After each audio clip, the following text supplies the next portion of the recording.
reflected on her. She was his daughter. She buried her face in her hands. She could not take any more. She heard Father say, "I shall return to my compartment." She looked up. He was getting to his feet. He turned to Mother. "My dear." Mother stood up, Father holding her chair. Margaret felt that all eyes were on her.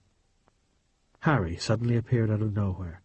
He rested his hands lightly on the back of Margaret's chair. "Lady Margaret," he said, with a little bow.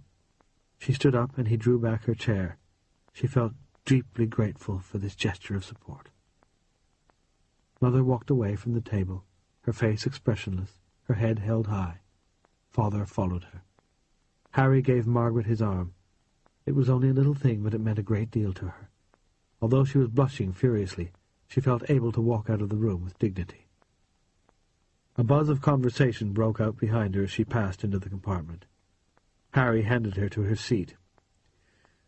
"That was so gracious of you," she said with feeling. "I don't know how to thank you." "I could hear the row from in here," he said quietly. "I knew you'd be feeling bad." "I've never been so humiliated," she said abjectly. But Father had not finished. "They'll be sorry one day, the damn fools," he said. Mother sat in her corner and stared blankly at him. "They're going to lose this war. You mark my words." Margaret said, "No more, Father, please." Fortunately, only Harry was present to hear the tirade continue. Mr. Membury had disappeared. Father ignored her.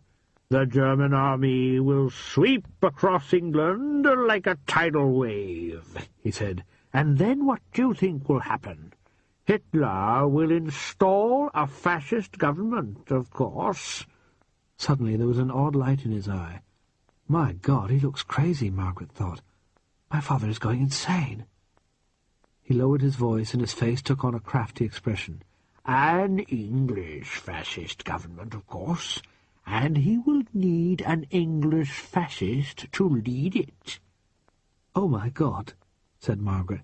She saw what he was thinking, and it made her despair. Father thought Hitler was going to make him dictator of Britain.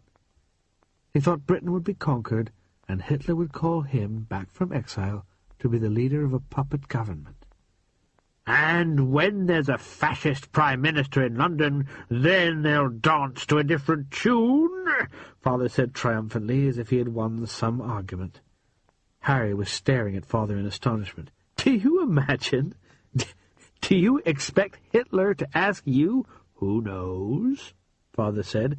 "It would have to be someone who bore no taint of the defeated administration. If called upon, my duty to my country, a fresh start, no recriminations." Harry looked too shocked to say anything. Margaret was in despair. She had to get away from Father. She could not take any more. She shuddered when she recalled the ignominious upshot of her last attempt to run away, but she should not let one failure discourage her. She had to try again. It would be different this time. She would learn by Elizabeth's example. She would think carefully and plan ahead. She would make sure she had money, friends, and a place to sleep. This time she would make it work. Percy emerged from the men's room, having missed most of the drama. However, he appeared to have been in a drama of his own. His face was flushed, and he looked excited. "Guess what?" he said to the compartment in general. "I just saw Mr. Membury in the washroom. He had his jacket undone, and he was tucking his shirt into his trousers, and he's got a shoulder holster under his jacket. And there's a gun in it." Chapter 15. The Clipper was approaching the point of no return. Eddie Deacon, distracted, nervy, unrested, went back on duty at 10 p.m. British time. By this hour the sun had raced ahead, leaving the aircraft in darkness. The weather had changed, too. Rain lashed the windows, cloud obscured the stars, and in constant winds buffeted the mighty plane disrespectfully, shaking up the passengers. The weather was generally worse at low altitudes, but despite this, Captain Baker was flying close to sea level. He was hunting the wind, searching for the altitude at which the westerly head wind was least strong. Eddie was worried, because he knew the plane was low on fuel. He sat down at his station and began to calculate the distance the plane could travel on what remained in the tanks. Because the weather was a little worse than forecast, the engines must have burned more fuel than anticipated. If there was not sufficient left to carry the plane to Newfoundland, it would have to turn back before it reached the point of no return. And then what would happen to Carol Ann? Tom Luther was nothing if not a careful planner, and he must have considered the possibility that the clipper would be delayed. He had to have some way of contacting his cronies to confirm or alter the time of the rendezvous. But if the plane turned back, Carol Ann would remain in the hands of the kidnappers for at least another 24 hours. Eddie had sat in the forward compartment, fidgeting restlessly, and looking out of the window at nothing at all for most of his off-duty shift. He had not even tried to sleep, knowing it would be hopeless. Images of Carol Ann had tormented him constantly. Carol Ann in tears, or tied up, or bruised. Carol Ann frightened, pleading, hysterical, desperate. Every 5 minutes he wanted to put his fist through the fuselage, and he had fought constantly against the impulse to run up the stairs and ask his replacement, Mickey Finn, about the fuel consumption. It was because he was so distracted that he had allowed himself to needle Tom Luther in the dining room. His behavior had been very dumb. A piece of real bad luck had put them at the same table. Afterwards, the navigator, Jack Ashford, had lectured Eddie, and he saw how stupid he had been. Now Jack knew something was going on between Eddie and Luther. Eddie had refused to enlighten Jack further, and Jack had accepted that for now. Eddie had mentally vowed to be more careful. If Captain Baker should even suspect that his engineer was being blackmailed, he would abort the flight, and then Eddie would be powerless to help Carol Ann. Now he had that to worry about as well. Eddie's attitude to Tom Luther had been forgotten during the second dinner sitting in the excitement of the near fight between Mervyn Lovesey and Lord Oxenford. Eddie had not witnessed it. He had been in the forward compartment worrying, but the stewards had told him all about it soon afterwards. Oxenford seemed to Eddie to be a brute who needed to be brought down a peg or two, and that was what Captain Baker had done. Eddie felt sorry for the boy, Percy, being raised by such a father. The third sitting would be coming to an end in a few minutes, and then things would start to go quiet on the passenger deck. The older ones would go to bed. The majority would sit for a couple of hours, riding the bumps, too excited or nervous to feel sleepy. Then, one by one, they would succumb to nature's timetable and retire to bed. A few diehards would start a card game in the main lounge, and they would continue drinking, but it would be the quiet, steady kind of all-night drinking that rarely led to trouble. Eddie anxiously plotted the plane's fuel consumption on the How Goes It curve. The red line, which showed actual consumption, was consistently above the pencil line of his forecast. That was almost inevitable, since he had faked his forecast, but the difference was greater than he had expected because of the weather. He got more worried as he worked out the plane's effective range with the remaining fuel. When he made the calculation on the basis of 3 engines, which he was obliged to do by safety rules, he found that there was not enough fuel to take them to Newfoundland. He should have told the captain immediately, but he did not. The shortfall was very small. With 4 engines there would be enough fuel. Furthermore, the situation might change in the next couple of hours. The winds might be lighter than forecast, so that the plane used less fuel than anticipated, and there would be more left for the rest of the journey. And finally, if the worst came to the worst, they could change their route and fly through the heart of the storm, thereby shortening the distance. The passengers would just have to suffer the bumps. On his left, the radio operator, Ben Thompson, was transcribing a Morse code message, his bald head bent over his console. Hoping it would be a forecast of better weather, Eddie stood behind him and read over his shoulder. The message astonished and mystified him. It was from the FBI, addressed to someone called Ollis Field. It read, "The Bureau has received information that associates of known criminals may be on your flight. Take extra precautions with the prisoner." What did it mean? And did it have something to do with the kidnapping of Carol Ann? For a moment Eddie's head spun with the possibilities. Ben tore the page off his pad and said, "Captain, you'd better take a look at this." Jack Ashford glanced up from his chart table, alerted by the urgent note in the radio man's voice. Eddie took the message from Ben, showed it to Jack for a moment, then passed it to Captain Baker, who was eating steak and mashed potatoes from a tray at the conference table at the rear of the cabin. The captain's face darkened as he read. "I don't like the look of this," he said. "Ollis Field must be an FBI agent." "Is he a passenger?" Eddie said. "Yes. I thought there was something strange about him. Drab character, not a typical Clipper passenger. He stayed on board during the stopover at Foynes." Eddie had not noticed him, but the navigator had. "I think I know who you mean," said Jack, scratching his blue chin. "Bald guy. There's a younger fellow with him, kind of flashily dressed. They seem like an odd couple." The captain said, "The kid must be the prisoner. I think his name is Frank Gordon." Eddie's mind was working fast. "That's why they stayed on board at Foynes. The FBI man doesn't want to give his prisoner a chance to escape." The captain nodded grimly. "Gordon must have been extradited from Britain, and you don't get extradition orders for shoplifters. The guy must be a dangerous criminal, and they put him on my plane without telling me." The radio operator said, "I wonder what he did." "Frank Gordon," Jack mused. "It rings a bell. Wait a minute. I bet he's Frankie Gordino." Eddie remembered reading about Gordino in the newspapers. He was an enforcer for a New England gang. The particular crime he was wanted for involved a Boston nightclub owner who refused to pay protection money. Gordino had busted into the club, shot the owner in the stomach, raped the man's girlfriend, then torched the club. The guy died, but the girl escaped the fire and identified Gordino from pictures. "We'll soon find out if it's him," said Baker. "Eddie, do me a favor. Go and ask this Olive Field to come up here." "Sure thing."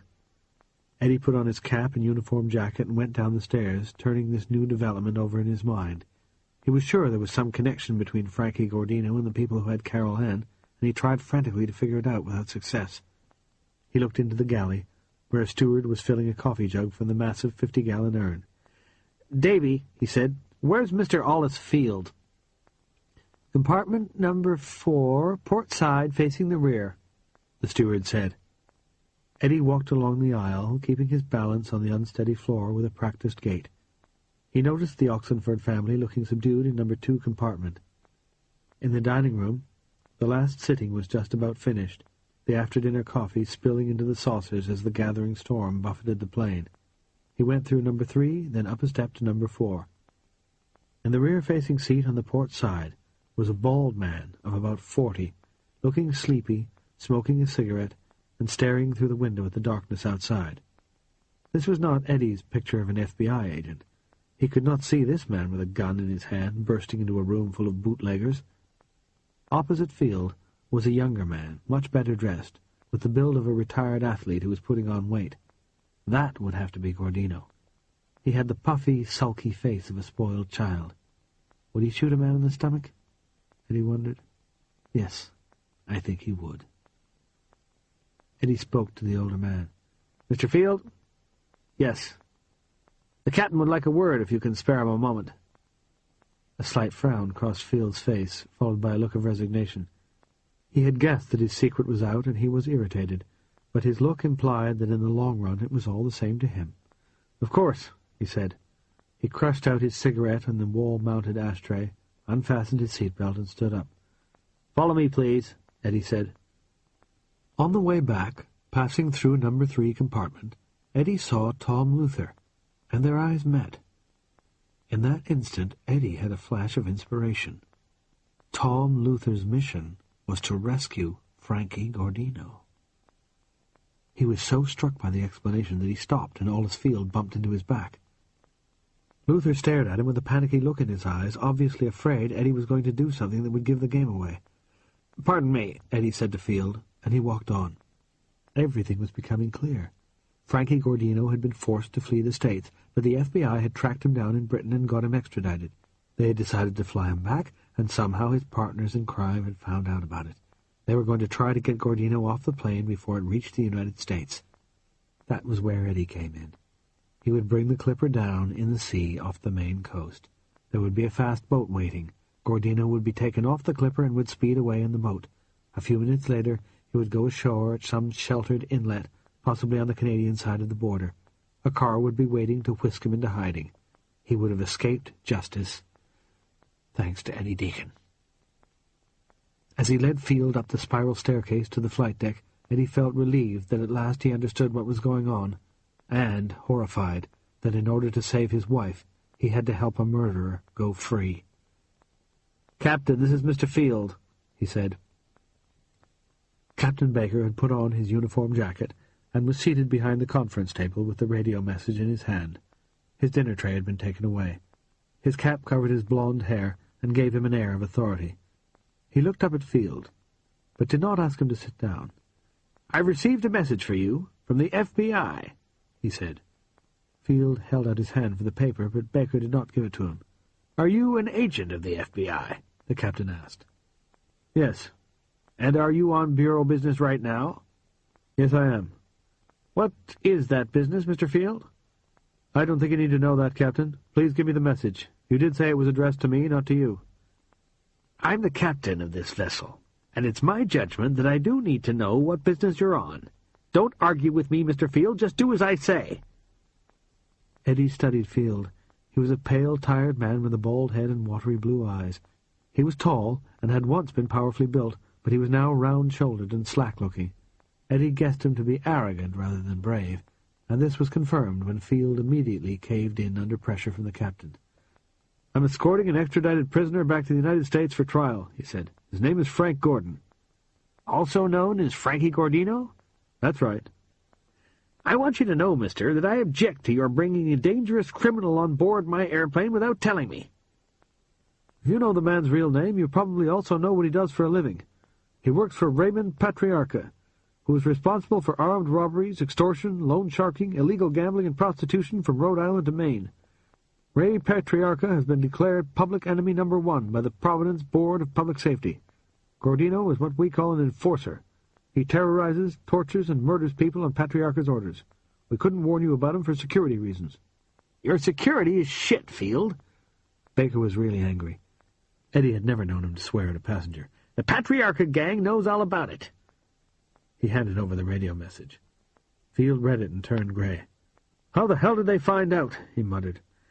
"I have to ask which passengers are the associates of known criminals," said the captain. "Do you recognize anyone on board?"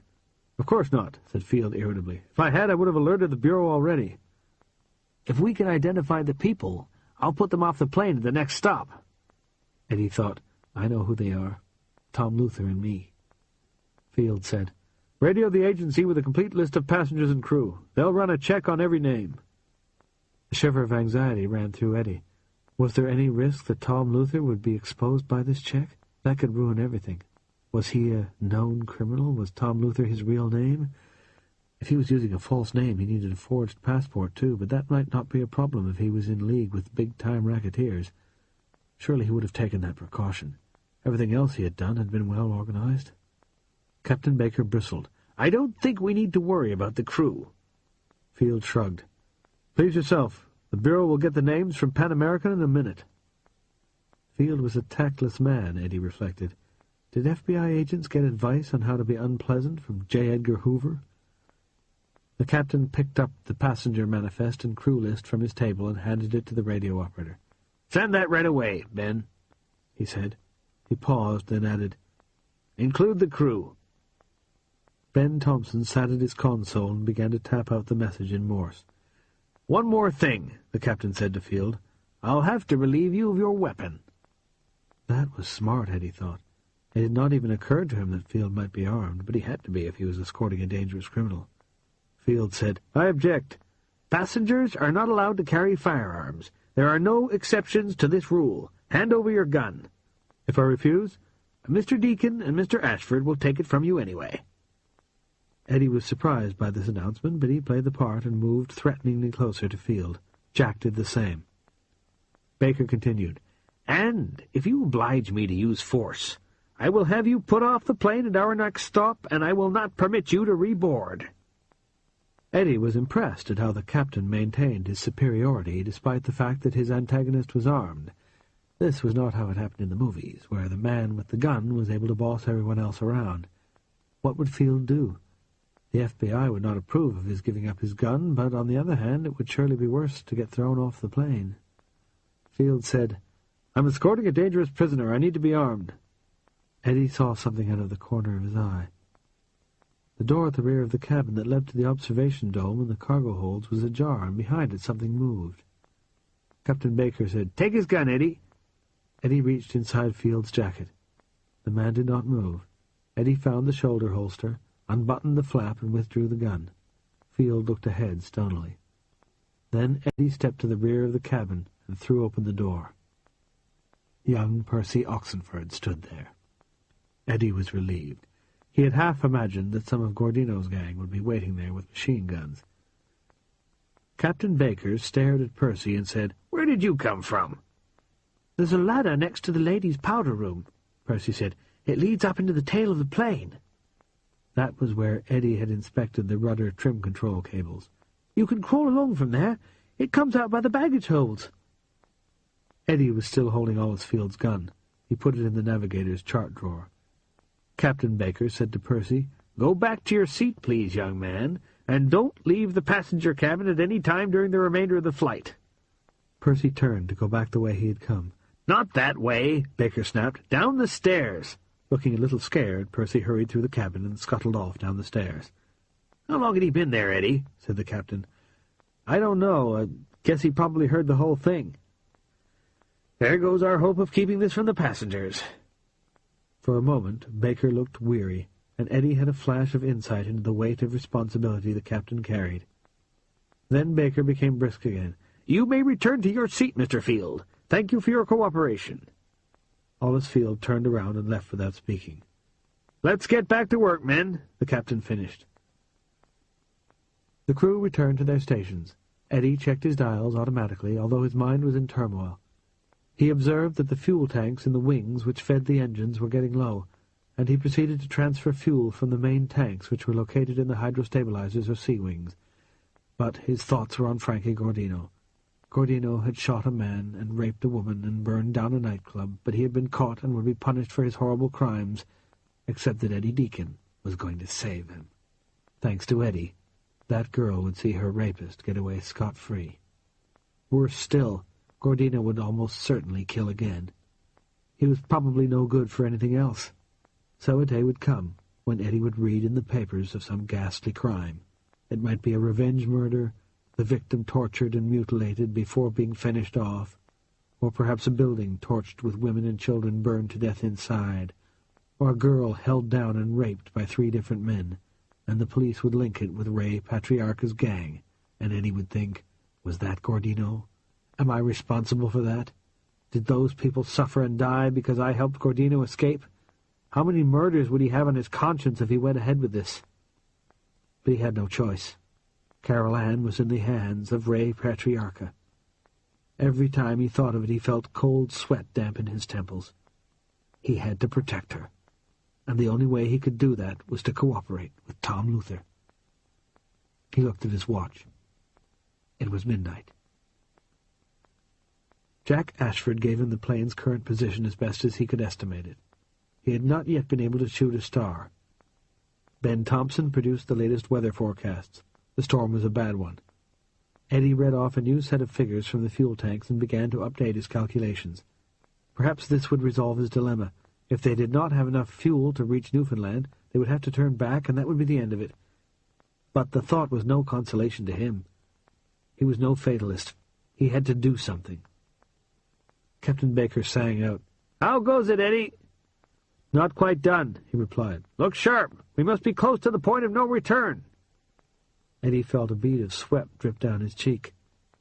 He wiped it away with a quick, surreptitious movement. He finished the arithmetic. The remaining fuel was not enough. For a moment he said nothing. He bent over his scratch-pad and his tables, pretending he had not yet finished. The situation was worse than it had been at the start of his shift. Now there was not enough fuel to finish the journey on the route the captain had chosen, even on 4 engines. The safety margin had disappeared. The only way they could make it was to shorten the journey by flying through the storm instead of skirting it, and even then, if they should lose an engine, they would be finished. All these passengers would die, and I would too, and then what would happen to Carol Ann? "Come on, Eddie," said the captain. "What's it to be, on to Botwood or back to Foynes?" Eddie gritted his teeth. He could not bear the thought of leaving Carol Ann with the kidnappers for another day. He would rather risk everything. "Are you prepared to change course and fly through the storm?" he said. "Do we have to? Either that or turn back." Eddie held his breath. "Damn," said the captain. They all hated turning back halfway across the Atlantic. It was such a letdown. Eddie waited for the captain's decision. "Heck with it," said Captain Baker. "We'll fly through the storm." End of side 14. Side 15. Part 4. Mid-Atlantic to Botwood. Chapter 16.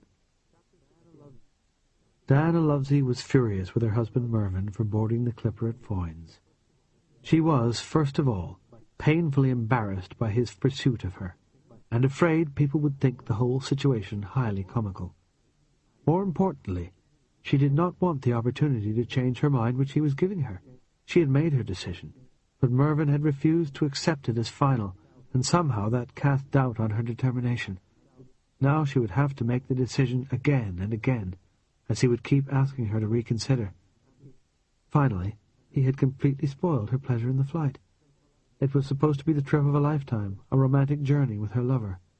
But the exhilarating sense of freedom she had felt as they took off from Southampton had gone for good.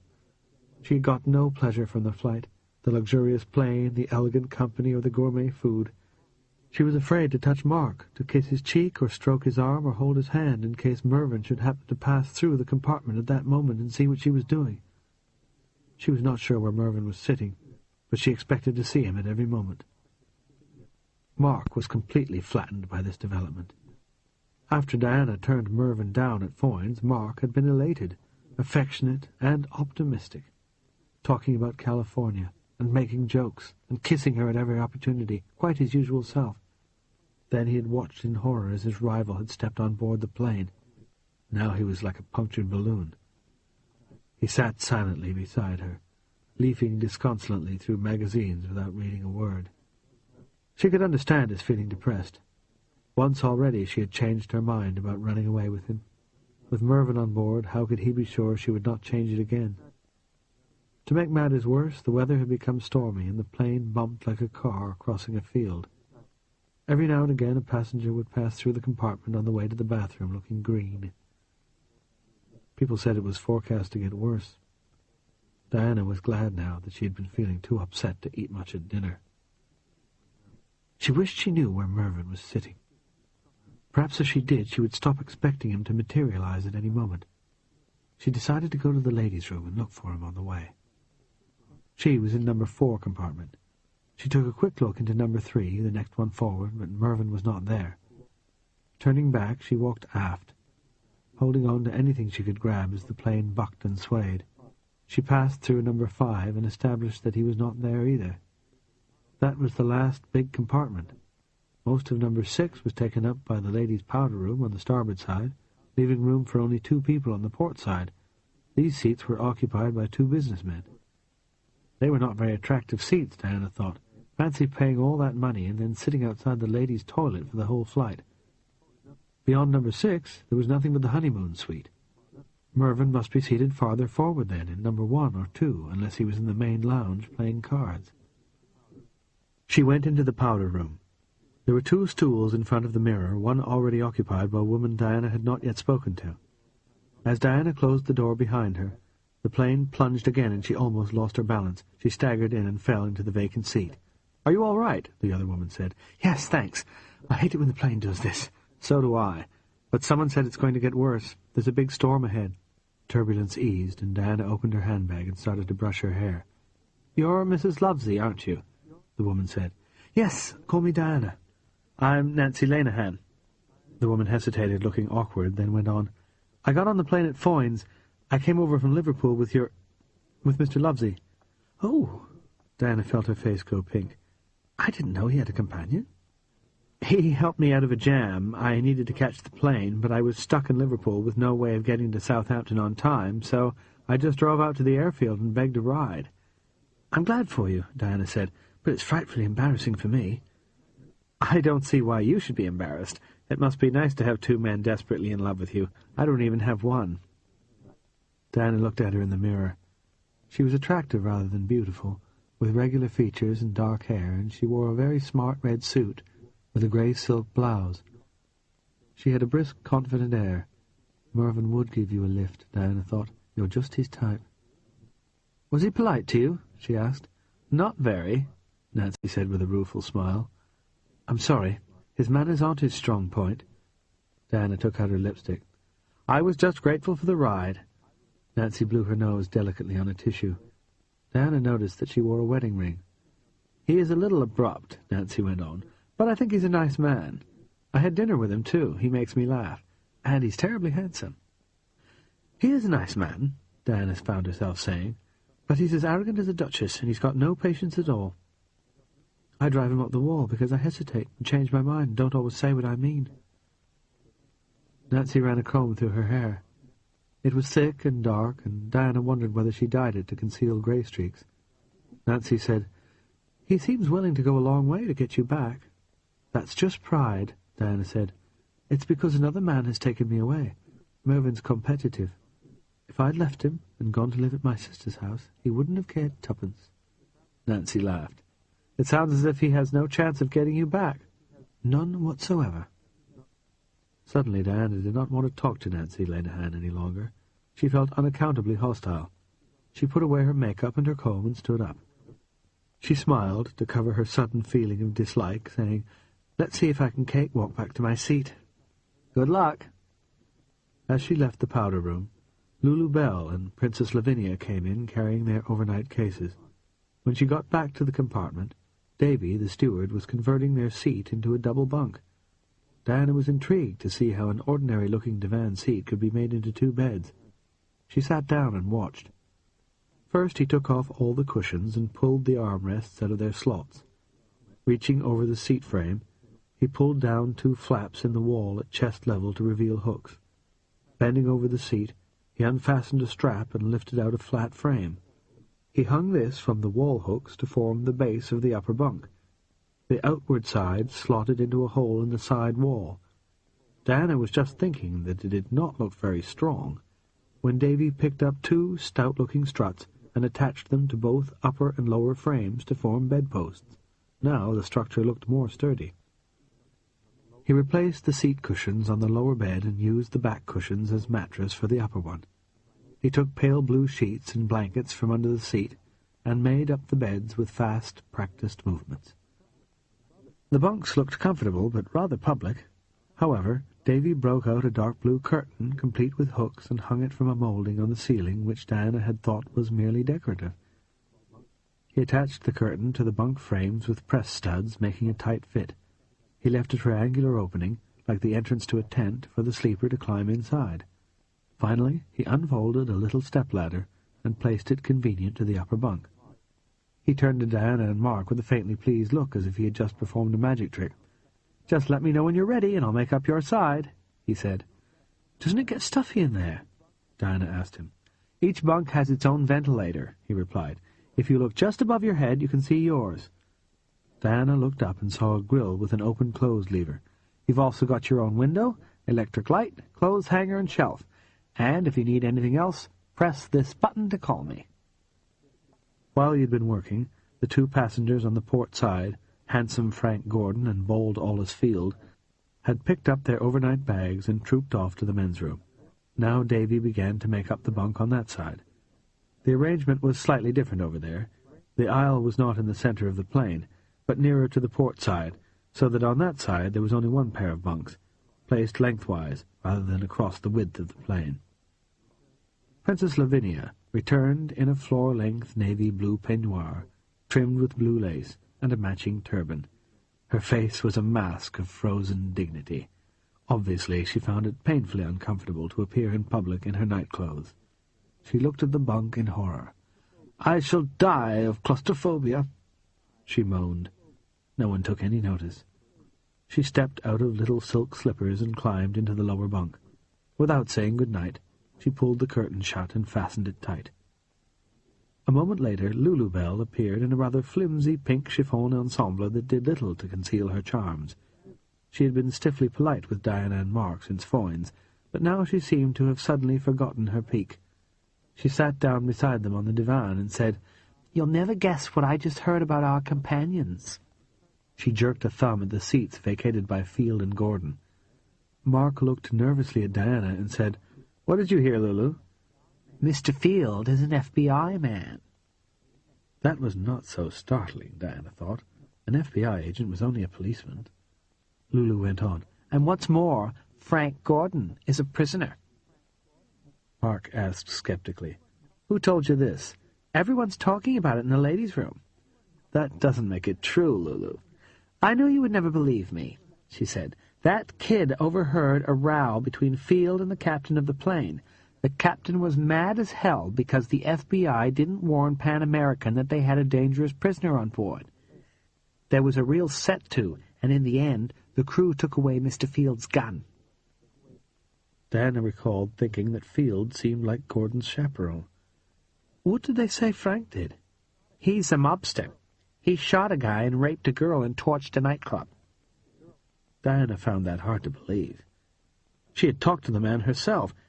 He was not very refined, it was true, but he was handsome and nicely dressed, and he had flirted with her politely. She could see him as a confidence trickster or a tax dodger, and she could imagine his being involved in illegal gambling, say, but it did not seem possible that he had deliberately killed people. Lulu was an excitable person who would believe anything. Mark said, "It's kind of hard to credit." I give up, Lulu said with a deprecating wave of her hand. You guys have no sense of adventure. She stood up. I'm going to bed. If he starts raping people, wake me up.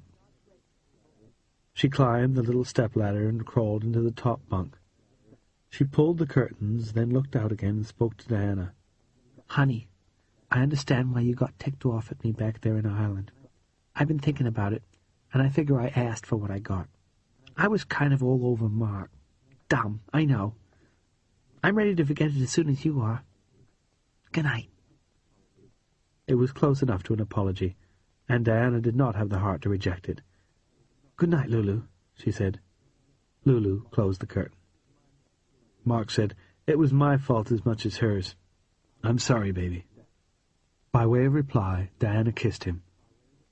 Suddenly she felt comfortable and at ease with him again. Her whole body relaxed, and she slumped back on the seat, still kissing him. She was conscious that her right breast was pressing up against his chest. It was nice to be getting physical with him again. The tip of his tongue touched her lips, and she parted them a fraction to let him in. He began to breathe harder. This was going a bit too far, Diana thought. She opened her eyes and saw Mervyn. He was passing through the compartment, going forward, and he might not have noticed her, but he turned and glanced over his shoulder and froze almost in mid-stride. His face paled with shock. Diana knew him so well that she could read his mind. Although he had been told that she was in love with Mark, he was too downright stubborn to accept it, so it came as a blow to him to see her actually kissing someone else, almost as bad as if he had had no warning. His brow darkened, and his black eyebrows contracted in an angry frown. For a split second Diana thought he was going to start a fight. Then he turned away and walked on. Mark said, "What's the matter?" He had not seen Mervyn. He had been too busy kissing Diana. She decided not to tell him. "Someone might see," she murmured. Reluctantly he drew away from her. She was relieved for a moment, then she began to feel angry. Mervyn had no right to follow her across the world and frown at her every time she kissed Mark. Marriage was not slavery. She had left him, and he had to accept that. Mark lit a cigarette. Diana felt the need to confront Mervyn. She wanted to tell him to get out of her life. She stood up. "I'm going to see what's happening in the lounge," she said. "You stay there and smoke." She left without waiting for a reply. She had established that Mervyn was not seated to the rear, so she went forward. The turbulence had eased enough for her to walk without holding on. Mervyn was not in number 3 compartment. In the main lounge the card players were settling down to a long game, their seat belts fastened, clouds of smoke around them and bottles of whisky on the tables. She went into number 2. The Oxenford family took up one side of that compartment.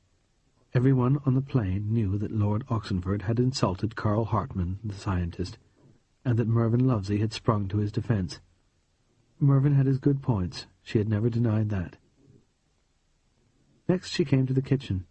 Nicky, the fat steward, was washing dishes at a tremendous pace, while his colleague was making beds farther back. The men's room door was opposite the kitchen. After that was the staircase to the flight deck, and beyond that, in the nose of the plane, number 1 compartment. She assumed Mervyn had to be there, but, in fact, it was occupied by off-duty flight crew. She went up the stairs to the flight cabin. It was as luxurious as the passenger deck, she noticed. However, the crew all looked terrifically busy, and one of them said to her, "We'd love to show you around at another time, ma'am, but while we're flying through this bad weather, we have to ask you to remain seated and fasten your safety belt." Mervyn had to be in the men's room, then, she thought, as she went down the stairs. She had still not found out where he was sitting. When she reached the foot of the staircase, she bumped into Mark. She gave a guilty start. "What are you doing?" she said. "I was wondering that about you," he said, and there was something unpleasant in the tone of his voice. "I was just looking around." "Looking for Mervyn?" he said accusingly. "Mark, why are you angry with me? Because you're sneaking off to see him." Nicky interrupted them. "Folks, would you return to your seats, please? We're getting a smooth ride for the moment, but it's not going to last." They made their way back to their compartment. Diana felt foolish. She had been following Mervyn, and Mark had been following her. It seemed silly. They sat down. Before they could continue their conversation, Hollis Field and Frank Gordon followed them in. Frank wore a yellow silk dressing gown with a dragon on the back, Field a grubby old woolen one. Frank took off his dressing gown to reveal red pyjamas with white piping. He stepped out of his carpet slippers and climbed the little ladder to the top bunk. Then, to Diana's horror, Field took a pair of gleaming silvery handcuffs from the pocket of his brown robe. He said something to Frank in a low voice. Diana could not hear the reply, but she could tell that Frank was protesting. However, Field insisted, and in the end Frank offered one wrist. Field clapped one cuff on him and attached the other to the frame of the bunk. Then he drew the curtain on Frank and fastened the press studs. It was true, then. Frank was a prisoner. Mark said, "Well, shit." Diana whispered, "I still don't believe he's a murderer." "I hope not," Mark said. "We would have been safer paying $50 and travelling steerage in a tramp steamer." "I wish he hadn't put the handcuffs on. I don't know how that boy can sleep chained to his bed. He won't even be able to roll over." "You're soft-hearted," Mark said, giving her a hug. "That man is probably a rapist, and you're feeling sorry for him because he might not be able to sleep." She put her head on his shoulder. He stroked her hair. He had been mad at her a couple of minutes ago, but that seemed to have passed. "Mark," she said, "do you think two people can get into one of these bunks?" "Are you frightened, honey?" "No." He gave her a puzzled look. Then he understood and grinned. "I guess you could get two in, though not side by side." "Not side by side?" "It looks too narrow." "Well," she lowered her voice, "one of us will have to get on top." He murmured into her ear, "Would you like to get on top?" She giggled. "I think I might." "I'll have to consider that," he said thickly. "What do you weigh?" 8 stone and 2 breasts. "Shall we get changed?" She took off her hat and put it down on the seat beside her. Mark pulled their cases from under the seat. His was a well-used Cordovan Gladstone bag. Hers a small, hard-sided tan leather case with her initials in gold lettering. Diana stood up. "Be quick," Mark said. He kissed her. She gave him a swift hug, and as he pressed against her, she felt his erection. "Goodness," she said. In a whisper she added, "Can you keep it like that till you get back?" "I don't think so. Not unless I pee out the window." She laughed. He added, "But I'll show you a quick way to make it hard again." "I can't wait," she whispered. Mark picked up his case and went out, going forward towards the men's room. As he left the compartment, he passed Mervyn coming the other way. They looked at one another, like cats across a fence, but they did not speak. Diana was startled to see Mervyn dressed in a coarse flannel nightshirt with broad brown stripes. "What on earth have you got on?" she said incredulously. "Go on, laugh," he said. "It was all I could find in Foynes. The local shoppers never heard of silk pyjamas. They didn't know whether I was queer or just daft." "Well, now your friend Mrs. Lenihan won't fancy you in that get-up." Now why did I say that? Diana wondered. "I don't suppose she'd fancy me in anything," Mervyn said crossly, and he passed on out of the compartment. The steward came in. Diana said, "Oh, Davy, would you make up our beds now, please?" "Right away, ma'am. Thank you." She picked up her case and went out. As she passed through number 5 compartment, it occurred to her to wonder where Mervyn was sleeping. None of these bunks was made up yet, nor any in number 6, and yet he had disappeared. It dawned on Diana that he must be in the honeymoon suite. An instant later she realized that she had not seen Mrs. Lenehan seated anywhere when she walked the length of the plane a few moments earlier. She stood outside the ladies' room with her bag in her hand, frozen still with surprise. It was outrageous.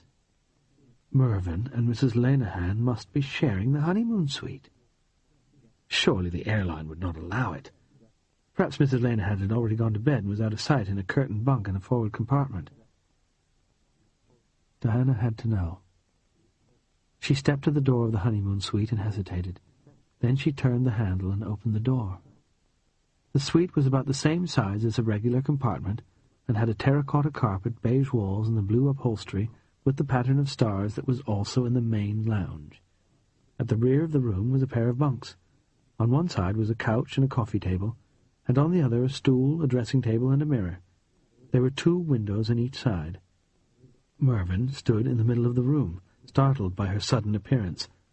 Mrs. Lenehan was not present, but her grey cashmere coat was draped over the couch. Diana slammed the door behind her and said, "How could you do this to me?" "Do what?" It was a good question, she thought in the back of her mind. What was she so angry about? "Everyone will know that you're spending the night with her." "I had no choice," he protested. "There were no other seats left." "Don't you know how people will laugh at us? It's bad enough you're following me like this." "Why would I care? Everyone laughs at a chap whose wife runs off with another fellow." "But this is making it worse. You should have accepted the situation and made the best of it." "You ought to know me better than that." "I do. That's why I tried to prevent you following me." He shrugged. "Well, you failed. You're not clever enough to outwit me, and you're not clever enough to know when to give in gracefully." "I've never pretended to be graceful." "And what kind of tramp is she? She's married. I saw her ring." "She's a widow." "Anyway, what right have you got to be so damned superior? You're married and you're spending the night with your fancy man." "At least we'll be in separate bunks in a public compartment, not tucked away in a cosy little bridal suite," she said, suppressing a guilty pang as she recalled how she had planned to share a bunk with Mark. "But I'm not having an affair with Mrs. Lenehan," he said in an exasperated tone, "whereas you've been dropping your drawers for that playboy all bloody summer, haven't you?" "Don't be so vulgar," she hissed. But she felt somehow he was right. That was exactly what she had been doing, whipping her panties off as quick as she could every time she got near Mark. He was right. "If it's vulgar to say it, it must be worse to do it," he said. "At least I was discreet. I didn't flaunt it and humiliate you." "I'm not so sure about that. I'll probably find I was the only person in Manchester who didn't know what you were up to. Adulterers are never as discreet as they think."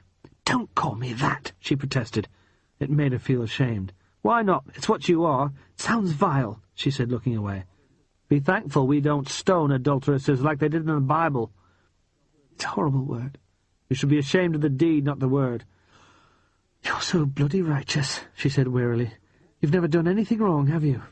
"I've always done right by you," he said angrily. She became thoroughly exasperated with him. "2 wives have run away from you, but you've always been the innocent party. Will it ever occur to you to wonder where you might be going wrong?" That got to him. He grabbed her, holding her arms above the elbow, and shook her. "I gave you everything you wanted." "But you don't care how I feel about things," she shouted. "You never did. That's why I left you." She put her hands on his chest to push him away, and at that moment the door opened and Mark came in. He stood there in his pyjamas, staring at the 2 of them, and said, "What the hell is this, Diana? Are you planning to spend the night in the honeymoon suite?" She pushed Mervyn away, and he let her go. "No, I'm not," she said to Mark. "This is Mrs. Lenehan's accommodation. Mervyn's sharing it." Mark laughed scornfully. "Oh, that's rich," he said. "I'll have to put this in a script sometime." "It's not funny," she protested. "But it is," he said. "This guy comes chasing his wife like a lunatic, then what does he do? He shacks up with a girl he meets on the way." Diana resented his attitude and found herself unwillingly defending Mervyn. "They're not shacked up," she said impatiently. "These were the only seats left." "You should be glad," Mark said. "If he falls for her, maybe he'll stop chasing you." "Can't you see I'm upset?" "Sure, but I don't understand why," he said. "You don't love Mervyn any more. Sometimes you talk as if you hate him. You've left him, so why do you care who he sleeps with?" "I don't know, but I do. I feel humiliated." Mark was too cross to be sympathetic. "A few hours ago you decided to go back to Mervyn. Then he annoyed you, and you changed your mind. Now you're mad at him for sleeping with someone else." "I'm not sleeping with her," Mervyn put in. Mark ignored him. "Are you sure you're not still in love with Mervyn?" he said angrily to Diana. "That's a horrible thing to say to me." "I know, but is it true?" "No, it isn't true, and I hate you for thinking it might be." She was in tears now. "Then prove it to me. Forget about him and where he sleeps." "I was never any good at tests," she shouted. "Stop being so bloody logical. This is not the debating society." "No, it's not," said a new voice. The three of them turned around and saw Nancy Lenihan in the door, looking very attractive in a bright blue silk robe. "In fact," she said, "I believe this is my suite. What the hell is going on?" Chapter 17. Margaret Oxenford was angry and ashamed. She felt sure the other passengers were staring at her, thinking about the dreadful scene in the dining-room and assuming that she shared her father's horrible attitudes. She was afraid to look anyone in the eye. Harry Marks had rescued the shreds of her dignity. It had been clever of him, and so gracious, to step in and hold her chair like that, then offer her his arm as she walked out. A small gesture, almost silly, but for her it had made a world of difference. Still, it was only a vestige of her self-respect that she had retained, and she boiled with resentment towards father for putting her in such a shameful position. There was a cold silence in the compartment for 2 hours after dinner. When the weather started to get rough, mother and father retired to change into their night clothes. Then Percy surprised Margaret by saying, "Let's apologize." Her first thought was that this would involve further embarrassment and humiliation. "I don't think I've got the courage," she said. "We'll just go up to Baron Gabon and Professor Hartman and say we're sorry father was so rude." The idea of somehow mitigating her father's offence was very tempting. It would make her feel a lot better. "Father would be furious, of course," she said. "He doesn't have to know, but I don't care if he is angry. I think he's going round the bend. I'm not even afraid of him anymore." Margaret wondered whether that was true. As a small boy, Percy had often said he was not afraid when in fact he was terrified. But he was not a small boy any more. She was actually a little worried by the thought that Percy might no longer be under father's control. Only father could restrain Percy. With no rein on his mischief, what might he do? "Come on," Percy said. "Let's do it now. They're in number 3 compartment. I checked." Still Margaret hesitated. She cringed at the thought of walking up to the men father had insulted so. It could cause them more pain. They might prefer to forget the whole thing as quickly as possible, but they might also be wondering how many other passengers secretly agreed with father. Surely it was more important to make a stand against racial prejudice. Margaret decided to do it. She had often been faint-hearted, and she had usually regretted it. She stood up, steadying herself by holding on to the arm of her seat, for the plane was bucking every few moments. "All right," she said. "Let's apologize." She was trembling a little with apprehension, but her shakiness was masked by the unsteadiness of the plane. She led the way through the main lounge into number 3 compartment. Gabon and Hartman were on the port side, facing each other. Hartman was absorbed in reading, his long, thin body in a curve, his close-cropped head bent, his arched nose pointing at a page of mathematical calculations. Gabon was doing nothing, apparently bored, and he saw them first. When Margaret stopped beside him and held on to the back of his seat for support, he stiffened and looked hostile. Margaret said quickly, "We've come to apologize." "I'm surprised you are so bold," Gabon said. He spoke English perfectly, with only a trace of a French accent. It was not the reaction Margaret had hoped for, but she ploughed on regardless. "I'm most dreadfully sorry about what happened, and my father feels the same way. I admire Professor Hartman so much. I told him earlier." Hartman had looked up from his book, and now he nodded agreement, but Gabon was still angry. "It's too easy for people like you to be sorry," he said. Margaret stared at the floor and wished she had not come. "Germany is full of polite, wealthy people who are most dreadfully sorry for what is happening there," Gabon went on. "But what do they do? What do you do?" Margaret felt her face flush crimson. She did not know what to do or say. "Hush, Philippe," Hartmann said softly. "Can't you see that they are young?" He looked at Margaret. "I accept your apology, and thank you." "Oh dear," she said. "Have I made everything worse?" "Not at all," Hartmann said. "You have made it a little better, and I'm grateful to you. My friend the Baron is terribly upset, but he will see it my way eventually, I think." "We'd better go," Margaret said wretchedly. Hartmann nodded. She turned away. "Percy said, 'I'm terribly sorry.'" He followed her out.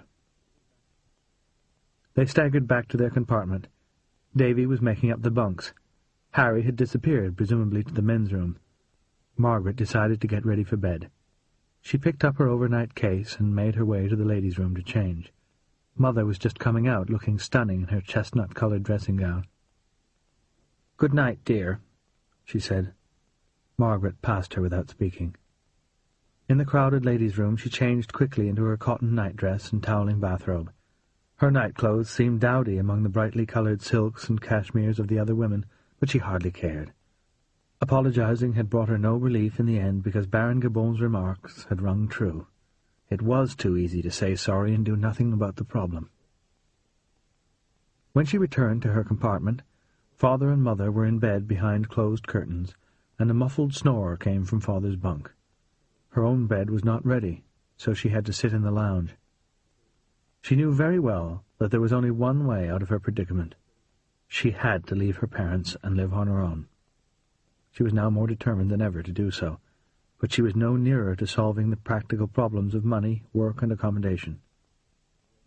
Mrs. Lenihan, the attractive woman who had joined the plane at Foynes, came and sat beside her, wearing a bright blue robe over a black negligee. "I came to ask for a brandy, but the steward seemed so busy," she said. She did not seem very disappointed. She waved a hand to indicate all the passengers.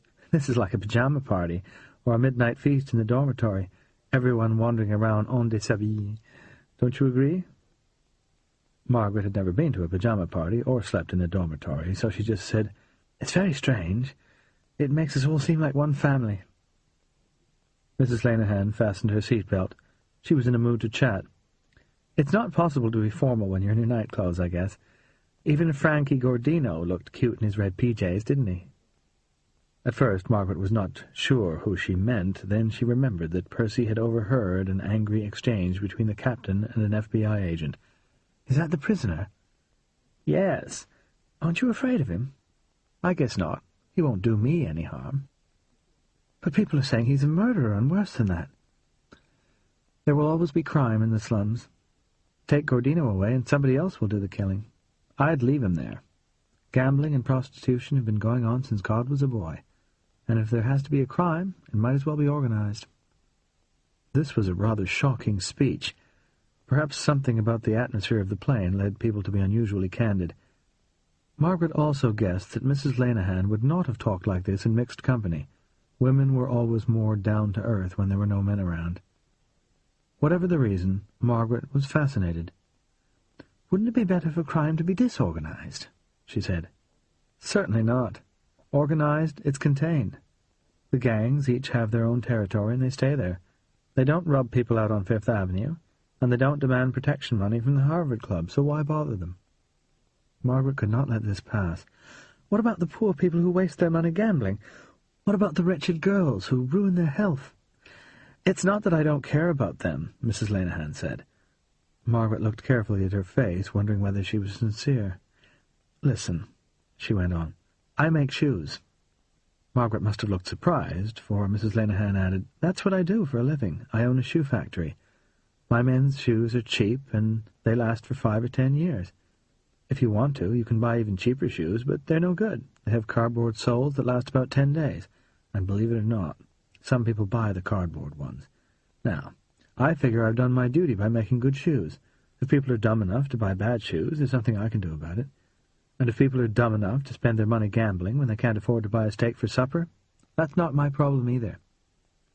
Have you ever been poor yourself? Margaret asked. Mrs. Lenihan laughed. Smart question. No, I haven't, so maybe I shouldn't shoot off my mouth. My grandfather made boots by hand, and my father opened the factory that I now run. I don't know anything about life in the slums. Do you? Not much, but I think there are reasons why people gamble and steal and sell their bodies. They aren't just stupid. They're victims of a cruel system. I suppose you're some kind of communist. Mrs. Lenihan said this without hostility. Socialist, Margaret said. That's good, she said, surprisingly. You may change your mind later. Everyone's notions alter as they get older. But if you don't have ideals to start with, what is there to improve? I'm not cynical. I think we should learn from experience, but hold on to our ideals. Why am I preaching at you like this? Maybe because today is my 40th birthday. Oh, many happy returns. Margaret normally resented people who said that she would change her mind when she was older. It was a condescending thing to say, and often said when they had lost an argument, but would not admit it. However, Mrs. Lenihan was different. What are your ideals? Margaret asked her. I just want to make good shoes. She gave a self-deprecating smile. Not much of an ideal, I guess, but it's important to me. I have a nice life. I live in a beautiful home. My sons have everything they need. I spend a fortune on clothes. Why do I have all this? Because I make good shoes. If I made cardboard shoes, I'd feel like a thief. I'd be as bad as Frankie. A rather socialist point of view, Margaret said with a smile. I just adopted my father's ideals, really, Mrs. Lenihan said reflectively. Where do your ideals come from? Not your father, I know. Margaret blushed. You heard about the scene at dinner. I was there. I've got to get away from my parents. What's keeping you? I'm only 19. Mrs. Lenihan was mildly scornful. So what? People run away from home at 10. I did try, Margaret said. I got into trouble and the police picked me up. You give in pretty easy. Margaret wanted Mrs. Lenihan to understand that it was not from lack of courage that she had failed. I've no money and no skills. I've never had a proper education. I don't know how I'd make a living. Honey, you're on your way to America. Most people arrived there with a lot less than you, and some of them are millionaires now. You can read and write English, you're personable, intelligent, pretty. You could get a job easily. I'd hire you. Margaret's heart seemed to turn over. She had been beginning to feel resentful of Mrs. Lenihan's unsympathetic attitude. Now she realized she was being given an opportunity. Would you? She said. Would you hire me? Sure. As what? Mrs. Lenihan thought for a moment. I'd put you in the sales office, licking stamps, going for coffee, answering the phone, being nice to customers. If you made yourself useful, you'd soon be promoted to assistant sales manager. What does that involve? It means doing the same things for more money. To Margaret it seemed like an impossible dream. Oh, my goodness, a real job in a real office, she said longingly. Mrs. Lenihan laughed. Most people think of it as drudgery. To me it would be such an adventure. At first, maybe. Do you really mean it? Margaret said solemnly. If I come to your office in a week's time, will you give me a job? Mrs. Lenihan looked startled. My God, you're deadly serious, aren't you? She said. I kind of thought we were talking theoretically. Margaret's heart sank. Then you won't give me a job, she said plaintively. All this was just talk. I'd like to hire you, but there's a snag. In a week's time, I may not have a job myself. Margaret wanted to cry. What do you mean? My brother is trying to take the company away from me. How can he do that? It's complicated, and he may not succeed. I'm fighting him off, but I can't be sure how it will end. Margaret could hardly believe that this chance had been snatched away from her after only a few moments. You must win, she said fiercely. Before Mrs. Lenihan could reply, Harry appeared, looking like a sunrise in red pajamas and a sky-blue robe. The sight of him made Margaret feel calmer. He sat down, and Margaret introduced him. Mrs. Lenihan came to get a brandy, but the stewards are busy, she added. Harry looked surprised. They may be busy, but they can still serve drinks. He stood up and put his head into the next compartment. Davy, just bring a cognac for Mrs. Lenihan right away, would you please? Margaret heard the steward say, Sure thing, Mr. Vandenpost. Harry had a way of getting people to do what he wanted. He sat down again. "I couldn't help notice your earrings, Mrs. Lenehan," he said. "They're absolutely beautiful." "Thank you," she said with a smile. She seemed pleased by the compliment. Margaret looked more closely. Each earring was a single large pearl inside a lattice-work of gold wire and diamond chips. They were quietly elegant. She wished she had on some exquisite jewellery to excite Harry's interest. "Did you get them in the States?" Harry asked. "Yes, they're from Paul Flatto." Harry nodded. "But I think they were designed by Fulco di Vedura." "I wouldn't know," Mrs. Lenehan said. "Jewellery is an unusual interest for a young man," she added perceptively. Margaret wanted to say, "He's mainly interested in stealing it, so watch out." But she was impressed by his expertise. He always noticed the finest pieces, and often knew who had designed them. End of Side 15. Side 16. Davy brought Mrs. Lenehan's brandy. He seemed able to walk without staggering, despite the tossing of the plane. She took it and stood up. "I'm going to get some sleep."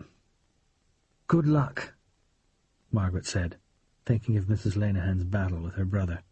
If she won it, she would hire Margaret. She had promised. "Thanks. Good night." As Mrs. Lenehan staggered off towards the rear of the plane, Harry said, a little jealously, "What were you talking about?" Margaret hesitated to tell him about Nancy offering her a job. She was thrilled about it, but there was a snag, so she could not ask Harry to rejoice with her. She decided to hug it to herself a little longer. "We started off talking about Frankie Gordino," she said. "Nancy believes that people like him should be left alone. All they do is organize things like gambling and prostitution, which do no harm except to the people who choose to take part in them." She felt herself blush faintly. She had never spoken the word prostitution aloud before. Harry looked thoughtful. "Not all prostitutes are volunteers," he said after a minute. "Some are forced into it. You've heard of white slavery." "Is that what it means?" Margaret had seen the phrase in newspapers, but had vaguely imagined that girls were kidnapped and sent off to be chambermaids in Istanbul. How silly she had been. Harry said, "There's not as much of it as the papers make out. There's only one white slaver in London. His name's Benny de Mort. He's from Malta." Margaret was riveted. To think all this was going on under her nose. "It could have happened to me." "It could have. The night you ran away from home," Harry said. "That's just the kind of situation Benny can work with. A young girl on her own, with no money, nowhere to sleep. He'd have given you a nice dinner and offered you a job with a dance troupe, leaving for Paris in the morning. And you'd think he was your salvation. The dance troupe would turn out to be a strip show, but you wouldn't find that out until you were stuck in Paris with no money and no way of getting home. So you'd stand in the back row and wiggle as best you could." Margaret put herself in that situation and realized that she would probably do exactly that. Then one night they'd ask you to be nice to a drunk stockbroker from the audience, and if you refused, they'd hold you down for him. Margaret closed her eyes, revolted and scared to think what might have happened to her. Next day you might walk out, but where would you go? You might have a few francs, but it wouldn't be enough to get you home. And you'd start thinking about what you were going to tell your family when you arrived. The truth? Never. So you'd drift back to your lodgings with the other girls, who would at least be friendly and understanding. And then you'd start to think that if you'd done it once, you can do it again, and the next stockbroker would be a little easier. Before you know it, you're looking forward to the tips the clients leave in the nightstand in the morning. Margaret shuddered. "That's the most horrible thing I've ever heard." "It's why I don't think Frankie Gordino should be left alone." They were both quiet for a minute or two. Then Harry said meditatively, "I wonder what the connection is between Frankie Gordino and Clive Membry." "Is there one?" "Well, Percy says Membry's got a gun. I'd already guessed that he might be a copper." "Really? How?" "That red waistcoat. A copper would think it was just the thing to make him look like a playboy." "Perhaps he's helping to guard Frankie Gordino." Harry looked dubious. "Why?" Gordino's an American villain on his way to an American jail. He's out of British territory in the custody of the FBI. I can't think why Scotland Yard would send someone to help guard him, especially given the cost of a Clipper ticket. Margaret lowered her voice. Could he be following you? To America? Harry said sceptically. On the Clipper? With a gun? For a pair of cufflinks? Can you think of another explanation? No. Anyway, perhaps all the fuss about Gordino will take people's minds off my father's appalling behaviour at dinner. Why do you think he let rip like that? Harry said curiously. I don't know. He wasn't always like this. I remember him being quite reasonable when I was younger. I've run into a few fascists, Harry said. They're normally frightened people. Is that so? Margaret found the idea surprising and rather implausible. They seem so aggressive. I know. But inside they're terrified. That's why they like marching up and down and wearing uniforms. They feel safe when they're part of a gang. That's why they don't like democracy. Too uncertain. They feel happier in a dictatorship where you know what's going to happen next and the government can't be turned out all of a sudden. This made a lot of sense to Margaret, and she nodded thoughtfully. I remember. Even before he got so bitter, he would get unreasonably angry about communists or Zionists or trade unions or Fenians or fifth columnists. There was always someone about to bring the country to its knees. Come to think of it, it was never very likely that Zionists would bring England to its knees, was it? Harry smiled. Fascists are always angry, too. They're often people who are disappointed in life for some reason. That applies to Father as well. When my grandfather died, and Father inherited the estate, he found it was bankrupt. He was broke until he married Mother. Then he stood for Parliament and never got in. Now he's been thrown out of his country. She suddenly felt she understood her father better. Harry was surprisingly perceptive. Where did you learn all this? She said. You're not much older than I am. He shrugged. Battersea is a very political place. Biggest Communist Party branch in London, I believe. Understanding her father's emotions better, she felt a little less ashamed of what had happened. There was still no excuse for him, of course, but all the same it was comforting to think of him as a disappointed and frightened man rather than a deranged and vindictive one. How clever Harry Marks was. She wished she could have his help in escaping from her family. She wondered whether he would still want to see her after they got to America. Do you know where you're going to live now? She said. I suppose I'll get lodgings in New York, he said. I've got some money and I can soon find more. He made it sound so easy. Probably it was easier for men. A woman needed protection. Nancy Lenihan offered me a job, she said impulsively, but she may not be able to keep her promise because her brother is trying to take the company away from her. He looked at her, then looked away again with an uncharacteristically diffident expression on his face, as if he were a little unsure of himself, for once. You know, if you want, I wouldn't mind, giving you a hand. It was what she'd been hoping to hear. Would you really? She said. He seemed to think there was not much he could do. I could help you look for a room. The relief was tremendous. That would be wonderful, she said. I've never looked for lodgings. I don't know where to begin. You look in the paper, he said. What paper? The newspaper. Newspapers tell you about lodgings? They have advertisements. They don't advertise lodgings in the Times. It was the only newspaper Father took. The evening papers are best. She felt foolish not knowing such a simple thing. I really need a friend to help me. I guess I can protect you from the American equivalent of Benny the Malt, at least. I feel so happy, Margaret said. First Mrs. Lenihan, then you. I know I can make a life for myself if I have friends. I'm so grateful to you, I don't know what to say. Davy came into the main lounge. Margaret realized the plane had been flying smoothly for the past 5 or 10 minutes. Davy said, Look out of the port windows, everyone. You'll see something in a few seconds. Margaret looked out. Harry unfastened his belt and came closer to look over her shoulder. The plane tilted to port. After a moment, Margaret saw that they were flying low over a big passenger liner, all lit up like Piccadilly Circus. Someone said, They must have put the lights on for us. They normally sail without lights since war was declared. They're afraid of submarines. Margaret was very conscious of Harry's closeness to her. and she did not mind in the least. The crew of the Clipper must have talked by radio with the crew of the ship, for the ship's passengers had all come out on deck and stood there looking up at the plane and waving. They were so close that Margaret could see their clothes. The men wore white dinner jackets and the women long gowns. The ship was moving fast, its pointed bows knifing effortlessly through the huge waves, and the plane passed it quite slowly. It was a special moment. Margaret felt enchanted. She glanced at Harry, and they smiled at one another, sharing the magic. He rested his right hand on her waist, on the side shielded by his body where no one could see it. His touch was feather-light, yet she felt it like a burn. It made her hot and confused, but she did not want him to take his hand away.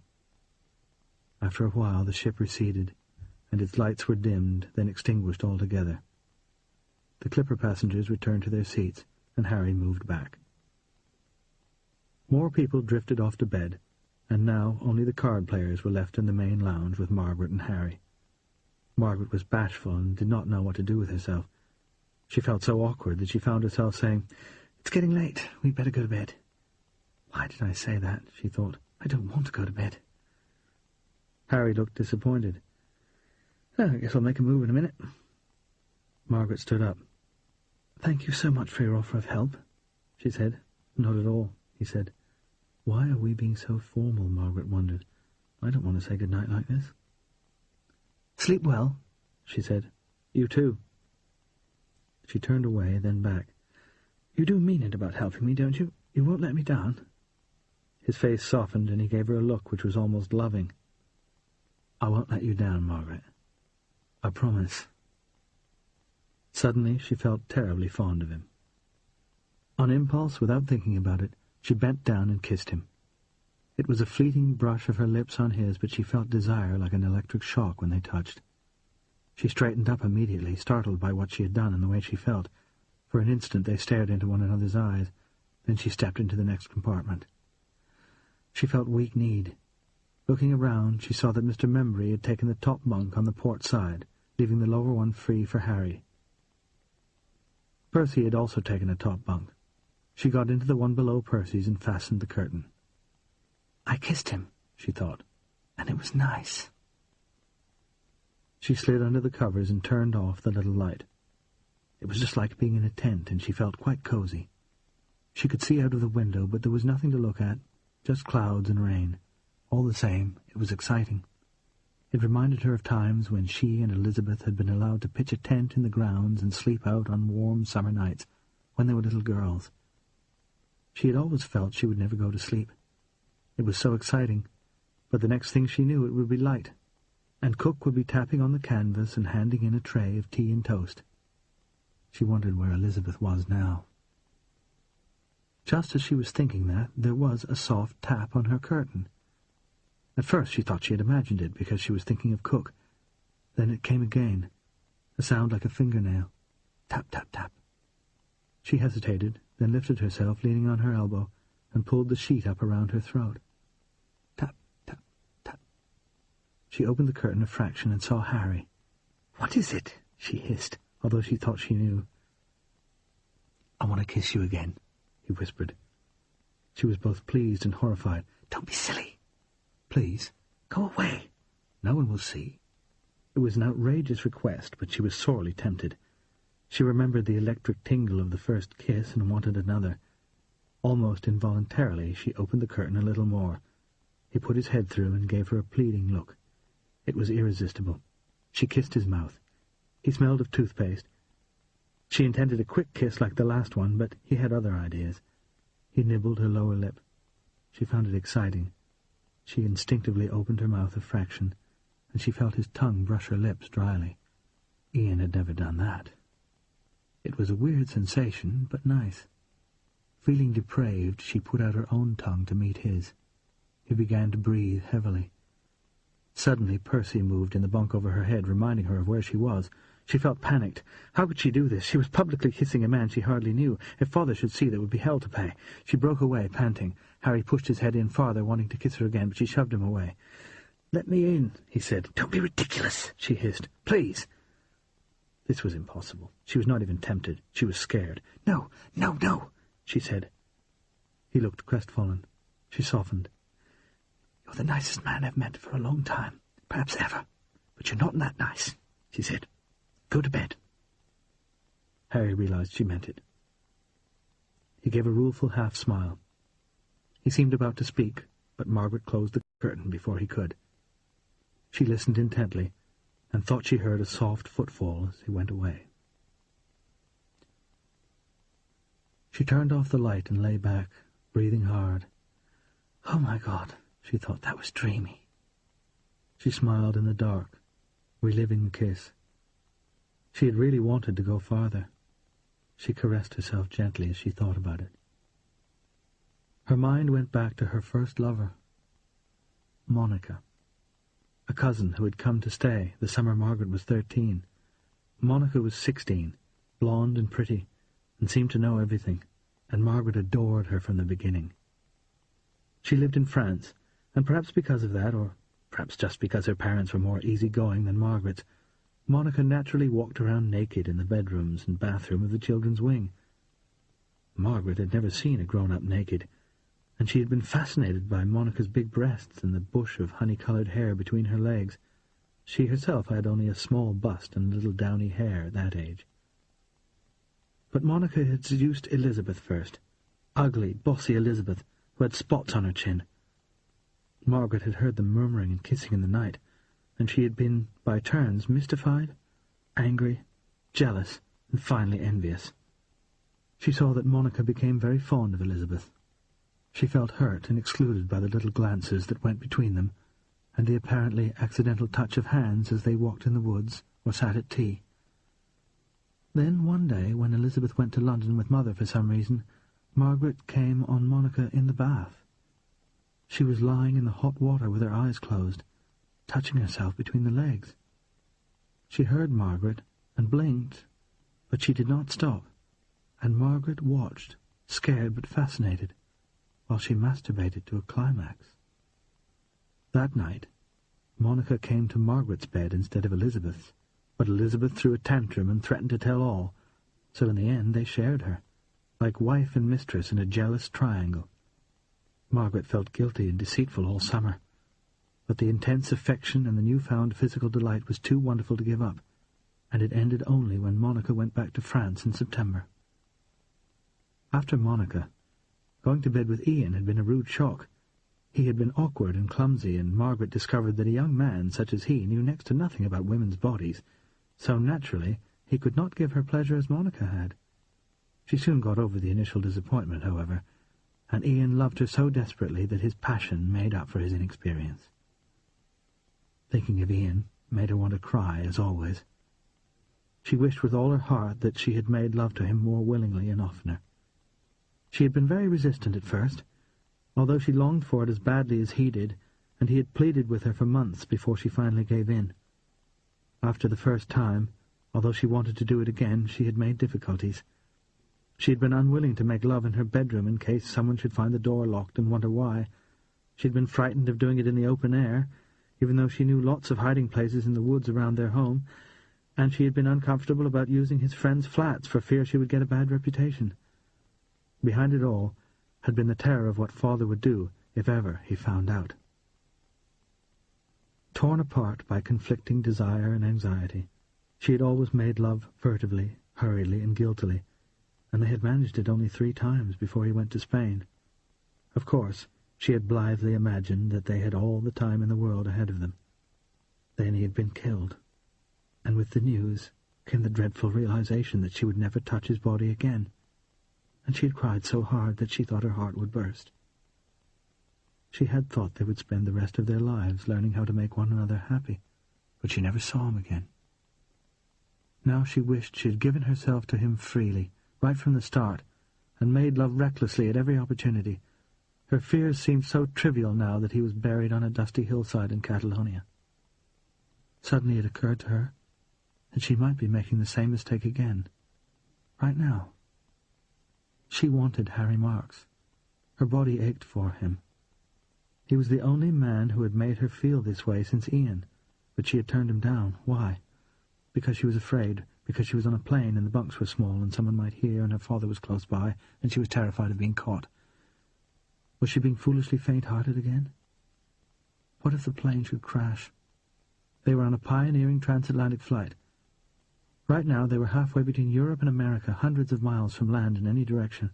If something should go wrong, they would all die in minutes, and her last thought would be regret that she had never made love to Harry Marks. The plane was not going to crash. But even so, this might be her last chance.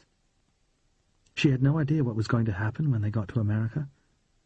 She planned to join the armed forces as soon as she possibly could, and Harry had spoken about becoming a pilot in the Canadian Air Force. He might die fighting like Ian. What did her reputation matter? Who could worry about parental anger when life could be so short? She almost wished she had let Harry in. Would he try again? She thought not. She had given him a very firm no. Any boy who ignored that kind of rejection would have to be a complete pest. Harry had been persistent, flatteringly so, but he was not mulish. He would not ask her again tonight. What a fool I am, she thought. He might be here now. All I had to say was yes. She hugged herself, imagining that Harry was hugging her, and in her mind she put out a tentative hand and stroked his naked hip.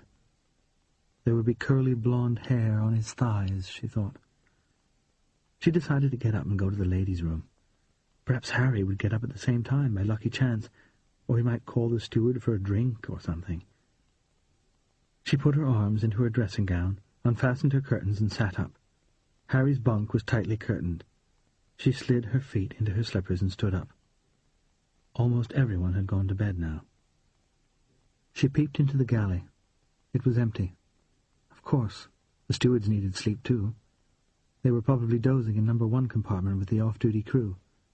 Going in the opposite direction, she passed through the lounge and saw the diehards, all men, still playing poker. There was a whiskey bottle on the table, and they were helping themselves.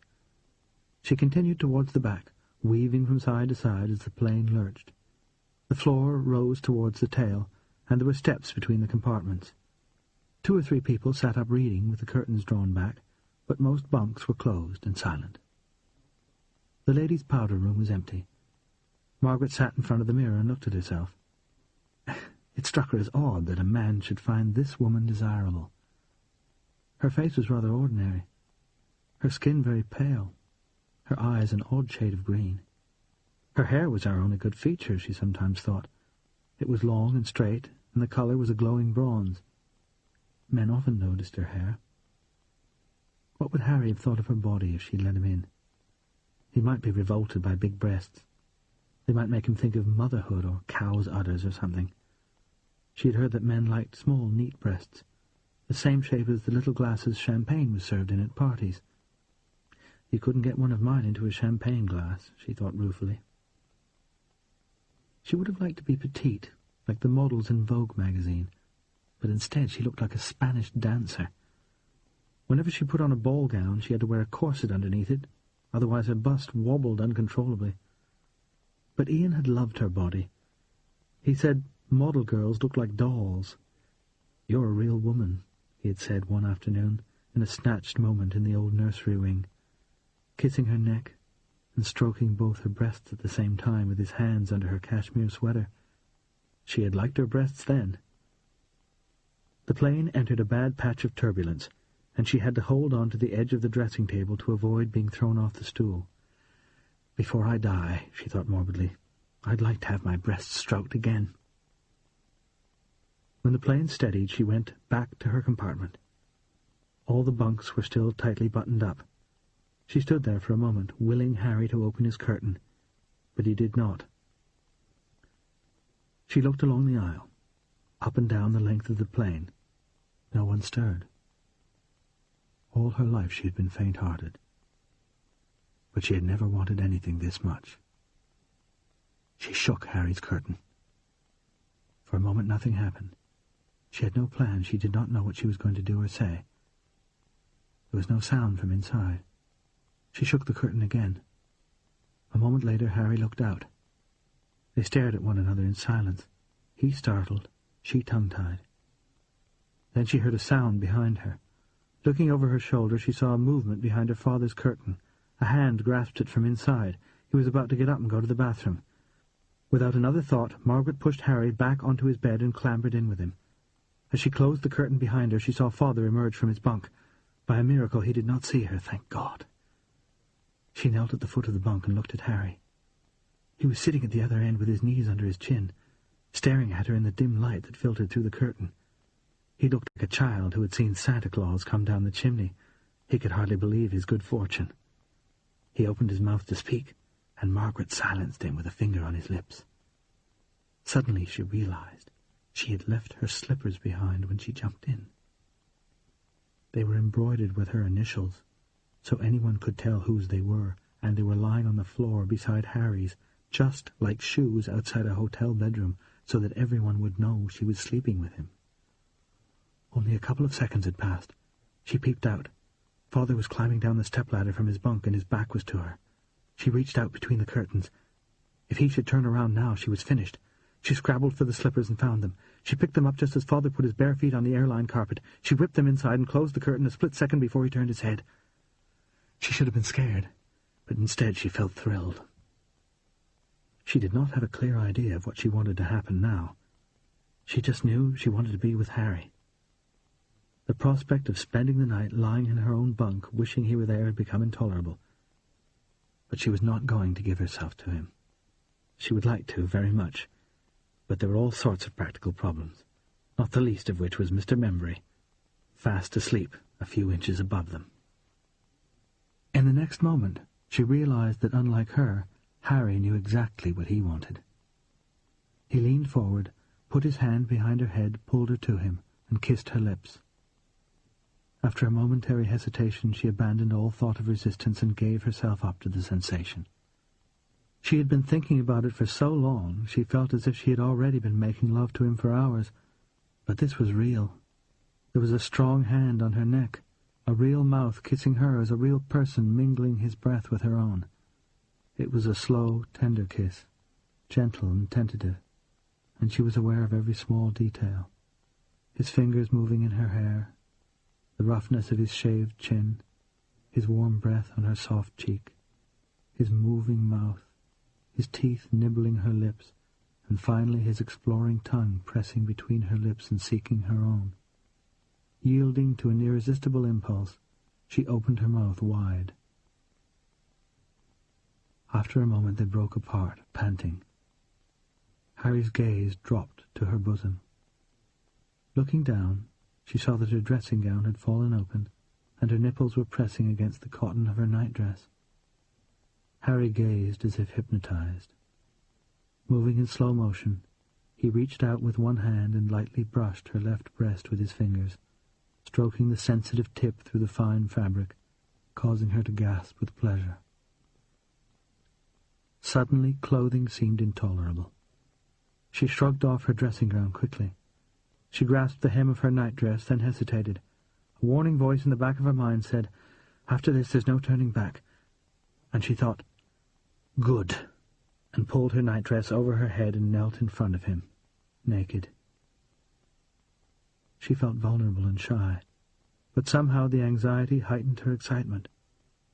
Harry's eyes roamed over her body, and she saw in his face both adoration and desire. Twisting in the cramped space, he got on his knees and leaned forward, bringing his head down to her bosom.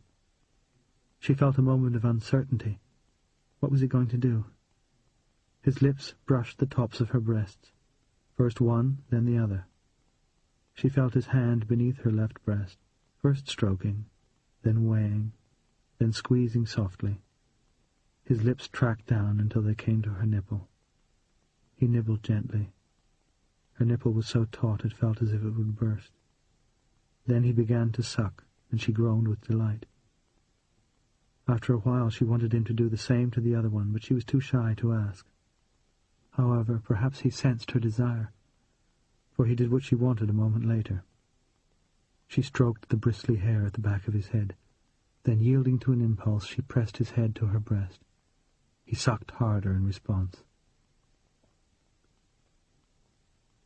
She wanted to explore his body. When he paused, she pushed him away and undid the buttons of his pajama jacket. Both of them were breathing like sprinters, but neither spoke for fear of being heard. He shrugged out of his jacket. There was no hair on his chest.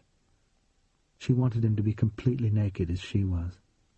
She found the drawstring of his pyjama trousers, and, feeling wanton, pulled it undone. He looked hesitant and a little startled, giving Margaret the uneasy feeling that she might be bolder than other girls in his experience. But she felt she had to continue what she had begun. She pushed him back until he was lying down with his head on the pillow, then grasped the waistband of his trousers and tugged. He raised his hips. There was a thatch of dark blonde hair at the base of his belly. She drew the red cotton down further, then gasped as his penis sprang free, sticking up like a flagpole. She stared at it, fascinated. The skin was stretched taut over the veins, and the end was swollen like a blue tulip.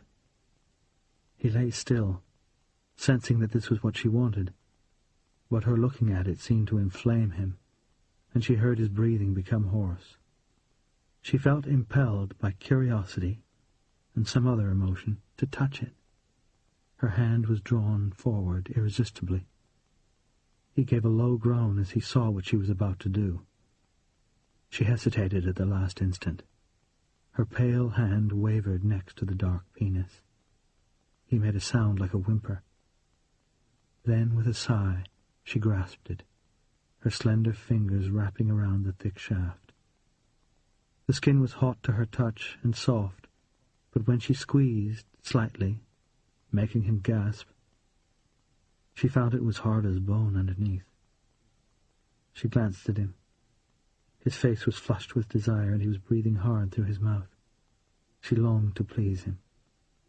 Shifting her grip, she began to rub his penis in a motion she had learned from Ian, gripping firmly to push down, then easing her grasp for the upward stroke. The effect took her by surprise. He moaned, closed his eyes tight, and pressed his knees together, and then, as she pressed down a second time, he jerked convulsively, his face screwed up in a grimace, and white semen spurted from the end of his penis. Astonished and mesmerized, Margaret continued the action, and with each downstroke more came out. She herself was possessed by lust. Her breasts felt heavy, her throat was dry, and she could feel moisture trickling down the inside of her thigh. At last, at the 5th or 6th stroke, it ended. His thighs relaxed, his face became smooth, and his head slumped sideways on the pillow. Margaret lay down beside him. He looked ashamed. "I'm sorry," he whispered. "Don't be sorry," she replied. "It was amazing. I've never done that. I feel wonderful." He was surprised. "Did you enjoy it?" She was too abashed to say yes aloud, so she just nodded. He said, "But I didn't... you didn't..." She said nothing. There was something he could do for her, but she was afraid to ask. He rolled onto his side so that they faced one another in the narrow bunk. He said, "In a few minutes, maybe." "I can't wait a few minutes," she thought. "Why shouldn't I ask him to do for me what I did for him?" She found his hand and squeezed it. Still she could not say what she wanted. She closed her eyes, then drew his hand to her groin. Her mouth was next to his ear, and she whispered, "Be gentle." He got the idea. His hand moved, exploring. She was wet, dripping wet. His fingers slid easily between her lips. She put her arms around his neck and hugged him hard. His finger moved inside her. She wanted to say, "Not there, higher," and as if reading her thoughts he drew his finger out and slid it up to the most sensitive place. She was instantly transfixed. Her body was racked with spasms of pleasure. She shuddered convulsively, and to stop herself crying out she sank her teeth into the flesh of Harry's upper arm and bit. He froze, but she rubbed herself against his hand, and the sensations continued, unabated. When at last the pleasure eased, Harry moved his finger again, and she was abruptly shaken by another climax as intense as the first. Then finally the spot became too sensitive, and she pushed his hand away. After a moment Harry eased away from her and rubbed his shoulder where she had bitten him. Breathlessly she panted, "I'm sorry. Did it hurt?" "Yes, it bloody did," he whispered, and they both began to giggle. Trying not to laugh aloud made it worse, and for a minute or two they were both helpless with suppressed laughter. When they calmed down, he said, Your body is wonderful. Wonderful. So is yours, she said fervently. He did not believe her. No, I mean it, he said. So do I. She would never forget his swollen penis standing up from the thatch of golden hair. She ran her hand over his stomach, searching for it, and found it lying across his thigh like a hose-pipe, neither stiff nor shriveled. The skin was silky. She felt she would like to kiss it, and was shocked by her own depravity. Instead, she kissed his arm where she had bitten him. Even in the near dark, she could see the marks her teeth had made. He was going to have a bad bruise. "I'm sorry," she whispered, too low for him to hear. She felt quite sad that she had damaged his perfect flesh after his body had given her such joy. She kissed the bruise again. They were limp with exhaustion and pleasure, and they both drifted into a light doze. Margaret seemed to hear the drone of the engines all through her sleep, as if she were dreaming of planes. Once she heard footsteps pass through the compartment and return a few minutes later, but she was too contented to be curious about what they meant.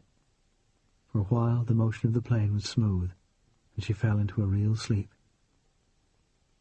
She woke with a shock. Was it daytime? Had everyone got up? Would they all see her climbing out of Harry's bunk? Her heart raced. "What is it?" he whispered. "What's the time?" "It's the middle of the night." He was right. There was no movement outside, the cabin lights were dim, and there was no sign of daylight at the window. She could sneak out in safety. "I must go back to my own bunk right now before we're discovered," she said frantically. She began looking for her slippers and could not find them. Harry put a hand on her shoulder. "Calm down," he whispered. "We've got hours." "But I'm worried that Father—" She stopped herself. Why was she so worried? She took a deep breath and looked at Harry.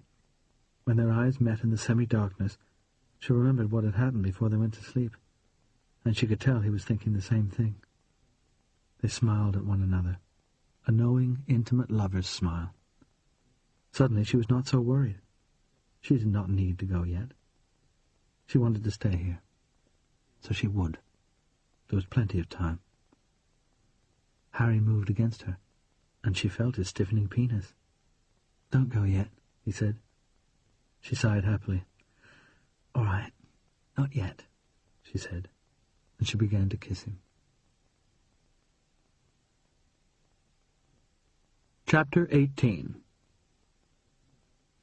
Eddie Deacon had himself under rigid control, but he was a boiling kettle with the lid jammed on, a volcano waiting to blow. He sweated constantly, his guts ached, and he could hardly sit still. He was managing to do his job, but only just. He was due to go off duty at 2 a.m. British time. As the end of his shift approached, he faked one more set of fuel figures. Earlier, he had understated the plane's consumption to give the impression that there was just enough fuel to complete the journey, so that the captain would not turn back. Now he overstated to compensate, so that when his replacement, Mickey Finn, came on duty and read the fuel gauges, there would be no discrepancy. The how-goes-it curve would show fuel consumption fluctuating wildly, and Mickey would wonder why, but Eddie would explain it as due to the storming weather. Anyway, Mickey was the least of his worries. His deep anxiety, the one that held his heart in the cold grip of fear, was that the plane would run out of fuel before it reached Newfoundland. It did not have the regulation minimum. The regulations left a safety margin, of course, but safety margins were there for a reason. This flight no longer had an extra reserve of fuel for emergencies such as engine failure. If something went wrong, it would plunge into the stormy Atlantic Ocean. It could not splash down safely in mid-ocean. It would sink within a few minutes. There would be no survivors. Mickey came up to the flight cabin a few minutes before 2, looking fresh and young and eager. "We're running very low," Eddie said right away. "I've told the captain." Mickey nodded noncommittally and picked up the flashlight. His first duty on taking over was to make a visual inspection of all 4 engines. Eddie left him to it and went down to the passenger deck. The first officer, Johnny Dot, the navigator, Jack Ashford, and the radio operator, Ben Thompson, followed him down the stairs as their replacements arrived. Jack went to the galley to make a sandwich. The thought of food nauseated Eddie. He got a cup of coffee and went to sit in number 1 compartment. When he was not working, he had nothing to take his mind off the thought of Carol Ann in the hands of her kidnappers. It was just after 9 p.m. in Maine now. It would be dark. Carol Ann would be weary and dispirited at best. She tended to fall asleep much earlier since she got pregnant. Would they give her somewhere to lie down? She would not sleep tonight, but perhaps she could rest her body. Eddie just hoped that the thought of bedtime did not put ideas into the heads of the hoodlums who were guarding her. End of side 16. Side 17. Before his coffee was cold, the storm hit in earnest. The ride had been bumpy for several hours, but now it became really rough. It was like being on a ship in a storm. The huge aircraft was like a boat on the waves, rising slowly, then dropping fast, hitting the trough with a thump and then climbing again, rolling and tossing from side to side as the winds caught it. Eddie sat on a bunk and braced himself with his feet on the corner post. The passengers began to wake up, ring for stewards, and rush to the bathroom. The two stewards, Nicky and Davy, who had been dozing in number 1 compartment with the off-duty crew, buttoned their collars and put on their jackets, then hurried off to answer the bells. After a while, Eddie went to the gallery for more coffee. As he got there, the door of the men's room opened and Tom Luther came out, looking pale and sweaty. Eddie stared at him contemptuously. He felt an urge to take the man by the throat, but he fought it down. "Is this normal?"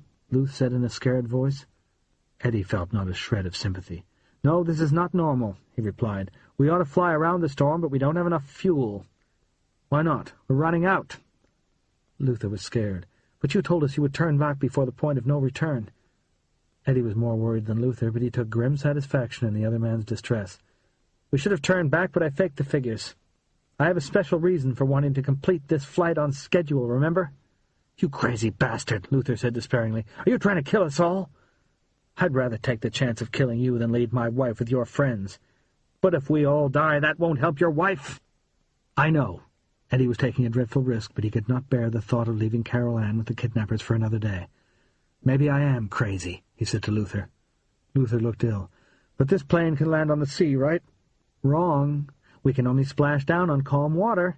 If we went down in mid-Atlantic in a storm like this, the plane would break up in seconds." "Oh, God," Luther moaned. "I should never have got on this plane." "You should never have messed with my wife, you bastard," Eddie said through his teeth. The plane lurched crazily, and Luther turned and staggered back into the bathroom.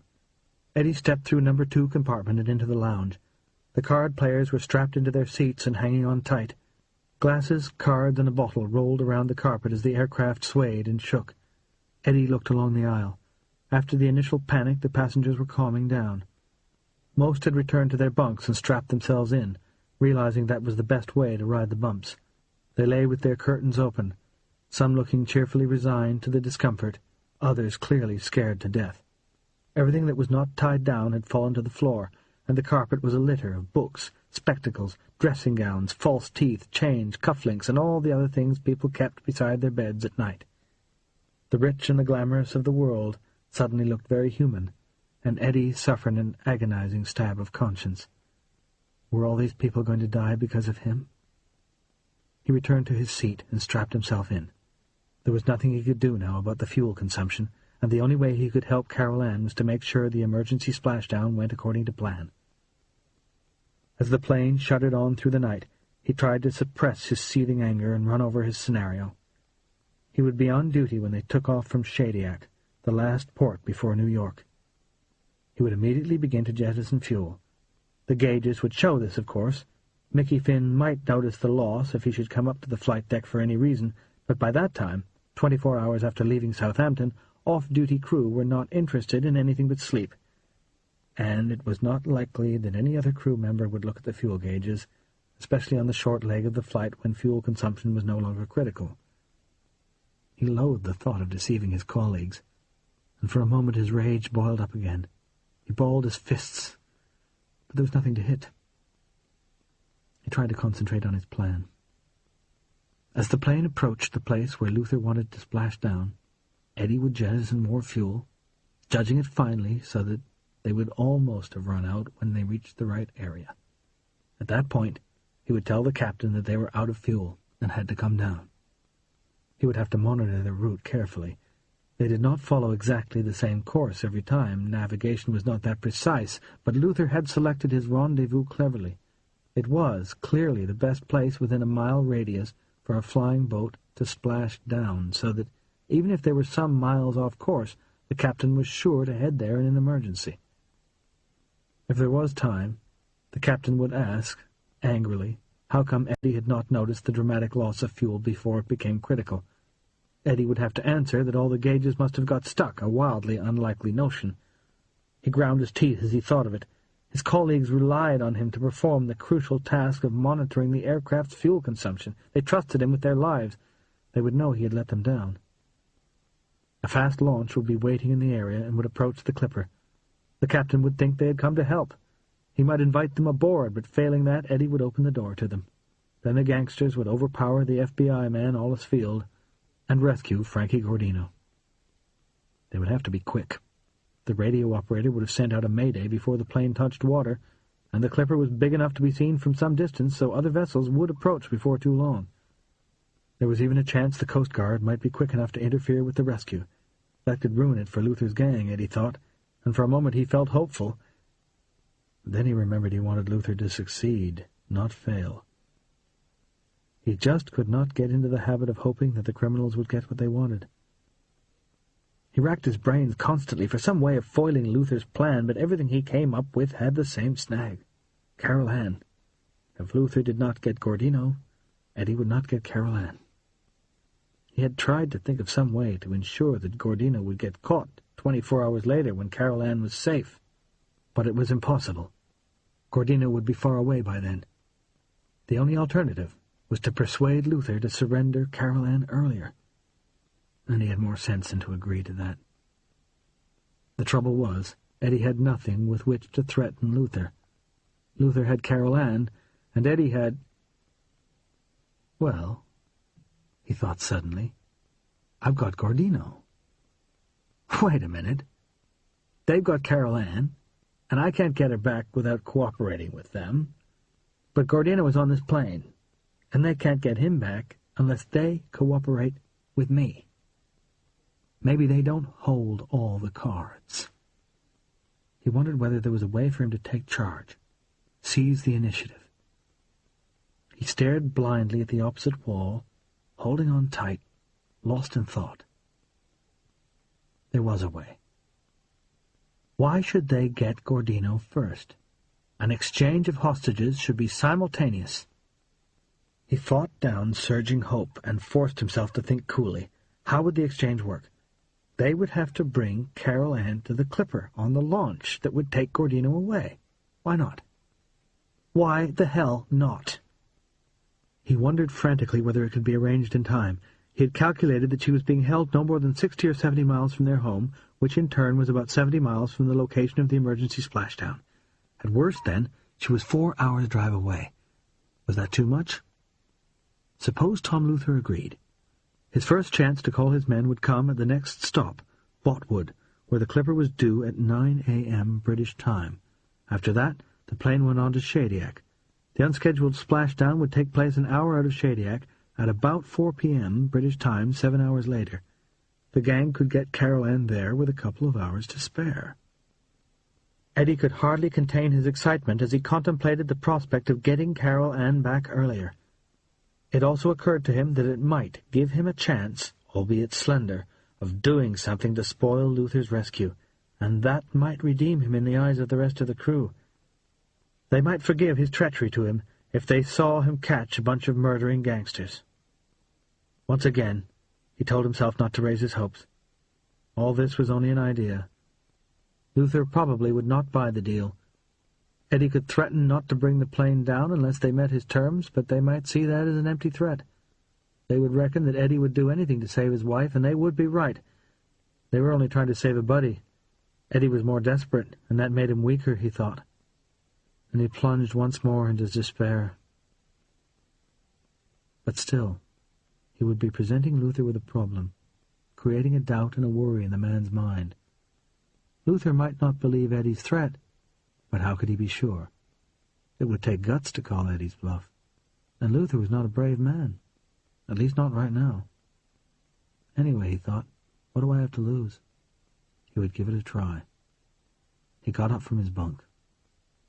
He thought he probably should plan the whole conversation carefully, preparing his answers to Luther's objections, but he was already screwed up to the screaming pitch, and he could not sit still and think any longer.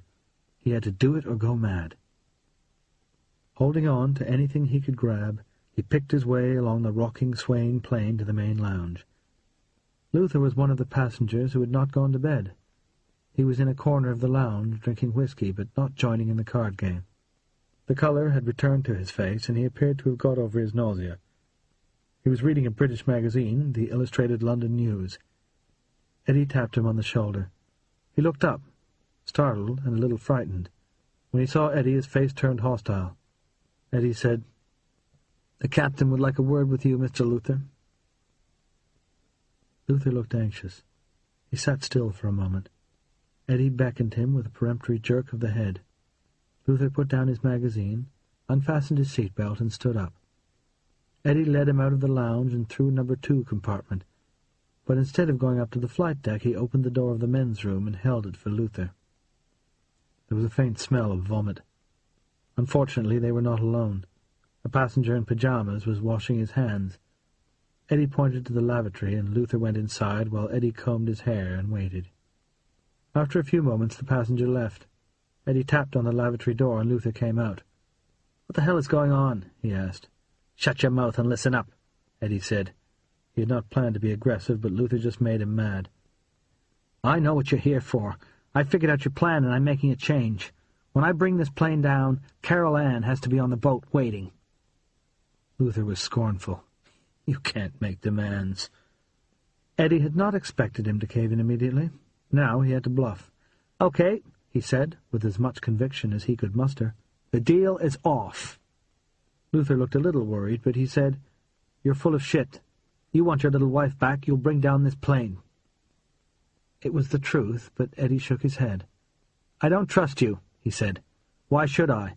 I could do everything you want, and you could double-cross me. I'm not going to take that chance. I want a new deal." Luther's confidence was not yet shaken. "No new deal." "Okay." It was time for Eddie to play his trump card. "Okay, so you go to jail." Luther laughed nervously. "What are you talking about?" Eddie felt a little more confident. Luther was weakening. "I'll tell the captain the whole thing. You'll be taken off the plane at the next stop. The police will be waiting for you. You'll go to jail. In Canada, where your hoodlum friends won't be able to spring you. You'll be charged with kidnapping, piracy. Hell, Luther, you may never come out." At last Luther was rattled. "Everything's set up," he protested. "It's too late to change the plan." "No, it's not," Eddie said. "You can call your people from the next stop and tell them what to do. They'll have 7 hours to get Carol Ann on that launch. There's time." Luther suddenly caved in. "Okay, I'll do it." Eddie did not believe him. The switch had been too quick. His instinct told him Luther had decided to double-cross him. "Tell them they have to call me at the last stop, Shadyac, and confirm that they've made the arrangements." A look of anger passed briefly across Luther's face, and Eddie knew his suspicion had been correct. Eddie went on. "And when the launch meets the clipper, I have to see Carol Ann on the deck of the boat before I open the doors. You understand? If I don't see her, I'll give the alarm. Aulus Field will grab you before you can open the door, and the Coast Guard will be here before your goons can break in. So you make sure this is done exactly right, or you're all dead." Luther got his nerve back suddenly. "You won't do any of this," he sneered. "You wouldn't risk your wife's life." Eddie tried to foster doubt. "Are you sure, Luther?" It was not enough. Luther shook his head decisively. "You ain't that crazy." Eddie knew he had to convince Luther right away. This was the moment of crisis. The word crazy gave him the inspiration he needed. "I'll show you how crazy I am," he said. He pushed Luther up against the wall next to the big square window. For a moment the man was too surprised to resist. "I'll show you just how goddamn crazy I am!" He kicked Luther's legs away with a sudden movement, and the man fell heavily to the floor. At that moment he felt crazy. "You see this window, shitheel?" Eddie took hold of the Venetian blind and ripped it from its fastenings. "I'm crazy enough to throw you out this fucking window. That's how crazy I am." He jumped up onto the washstand and kicked at the window pane. He was wearing stout boots, but the window was made of strong plexiglass, 3/16 of an inch thick. He kicked again, harder, and this time it cracked. One more kick broke it. Shattered glass flew into the room. The plane was traveling at 125 miles per hour, and the icy wind and freezing rain blew in like a hurricane. Luther was scrambling to his feet, terrified. Eddie jumped back onto the floor and stopped him getting away. Catching the man off balance, he pushed him up against the wall. Rage gave him the strength to overpower Luther, although they were much the same weight. He took Luther by the lapels and shoved the man's head out of the window. Luther screamed. The noise of the wind was so loud that the scream was almost inaudible. Eddie pulled him back in and shouted in his ear, "I'll throw you out! I swear to God!" He pushed Luther's head out again and lifted him off the floor. If Luther had not panicked, he might have broken free, but he had lost control and was helpless. He screamed again, and Eddie could just make out the words, "I'll do it! I'll do it! Let me go! Let me go!" Eddie felt a powerful urge to push him all the way out. Then he realized he was in danger of losing control, too. He did not want to kill Luther, he reminded himself, just scare him half to death. He'd achieved that already. It was enough. He lowered Luther to the floor and relaxed his grip. Luther ran for the door. Eddie let him go. "I do a pretty good crazy act," Eddie thought, but he knew he had not really been acting. He leaned against the washstand, catching his breath. The mad rage left him as quickly as it had come. He felt calm, but shocked by his own violence, almost as if someone else had done it. A moment later, a passenger came in. It was the man who had joined the flight at Foynes, Mervyn Lovesey, a tall guy in a striped nightshirt that looked pretty funny. He was a down-to-earth Englishman of about 40. He looked at the damage and said, "By it, what happened here?" Eddie swallowed. "A broken window," he said. Lovesey gave him a satiric look. "That much I worked out for myself."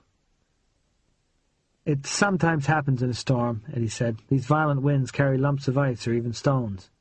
Lovesey was sceptical. "Well, I've been flying my own plane for 10 years, and I never heard that." Eddie was right, of course. Windows did sometimes break on trips, but it usually happened when the plane was in harbour, not in mid-Atlantic.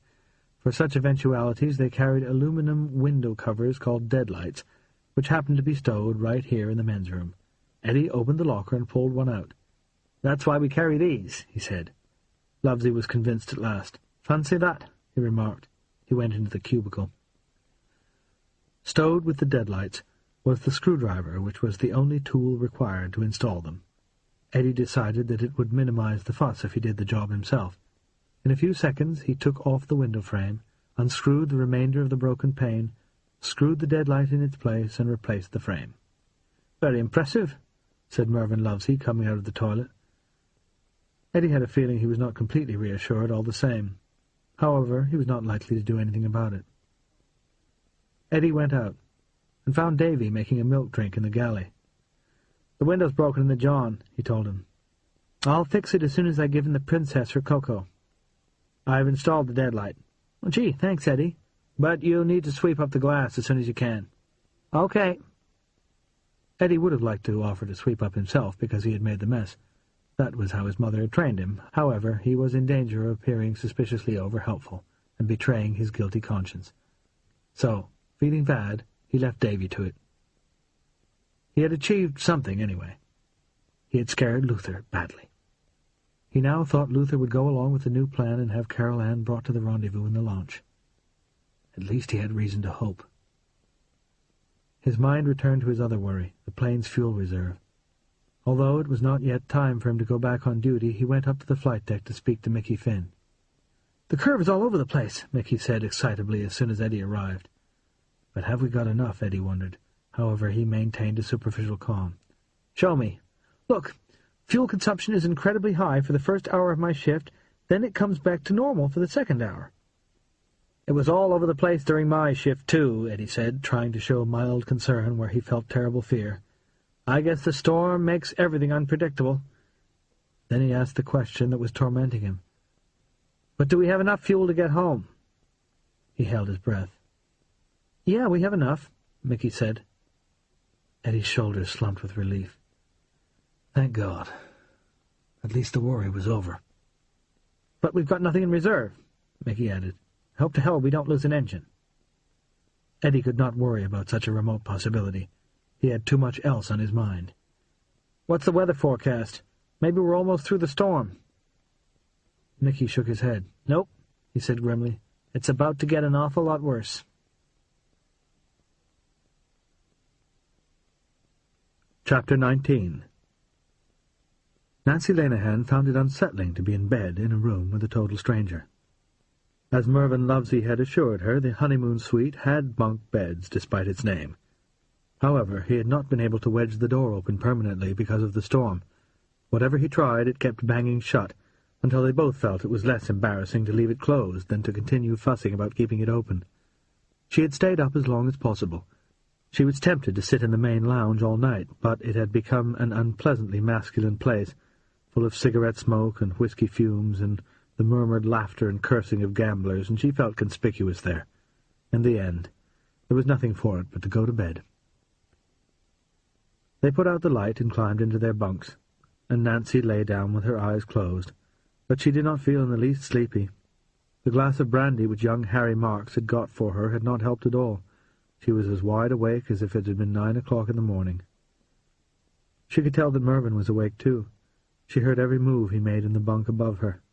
Unlike the other bunks, those in the honeymoon suite were not curtained, so her only privacy was the darkness. She lay awake and thought about Margaret Oxenford, so young and naive, so full of uncertainty and idealism. She sensed great passion beneath Margaret's hesitant surface, and identified with her on that account. Nancy, too, had had battles with her parents, or at least with her mother. Ma wanted her to marry a boy from an old Boston family, but at the age of 16, Nancy fell in love with Sean Lenihan, a medical student whose father was actually a foreman in Pa's own factory. Horrors. Ma campaigned against Sean for months, bringing wicked gossip about him and other girls, snubbing his parents viciously, falling ill and retiring to bed, only to get up again and harangue her daughter for selfishness and ingratitude.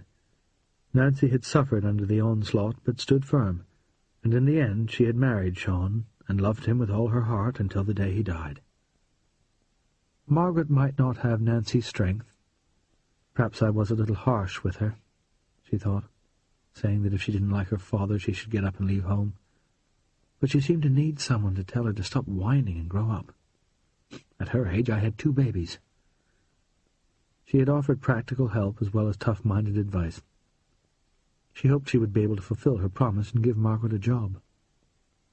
That all depended on Danny Riley, the old reprobate who held the balance of power in her battle with her brother. Nancy began to worry at the problem all over again. Had Mac, her lawyer, been able to reach Danny? If so, how had Danny received the story about an inquiry into one of his past misdemeanors? Did he suspect that the whole thing had been invented to put pressure on him? Or was he scared out of his wits? She tossed and turned uncomfortably as she reviewed all the unanswered questions. She hoped she could talk to Mac on the phone at the next stop, Botwood in Newfoundland. Perhaps he would be able to relieve the suspense by then. The plane had been jerking and swaying for some time, making Nancy even more restless and nervous, and after an hour or two the movement got much worse. She had never been frightened in a plane before, but on the other hand, she had never experienced such a storm, and she was scared. She held on to the edges of her bunk as the mighty aircraft tossed in the violent winds. She had faced a lot of things alone since her husband died, and now she told herself to be brave and tough it out. But she could not help imagining that the wings would break off, or the engines would be destroyed, and they would all plunge headlong into the sea, and she became terrified. She screwed her eyes up tight and bit the pillow. Suddenly the plane seemed to go into free fall. She waited for the fall to stop, but it went on and on. She could not suppress a whimper of dread. Then at last there was a bump, and the plane seemed to right itself. A moment later she felt Mervyn's hand on her shoulder. "It's just a storm," he said in his flat British accent. "I've known worse. There's nothing to fear." She found his hand and gripped it tightly. He sat on the edge of her bunk and stroked her hair during the moments when the plane was stable. She was still frightened, but it helped to hold hands during the bumpy bits, and she felt a little better. She did not know how long they stayed like that. Eventually the storm eased. She began to feel self-conscious, and she released Mervyn's hand. She did not know what to say. Mercifully, he stood up and left the room. Nancy put on the light and got out of bed. She stood up shakily, put on her electric blue silk robe over her black negligée, and sat at the dressing table. She brushed her hair, which always soothed her. She was embarrassed about having held his hand. At the time she had forgotten about decorum, and had just been grateful for someone to comfort her, but now she felt awkward. She was glad he was sensitive enough to guess at her feelings and leave her alone for a few minutes to collect herself. He came back with a bottle of brandy and 2 glasses. He poured drinks and gave one to Nancy. She held the glass in one hand and gripped the edge of the dressing-table with the other. The plane was still bumping a little. She would have felt worse if he had not been wearing that comical nightshirt. He looked ridiculous, and he knew it, but he behaved with as much dignity as if he were walking around in his double-breasted suit, and somehow that made him funnier. He was obviously a man who was not afraid to appear foolish. She liked him for the way he wore his nightshirt. She sipped her brandy. The warm liquor immediately made her feel better, and she drank some more. "An odd thing happened," he said conversationally. "As I was going into the men's room, another passenger came out looking scared to death. When I went inside, the window was broken, and the engineer was stood there looking guilty. He gave me a cock-and-bull story about the glass being smashed by a lump of ice in the storm, but it looked to me as if the 2 of them had had a fight." Nancy was grateful to him for talking about something, just so that they did not have to sit there thinking about holding hands. "Which one is the engineer?" she said. "A good-looking lad about my height, fair hair." "I know. And which passenger?" "I don't know his name. Businessman on his own, in a pale grey suit." Mervyn got up and poured her some more brandy. Nancy's robe, unfortunately, came only just below her knees, and she felt rather undressed with her calves and her bare feet exposed. But once again she reminded herself that Mervyn was in frenzied pursuit of an adored wife, and he had no eyes for anyone else. Indeed, he would hardly notice if Nancy were stark naked. His holding her hand had been a friendly gesture from one human being to another, pure and simple. A cynical voice in the back of her mind said that holding hands with someone else's husband was rarely simple and never pure, but she ignored it. Searching for something to talk about, she said, "Is your wife still mad at you?" "She's as cross as a cat with a boil," Mervyn replied. Nancy smiled as she recalled the scene she had found in the suite when she returned from getting changed, Mervyn's wife yelling at him, and the boyfriend yelling at her while Nancy watched from the doorway. Diana and Mark had quietened down immediately, and left looking rather sheepish to continue their row elsewhere. Nancy had refrained from commenting at the time because she did not want Mervyn to think she was laughing at his situation. However, she did not feel inhibited about asking him personal questions. Intimacy had been forced on them by circumstances. "Will she come back to you?" "There's no telling," he said. "That chap she's with, I think he's a weed, but maybe that's what she wants." Nancy nodded. The 2 men, Mark and Mervyn, could hardly have been more different. Mervyn was tall and imperious, with dark good looks and a blunt manner. Mark was an altogether softer person, with hazel eyes and freckles, who normally wore a mildly amused look on his round face. "I don't go for the boyish type, but he's attractive in his way," she said. She was thinking, if Mervyn was my husband, I wouldn't exchange him for Mark, but there's no accounting for taste. "Aye. At first I thought Diana was just being daft, but now that I've seen him I'm not so sure."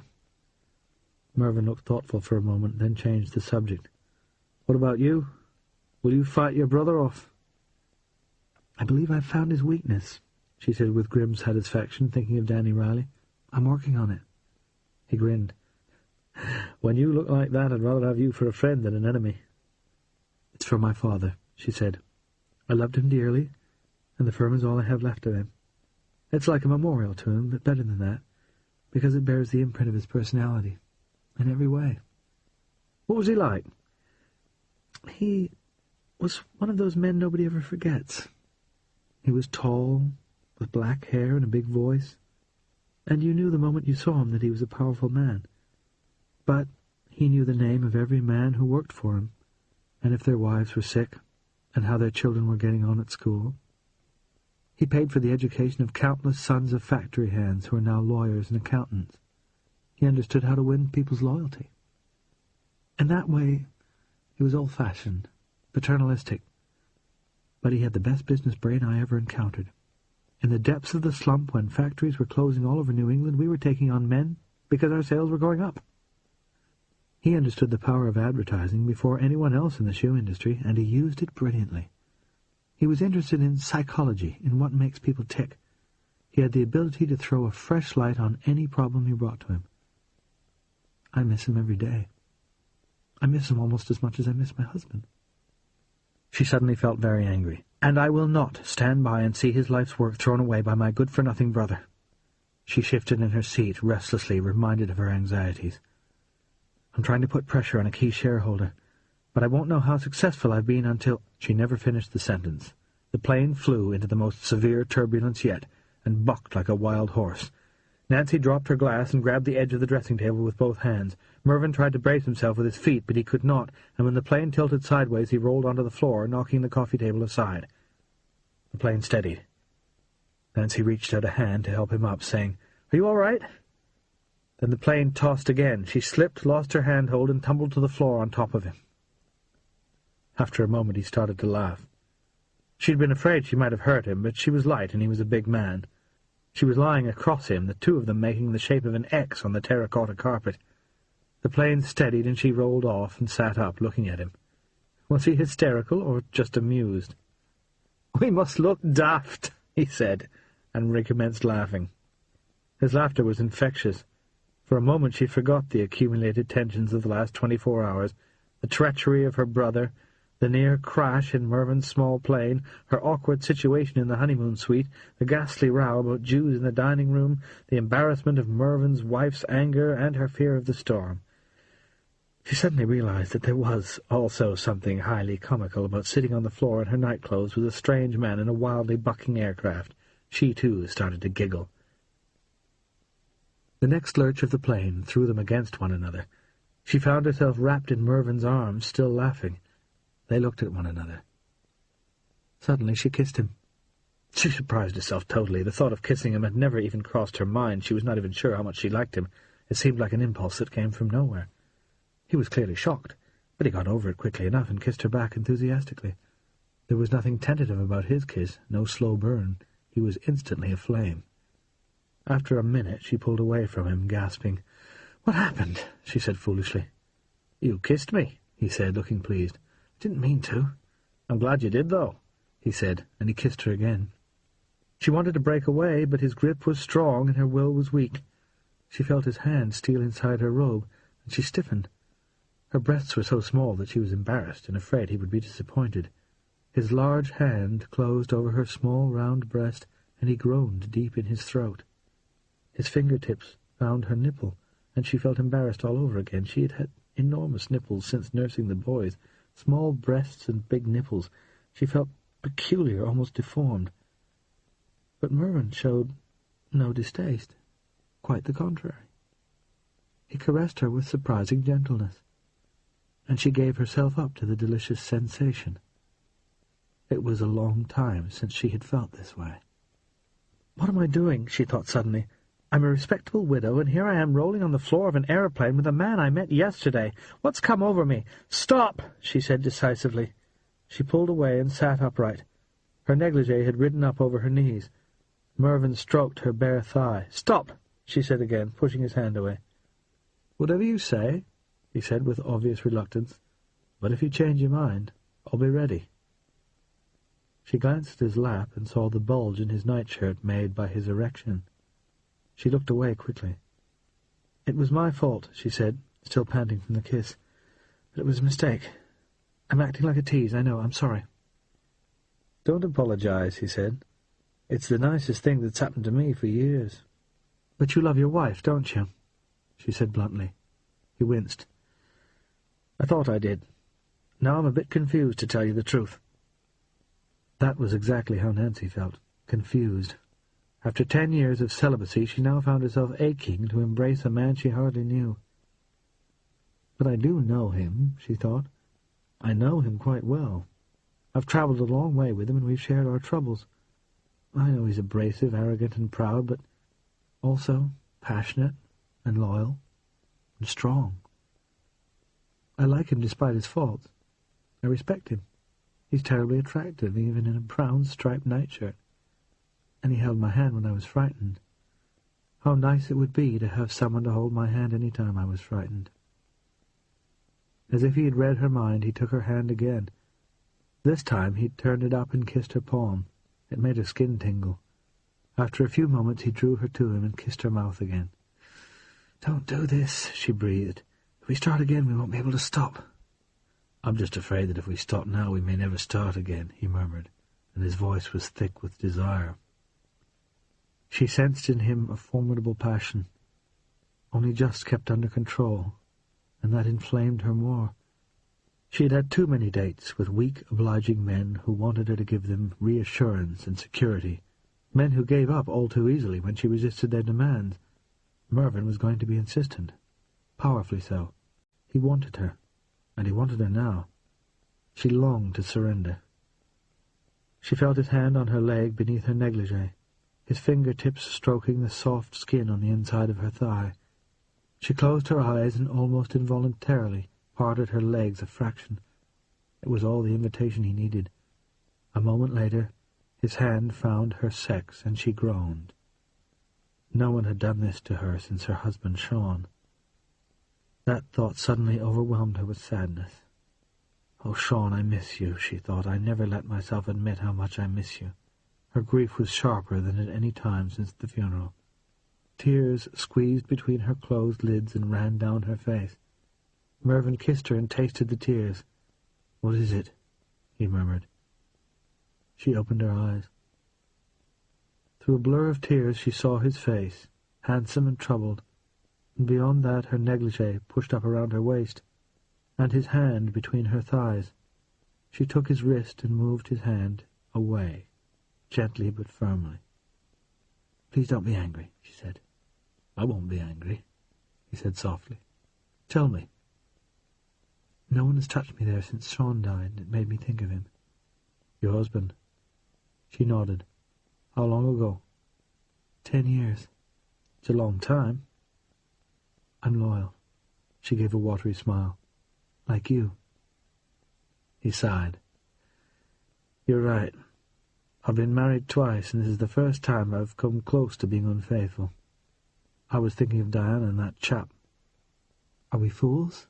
she said. "Maybe. We should stop thinking about the past. Seize the moment. Live for today." "Perhaps we should," she said, and she kissed him again. The plane bucked as if it had hit something. Their faces were banged together and the lights flickered. The aircraft tossed and bumped violently. Nancy forgot all about kissing and clung on to Mervyn for stability. When the turbulence eased a little, she saw that his lip was bleeding. "You bit me," he said with a rueful grin. "I'm sorry." "I'm glad. I hope there's a scar." She hugged him hard, feeling a surge of affection. They lay together on the floor while the storm raged. In the next pause, Mervyn said, "Let's try and make it to the bunk. We'll be more comfortable than on this carpet." Nancy nodded. Getting up on her hands and knees, she crawled across the floor and scrambled up onto her bunk. Mervyn followed her and lay down beside her. He put his arms around her and she snuggled up to his nightshirt. Each time the turbulence got worse, she held him hard, like a sailor tied to the mast. When it lessened, she relaxed, and he stroked her soothingly. At some point, she fell asleep. End of side 17. Side 18. She was awakened by a knock at the door and a voice calling, "Steward!" She opened her eyes and realized she was lying in Mervyn's arms. "Oh, Jesus!" she said, panicking. She sat up and looked around frenziedly.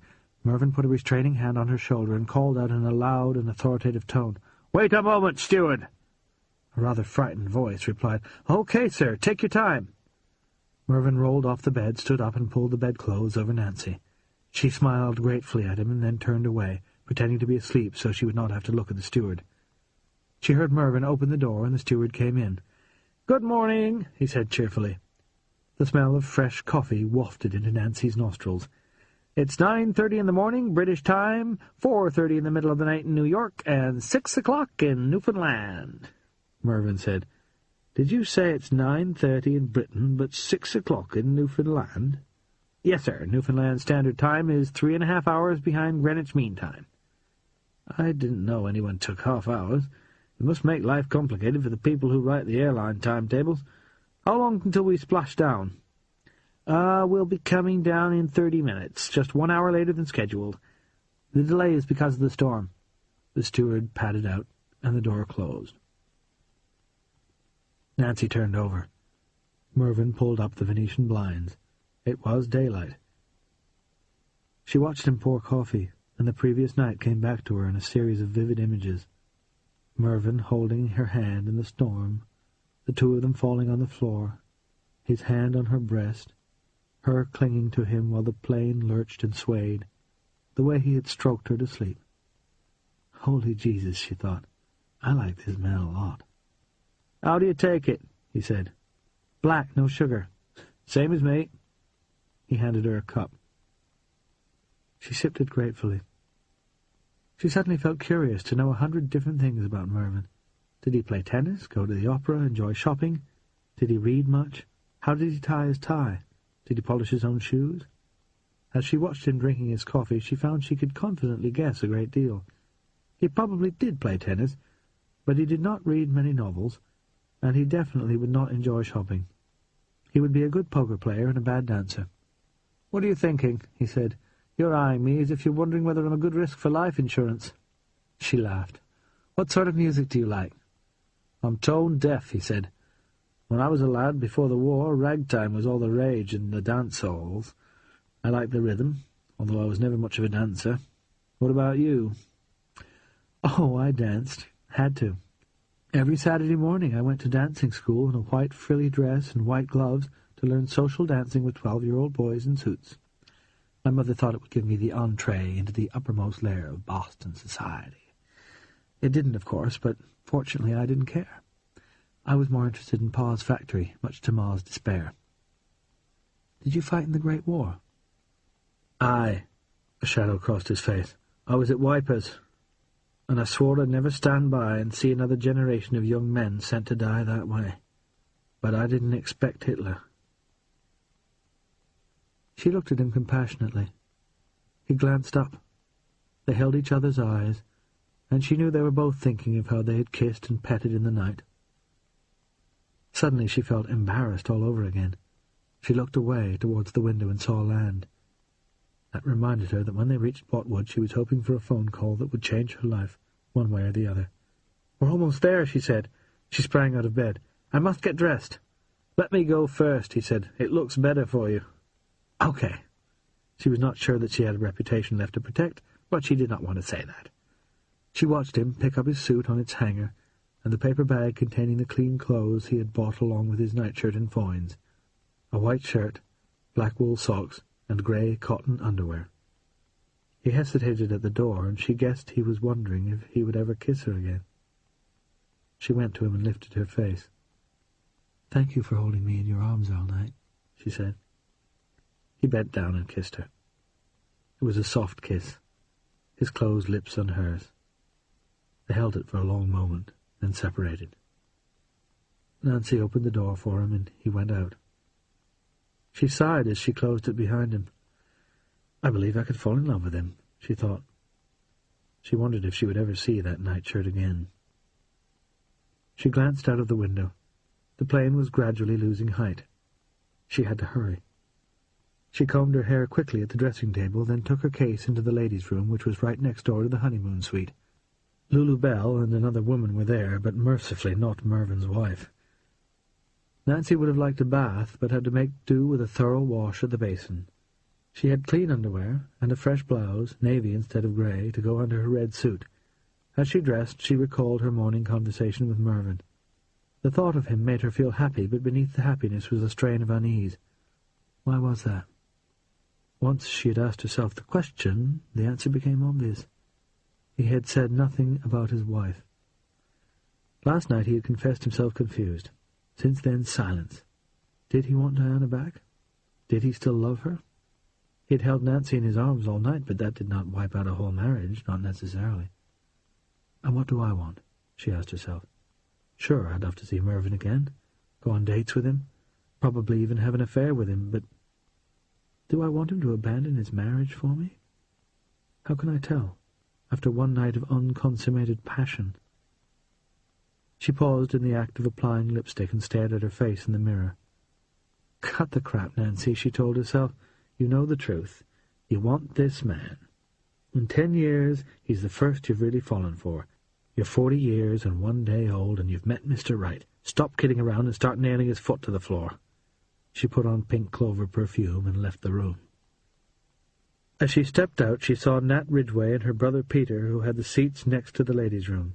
Nat said, "Good morning, Nancy." She remembered instantly how she had felt about this man 5 years ago. Yes, she thought, I might have fallen in love with him, given time. But there wasn't time. And maybe I was lucky. Could be he wanted Black's boots more than he wanted me. After all, he's still trying to get the company. But for sure he's not still trying to get me. She nodded curtly to him and went into her suite. The bunks had been dismantled and remade as a divan seat, and Mervyn was sitting there, shaved and dressed in his dark grey suit and white shirt. "Look out of the window," he said. "We're almost there." Nancy looked out and saw land. They were flying low over a dense pine forest streaked with silver rivers. As she watched, the trees gave way to water, not the deep dark water of the Atlantic, but a calm grey estuary. On the far side she could see a harbour and a cluster of wooden buildings crowned by a church. The plane came down rapidly. Nancy and Mervyn sat on the divan, with their seat belts fastened, holding hands. Nancy hardly felt the impact when the hull cleaved the surface of the river, and she was not sure they were down until a moment later the windows were obscured by spray. "Well," she said, "I've flown the Atlantic." "Aye, there's not many can say that." She did not feel very brave. She had spent half the trip worrying about her business and the other half holding hands with somebody else's husband. She had only thought about the flight itself when the weather was rough and she was scared stiff. What was she going to tell the boys? They would want all the details. She did not even know how fast the plane flew. She resolved to find out all that sort of thing before they got to New York. When the plane taxied to a halt, a launch came alongside. Nancy put on her coat and Mervyn his leather flying jacket. About half the passengers had decided to get off the plane and stretch their legs. The rest were still in bed, closed in behind the tightly fastened blue curtains of their bunks. They passed through the main lounge, stepped out onto the stubby sea wing and boarded the launch. The air smelled of the sea and of new timber. There was probably a sawmill nearby. Near the clipper's mooring was a fuel barge marked Shell Aviation Service, with men in white overalls waiting to refill the plane's tanks. There were also 2 quite big freighters in the harbour. The anchorage here must be deep. Mervyn's wife and her lover were among those who had decided to land, and Diana glared at Nancy as the launch headed for the shore. Nancy was uncomfortable and could not meet her eye, although she had less to feel guilty about than Diana herself. After all, Diana was the one who had actually committed adultery. They landed, via a floating dock, a catwalk, and a pier. Despite the early hour, there was a small crowd of sightseers. At the landward end of the pier were the Pan-American buildings, 1 large and 2 small, all made of wood painted green with red-brown trim. Beside the buildings was a field with a few cows. The passengers entered the large airline building and showed their passports to a sleepy exciseman. Nancy noticed that Newfoundlanders spoke fast with an accent more like Irish than Canadian. There was a waiting room, but it attracted no one, and the passengers all decided to explore the village. Nancy was impatient to speak to Patrick McBride in Boston. Just as she was about to ask for a phone, her name was called. The building had a voice-hailer system like a ship's. She identified herself to a young man in a Pan-American uniform. "There's a telephone call for you, ma'am," he said. Her heart leaped. "Where's the phone?" she asked, looking around the room. "In the telegraph office on Wireless Road. It's less than a mile away." A mile away! She could hardly contain her impatience. "Then let's hurry before the connection is broken. Do you have a car?" The youngster looked as startled as if she had asked for a space rocket. "No, ma'am." "So we'll walk. Lead the way." They left the building, Nancy and Mervyn following the messenger. They went up the hill, following a dirt road with no sidewalk. Loose sheep grazed the verges. Nancy was grateful for comfortable shoes, made by blacks, of course. Would blacks still be her company tomorrow night? Patrick McBride was about to tell her. The delay was unbearable. In 10 minutes or so they reached another small wooden building and went inside. Nancy was shown to a chair in front of a phone. She sat down and picked up the instrument with a shaking hand. "This is Nancy Lenihan speaking." An operator said, "Hold the line for Boston."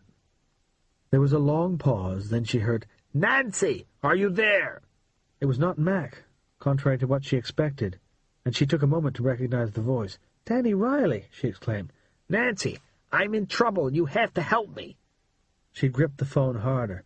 It sounded as if her plan had worked. She made her voice calm, almost bored, as if the call was a nuisance. "What sort of trouble, Danny?" "People are calling me about that old case." This was good news. Mac had put the wind up Danny. His voice was panicky. This was what she wanted, but she pretended not to know what he was talking about. "What case? What is this?" "You know. I can't talk about it on the phone." "If you can't talk about it on the phone, why are you calling me?" "Nancy, stop treating me like shit. I need you." "Okay, calm down." He was scared enough. Now she had to use this fear to manipulate him. "Tell me exactly what has happened, leaving out the names and addresses. I think I know what case you're talking about." "You have all your pa's old papers, right?" "Sure, they're in my strong room at home." "Some people may ask to look through them." Danny was telling Nancy the story she herself had concocted. The ploy had worked perfectly so far. Blithely, Nancy said, "I don't think there's anything you need worry about." "How can you be sure?" he interrupted frantically. "I don't know." "Have you been through them all?" "No, there are too many, but—" "Nobody knows what's in there. You should have burned all that stuff years ago." "I guess you're right, but I never thought. Who wants to see the stuff, anyway?" "It's a bar inquiry." "Do they have the right?" "No, but it looks bad if I refuse." "And it looks all right if I refuse?" "You're not a lawyer. They can't pressure you." Nancy paused, pretending to hesitate, keeping him in suspense a moment longer. Finally she said, "Then there's no problem." "You'll turn them down?" "I'll do better than that. I'll burn everything tomorrow." "Nancy!" He sounded as if he might weep. "Nancy, you're a true friend." She felt a hypocrite as she replied, "How could I do anything else?" "I appreciate this. God, I really do. I don't know how to thank you." "Well, since you mention it, there is something you could do for me." She bit her lip. This was the delicate bit. "You know why I'm flying back in such a rush?" "I don't know. I've been so worried about this other thing." "Peter is trying to sell the company out from under me." There was a silence at the other end of the line. "Danny? Are you there?" "Sure, I'm here. Don't you want to sell the company?" "No. The price is way too low, and there's no job for me in the new setup. Of course I don't want to sell. Peter knows it's a lousy deal, but he doesn't care so long as he hurts me." "Is it a lousy deal? The company hasn't been doing too well lately." "You know why, don't you?" "I guess." "Come on, say it. Peter is a lousy manager." "Okay." "Instead of letting him sell the company cheap, why don't we fire him? Let me take over. I can turn it around, you know that. Then when we're making money, we can think about selling out at a much higher price." I don't know." "Danny, a war has just started in Europe, and that means business is going to boom. We'll be selling shoes faster than we can make them. If we wait 2 or 3 years, we could sell the company for double, 3 times the price." "But the association with Nat Ridgway would be so useful to my law firm." "Forget what's useful. I'm asking you to help me out." I really don't know if it's in your own interests. Nancy wanted to say, "You goddamn liar, it's your interests you're thinking about."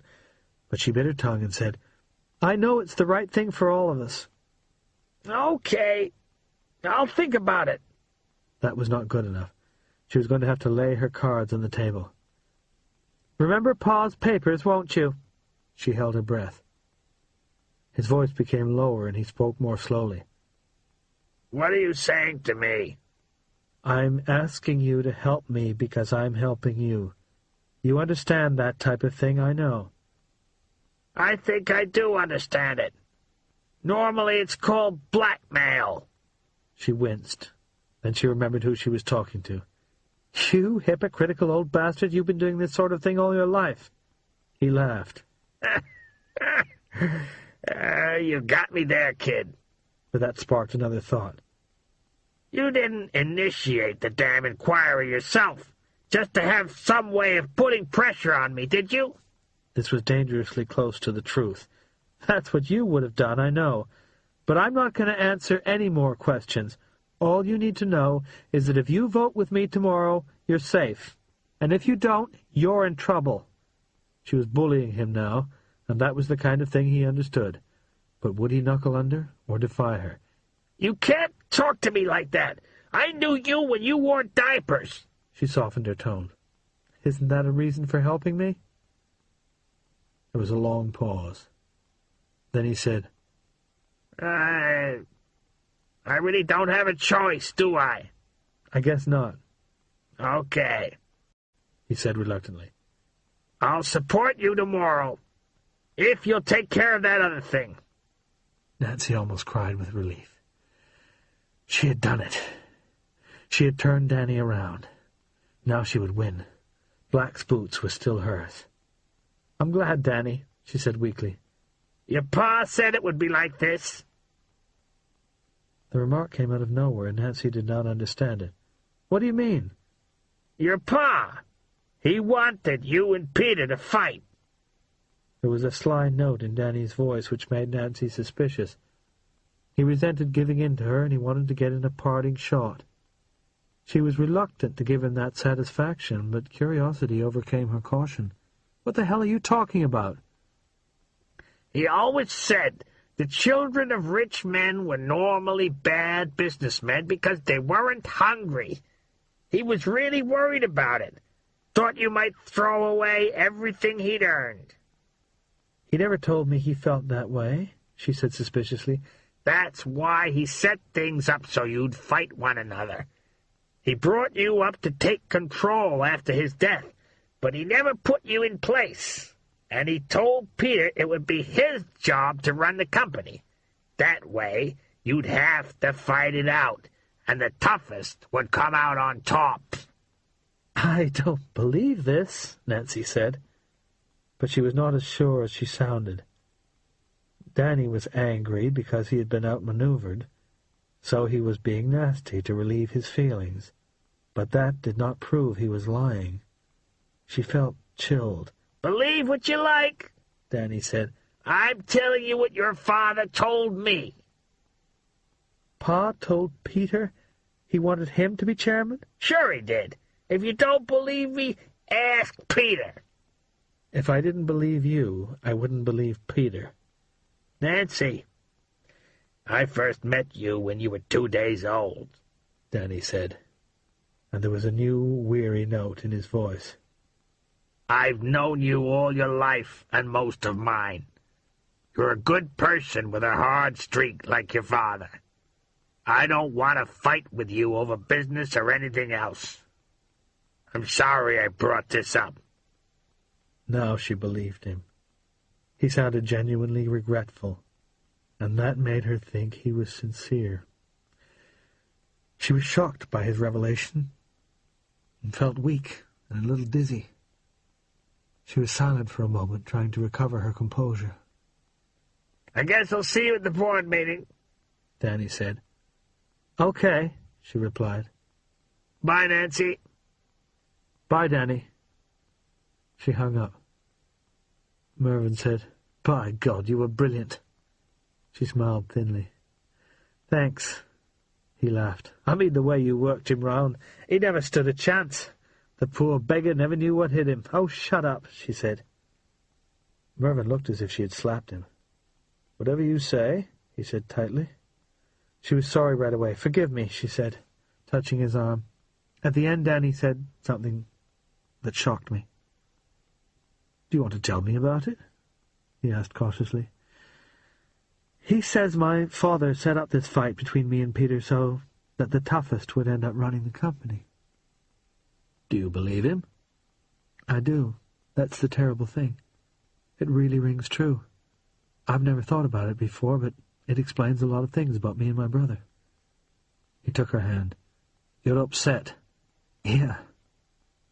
She stroked the sparse black hair on the backs of his fingers. I feel like a character in a motion picture acting out a scenario that was written by someone else. I've been manipulated for years, and I resent it. I'm not even sure I want to win this fight with Peter now that I know how I was set up. He nodded understandingly. What would you like to do? The answer came to her as soon as he asked the question. "I'd like to write my own script. That's what I'd like to do." Chapter 20. Harry Marks was so happy he could hardly move. He lay in bed remembering every moment of the night, the sudden thrill of pleasure when Margaret had kissed him, the anxiety as he worked up the courage to make a pass at her, the disappointment when she turned him down, and the amazement and delight when she had jumped into his bunk like a rabbit diving into its hole. He cringed as he remembered that he had come the moment she touched him. This always happened to him the first time with a new girl. He had not owned up to that. It was humiliating. One girl had been scornful and mocked him. Mercifully, Margaret had not been disappointed or frustrated. In a funny way, she had been aroused by it. Anyway, she'd been happy in the end. So had he. He could hardly believe his luck. He was not clever, he had no money, he did not come from the right social class. He was a complete fraud, and she knew it. What did she see in him? There was no mystery about what attracted him to her. She was beautiful, lovable, warm-hearted, and vulnerable, and if that were not enough, she had the body of a goddess. Anyone would have fallen for her. But him? He was not bad-looking, of course, and he knew how to wear clothes, but he had a feeling that sort of thing did not count much with Margaret. However, she was intrigued by him. She found his way of life fascinating, and he knew a lot of stuff that was strange to her about working-class life in general and the criminal underworld in particular. He guessed that she saw him as a romantic figure like the Scarlet Pimpernel, or some kind of outlaw, Robin Hood, or Billy the Kid, or a pirate. She was extraordinarily grateful to him for holding her chair in the dining room. A trivial thing he had done without even thinking about it, but it meant a lot to her. In fact, he was pretty sure that that was the moment when she had really fallen for him. Girls are peculiar, he thought with a mental shrug. Anyway, it no longer mattered what the original attraction had been. Once they took their clothes off, it was pure chemistry. He would never forget the sight of her white breasts in the dim, filtered light, her nipples so small and pale they were hardly visible, the riot of chestnut hair between her legs, the scattering of freckles at her throat. And now he was going to risk losing it all. He was going to steal her mother's jewelry. It was not something a girl could laugh off. Her parents were awful to her, and she probably believed their wealth should be redistributed anyway, but all the same, she would be shocked. Robbing someone was like a slap across the face. It might not do much damage, but it angered people out of all proportion. It could be the end of his affair with Margaret. But the Delhi suite was here, on this plain, in the baggage hold, just a few steps from where he lay, the most beautiful jewels in the world, worth a fortune, enough for him to live on for the rest of his life. He longed to hold that necklace in his hands, feast his eyes on the fathomless red of the Burmese rubies, and run his fingertips over the faceted diamonds.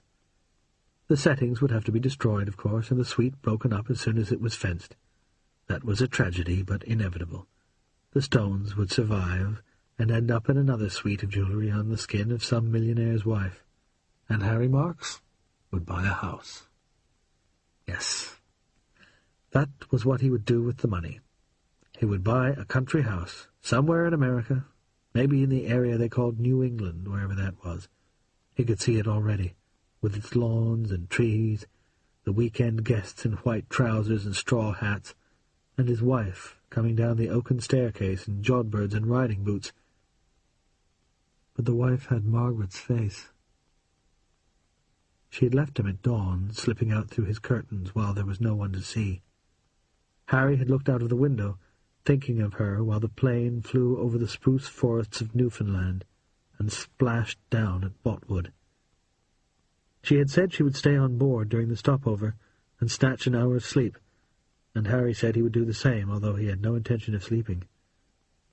Now he could see, through his window, a straggle of people in overcoats boarding the launch. About half the passengers and most of the crew. Now, while most people on the plane were still asleep, would be his chance of getting into the hold. Luggage locks would not delay him long. In no time at all he could have the Delhi suite in his hands. But he was wondering whether Margaret's breasts were not the most precious jewels he would ever hold. He told himself to come down to earth. She had spent a night with him, but would he ever see her again after they got off the plane? He had heard people talk of shipboard romances as being notoriously ephemeral. Seaplane affairs had to be even more fleeting. Margaret was desperate to leave her parents and live independently. But would it ever happen? A lot of rich girls liked the idea of independence, but in practice it was very hard to give up a life of luxury. Margaret was 100% sincere, Harry knew, but she had no idea how ordinary people lived, and when she tried it, she was not going to like it. No, there was no telling what she would do. Jewellery, by contrast, was completely reliable. It would have been simpler if he had had to make a straight choice. If the devil came to him and said, "You can have Margaret or steal the jewels, but not both," he would choose Margaret. But the reality was more complicated. He might leave the jewels and still lose Margaret, or he might get both. All his life he had been a chancer. He decided to try for both. He got up. He stepped into his slippers and pulled on his bathrobe, then looked around. The curtains were still drawn over Margaret's bunk and her mother's. The other three were vacant: Percy's, Lord Oxenford's, and Mr. Membry's. The lounge next door was empty but for a cleaning woman in a headscarf who had presumably come aboard from Botwood and was sleepily emptying the ashtrays.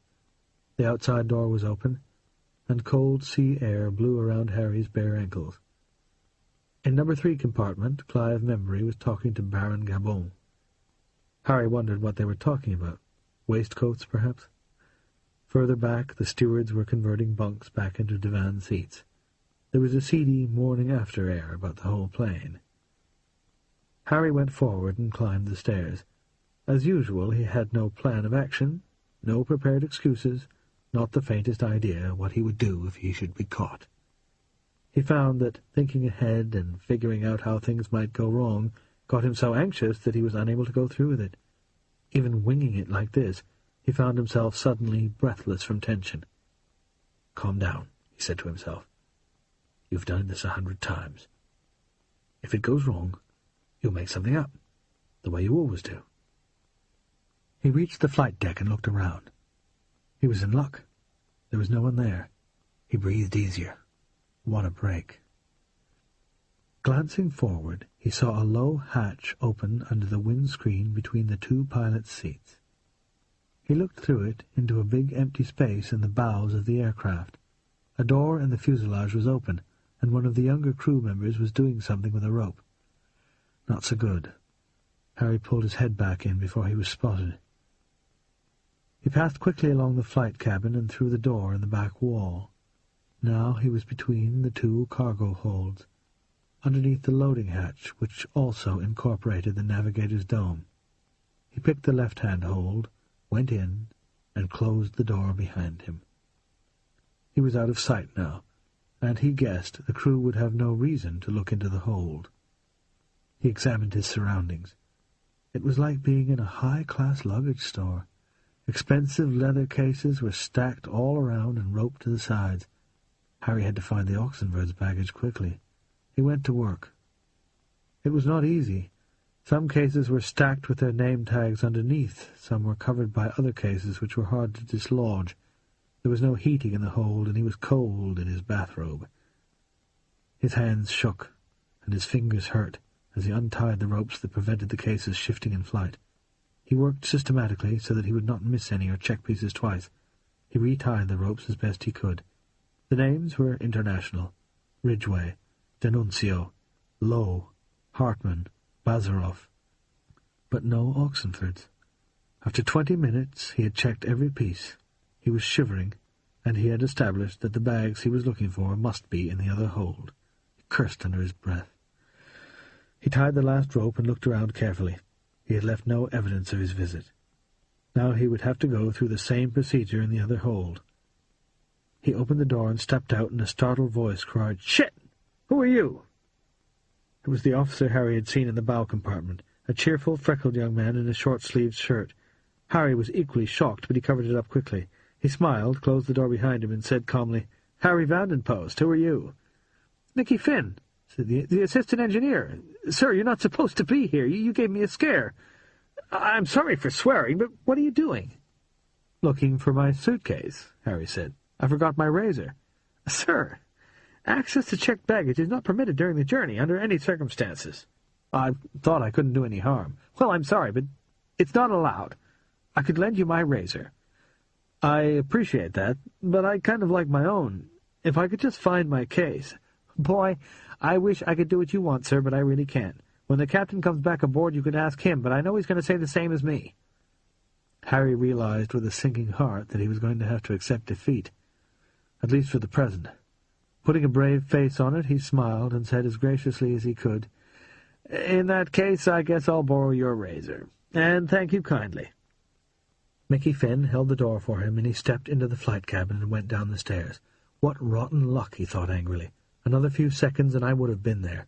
God knows when I'll get another chance. Mickey went into number 1 compartment and returned a moment later with a safety razor, a fresh blade still in its paper wrapper, and shaving soap in a mug. Harry took them and thanked him. Now he had no choice but to shave. He took his overnight bag into the bathroom, still thinking about those Burmese rubies. Carl Hartman, the scientist, was there in his undershirt, washing himself vigorously. Harry left his own perfectly good shaving tackle in his case and shaved hurriedly with Mickey's razor. "Rough night," he said conversationally. Hartman shrugged. "I've had rougher." Harry looked at his bony shoulders. The man was a walking skeleton. "I bet you have," Harry said. They had no more conversation. Hartman was not talkative, and Harry was preoccupied. After he had shaved, Harry took out a new blue shirt. Unwrapping a new shirt was one of life's small, intense pleasures. He loved the rustle of the tissue paper and the crisp feel of the virgin cotton. He slipped into it deliciously and tied a perfect knot in his wine-coloured silk tie. When he returned to his compartment, he saw that Margaret's curtains were still closed. He imagined her fast asleep, her lovely hair spread across the white pillow, and he smiled to himself. Glancing into the lounge, he saw the stewards setting out a buffet breakfast that made his mouth water, with bowls of strawberries and jugs of cream and orange juice, and cold champagne in dewy silver ice buckets. Those must be hothouse strawberries, he thought, at this time of year. He stowed his overnight case. Then, with Mickey Finn's shaving tackle in his hand, he went upstairs to the flight deck to try again. Mickey was not there, but to Harry's dismay another crew member was sitting at the big chart table doing calculations on a scratch pad. The man looked up, smiled, and said, "Hi, can I help you?" "I'm looking for Mickey to return his razor. You'll find him in number 1, that's the forwardmost compartment." "Thanks." Harry hesitated. He had to get past this guy, but how? "Something else?" the man said pleasantly. "This flight deck is unbelievable," Harry said. "It's like an office. Incredible, isn't it? Do you like flying these planes?" "I love it. Look, I wish I had time to talk, but I have to finish these calculations, and it's going to take me almost until takeoff." Harry groaned inwardly. That meant the way to the hold would be blocked until it was too late. He could not think of an excuse to go into the hold. Once again he forced himself to conceal his disappointment. "Sorry," he said, "I'll buzz off. And normally we like to talk to passengers, we meet such interesting people, but right now..." "My fault." Harry racked his brains for another moment, then gave up. He turned and went back down the stairs, cursing to himself. His luck seemed to be failing him. He went forward and gave the shaving kit to Mickey, then returned to his compartment. Margaret still had not stirred. Harry went through the lounge and stepped out onto the sea wing. He took several deep breaths of the cold, damp air. "I'm missing the opportunity of a lifetime," he thought angrily. The palms of his hands itched when he pictured the fabulous jewellery just a few feet over his head. But he had not given up yet. There was one more stop, Shadiac. That would be his last chance to steal a fortune. Part 5. Botwood to Shadiac. Chapter 21. Eddie Deacon could feel the hostility of his crewmates as they went ashore in the launch. None of them would meet his eye. They all knew now how close they had come to running out of fuel and crashing into the stormy ocean.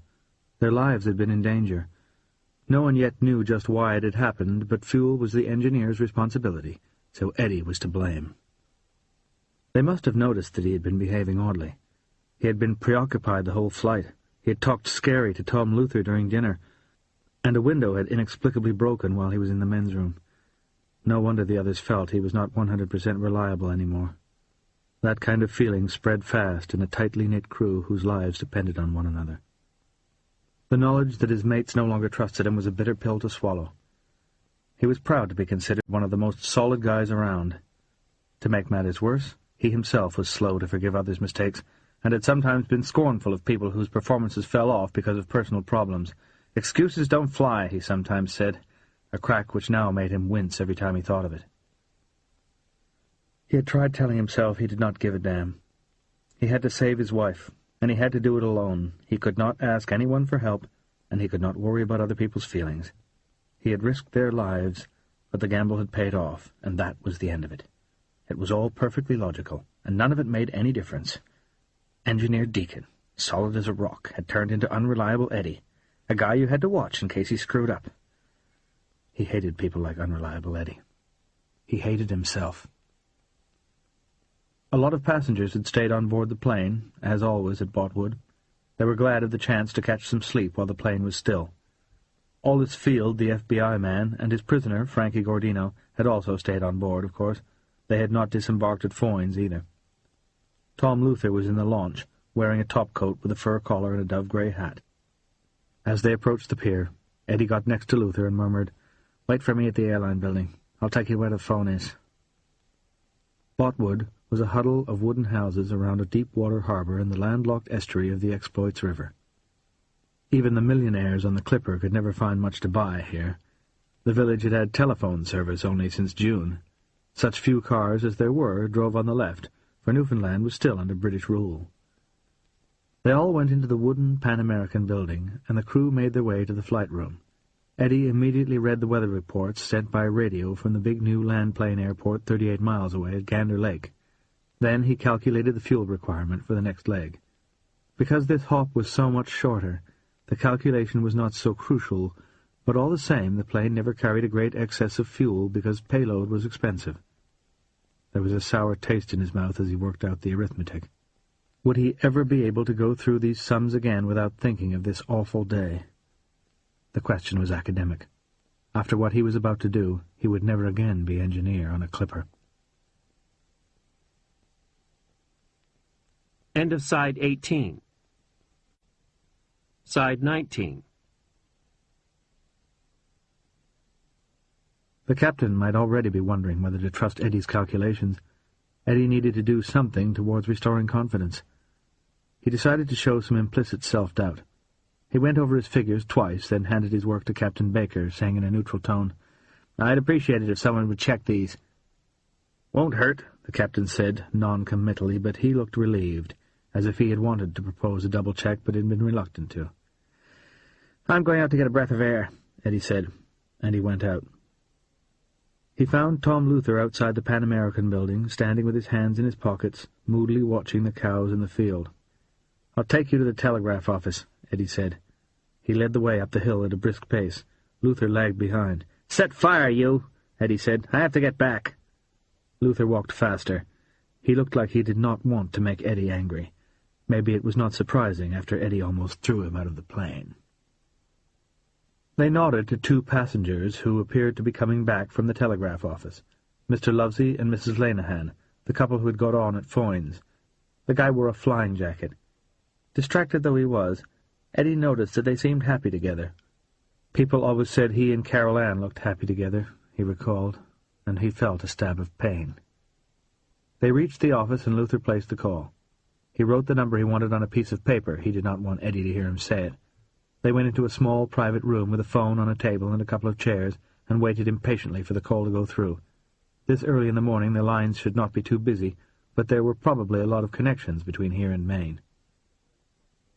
Eddie felt confident that Luther would tell his men to bring Carol Ann to the rendezvous. That was a big step forward. It meant he would be free to act the moment the rescue was over instead of continuing to worry about his wife. But what exactly could he do? The obvious thing would be to radio the police immediately, but Luther was sure to think of that, and he would probably smash up the Clipper's radio. Nobody would be able to do anything until help turned up. By then, Gordino and Luther would be on land, in a car, speeding away, and no one would even know which country they were in, Canada or the USA. Eddie racked his brains for some way to make it easier for the police to trace Gordino, but he could not think of anything. And if he were to give the warning beforehand, there was the danger the police would blunder in too early and endanger Carol Ann, the one risk Eddie was not prepared to take. He began to wonder whether he had achieved anything after all. After a while, the phone rang, and Luther picked up the earpiece. "It's me," he said. "There's going to be a change of plan. You have to bring the woman on the launch." There was a pause, then he said, "The engineer wants it this way, and he says he won't do it any other way, and I believe him, so just bring the woman, okay?" After another pause, he looked at Eddie. "They want to talk to you." Eddie's heart sank. So far, Luther had acted like the man in charge. Now it sounded as if he might not have the power to order Carol Ann brought to the rendezvous. Eddie said edgily, "Are you telling me this is your boss?" "I'm the boss," Luther said uneasily, "but I have partners." Clearly, the partners did not like the idea of bringing Carol Ann to the rendezvous. Eddie cursed. Should he give them the chance to talk him out of it? Was there anything at all to be gained by speaking to them? He thought not. They might bring Carol Ann to the phone and make her scream, to weaken his resolve. "Tell them to fuck off," Eddie said. The phone was on the table, and he spoke loudly, hoping they could hear him at the other end of the line. Luther looked scared. "You can't talk that way to these people," he said in a high voice. Eddie wondered if he should be scared too. Maybe he had misread the situation. If Luther was one of the gangsters, what was he frightened of? But there was no time to reassess the position right now. He had to stick to his plan. "I just want a yes or no," he said. "I don't need to talk to the shitheel." "Oh, my God." Luther picked up the phone and said, "He won't come to the phone. I told you he was difficult." There was a pause. "Yes, good idea. I'll tell him." He turned to Eddie again and held out the earpiece. "Your wife is on the line." Eddie reached for the phone, then pulled his hand back. If he talked to her, he would be putting himself at their mercy. But he was desperate to hear her voice. He summoned up every ounce of willpower, thrust his hands deep into his pockets, and shook his head in silent negation. Luther stared at him for a moment, then spoke into the phone again. "He still won't speak. Get off the line, cunt! I want to talk to—" Suddenly, Eddie had him by the throat. The phone clattered to the floor. Eddie pressed his thumbs into Luther's thick neck.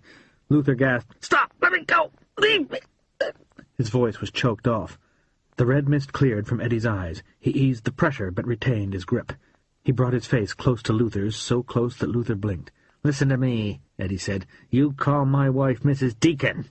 "Okay, okay," Luther said hoarsely. "Let me go, for Christ's sake!" Eddie let him go. Luther rubbed his neck, breathing hard, then he grabbed the phone. "Vincini.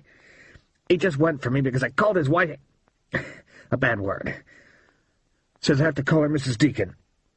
Are you getting it now, or do I have to draw you a picture? He'll do anything." There was a pause.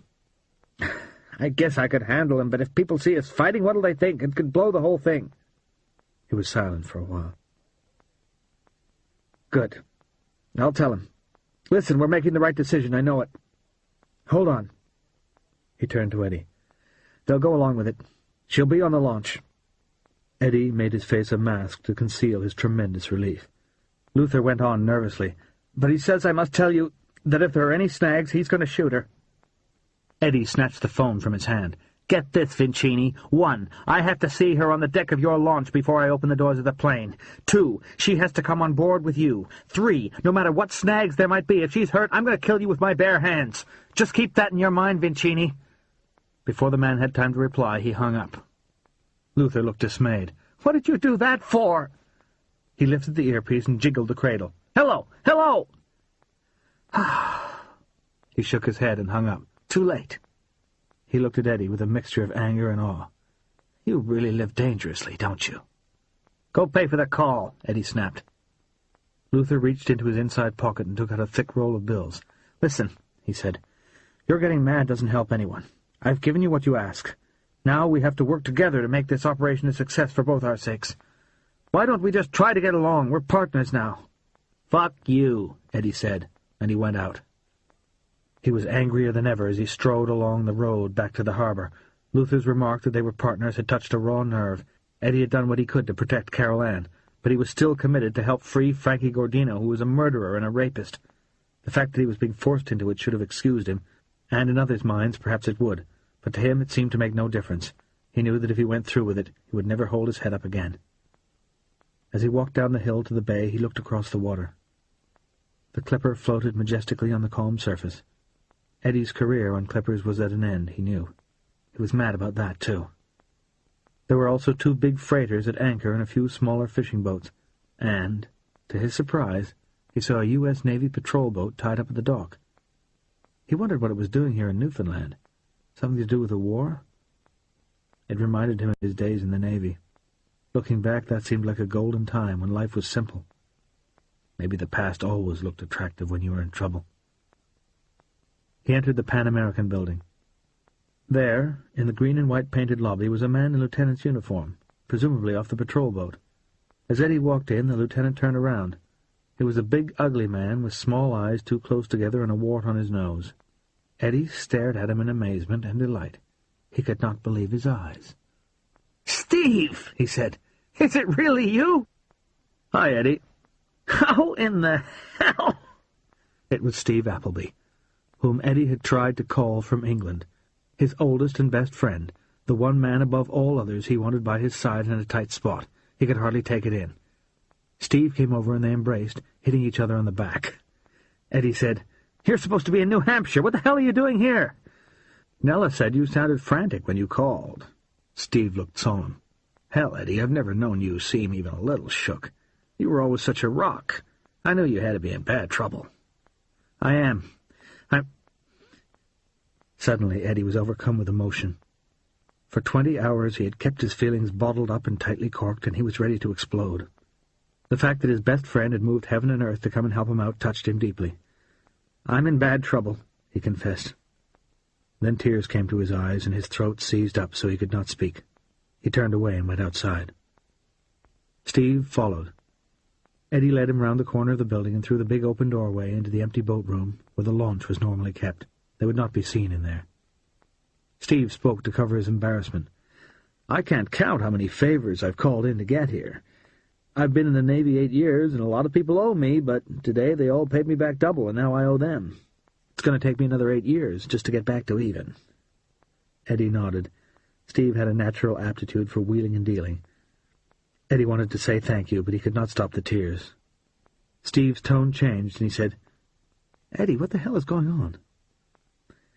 "They've got Carol Ann," Eddie managed. "Who has, for Christ's sake?" "The Patriarcha gang." Steve was incredulous. "Ray Patriarcha? The racketeer? They kidnapped her.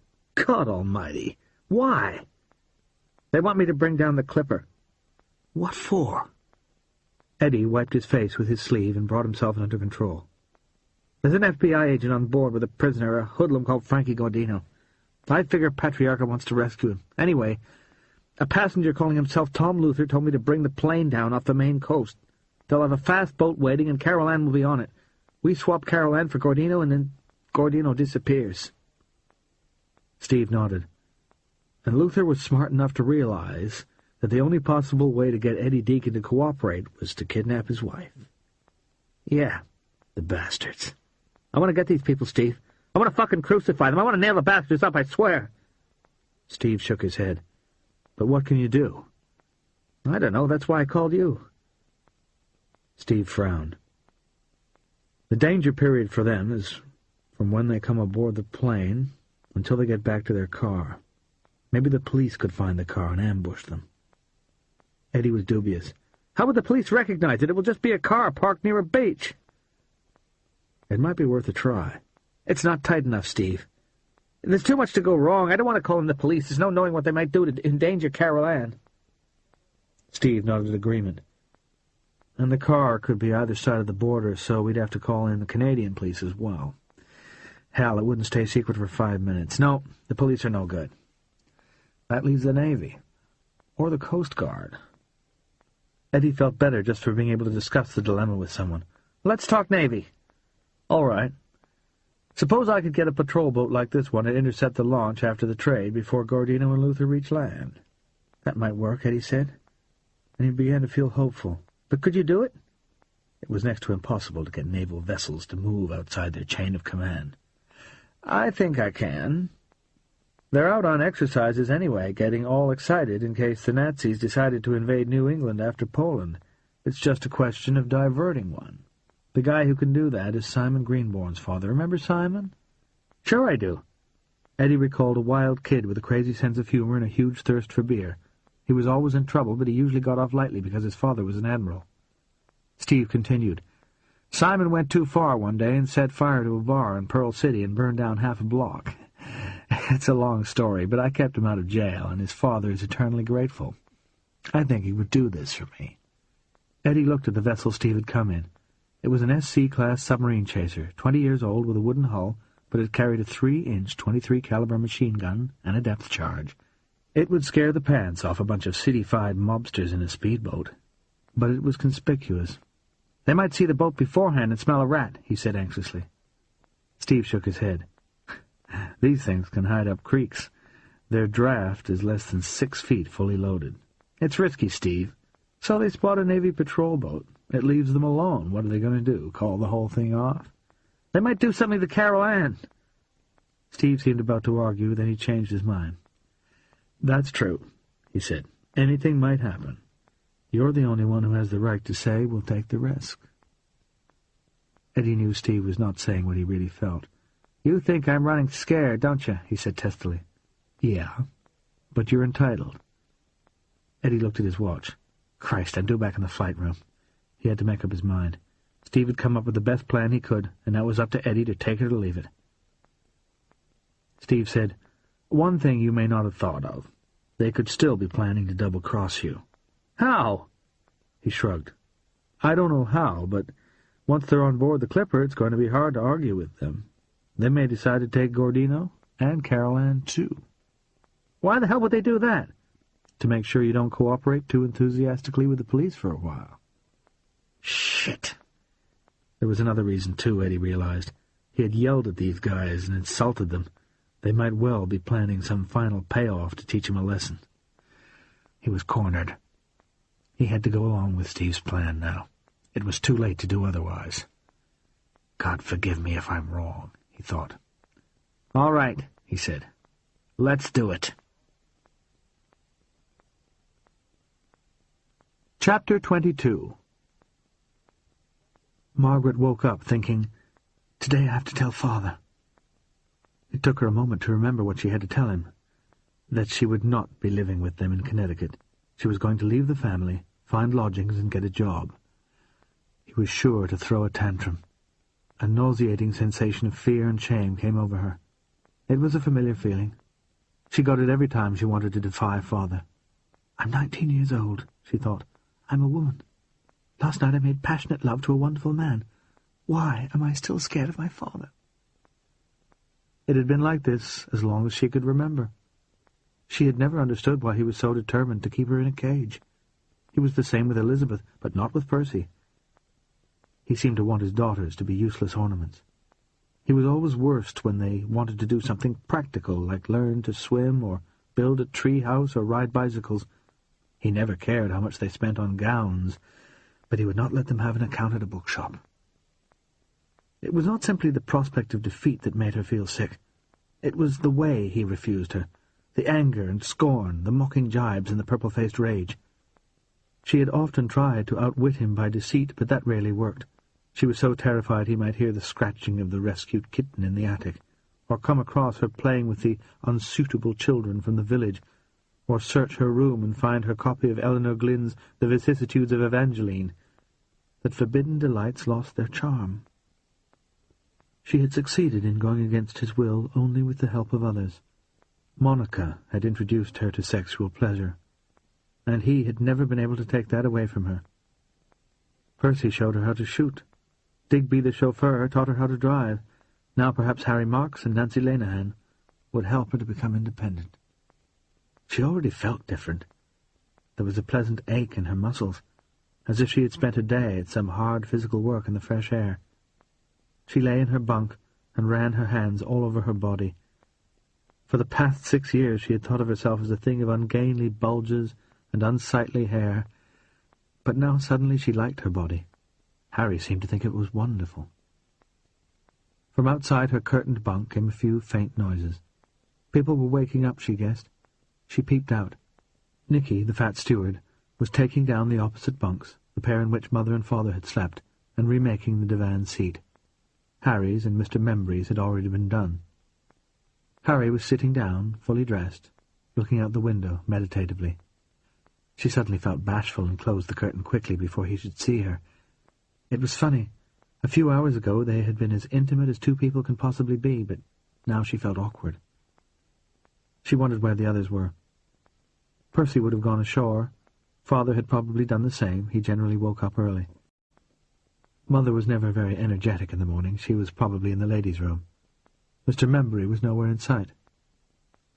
Margaret looked out of the window. It was daylight. The plane was at anchor near a small town in a pine forest. The scene was very still.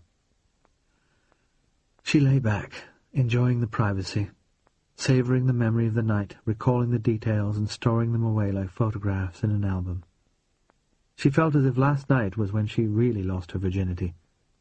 Previously with Ian, sexual intercourse had been hurried, difficult and quick, and she had felt like a guilty child disobediently imitating a grown-up game. Last night, she and Harry had been adults, taking pleasure in one another's bodies. They had been discreet but not furtive, shy but not embarrassed, uncertain without clumsiness. She had felt like a real woman. I want more of that, she thought. Lots more. And she hugged herself, feeling wanton. She pictured Harry, as she had just glimpsed him, sitting by the window in a sky-blue shirt, with such a thoughtful look on his handsome face, and suddenly she wanted to kiss him. She sat up, pulled her robe around her shoulders, opened her curtains, and said, "Good morning, Harry." His head jerked round, and he looked as if he'd been caught doing something wrong. She thought, what were you thinking about?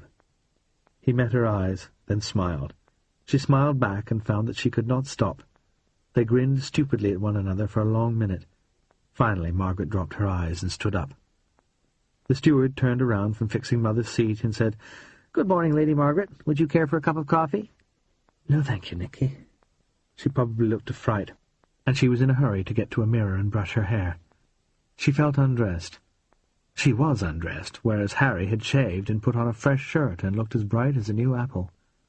However, she still wanted to kiss him. She stepped into her slippers, remembering how she had indiscreetly left them beside Harry's bunk and retrieved them a split second before Father would have seen them. She put her arms into the sleeves of her robe and saw Harry's eyes drop to her breasts. She did not mind. She liked him to look at her breasts. She tied her belt and ran her fingers through her hair. Nicky finished what he was doing. She hoped he would leave the compartment so that she could kiss Harry. But instead he asked, "May I do your bunk now?" "Of course," she said, feeling disappointed. She wondered how long she would have to wait for another chance to kiss Harry. She picked up her bag, shot a regretful look at Harry, then went out. The other steward, Davy, was laying out a buffet breakfast in the dining room. She stole a strawberry, feeling sinful. She walked the length of the plane. Most of the bunks now had been remade as seats, and a few people were sitting around drinking coffee sleepily. She saw Mr. Membry deep in conversation with Baron Gabon, and wondered what that disparate pair found to talk about so earnestly. Something was missing, and after a moment she realized what. There were no morning newspapers. She went into the ladies' room.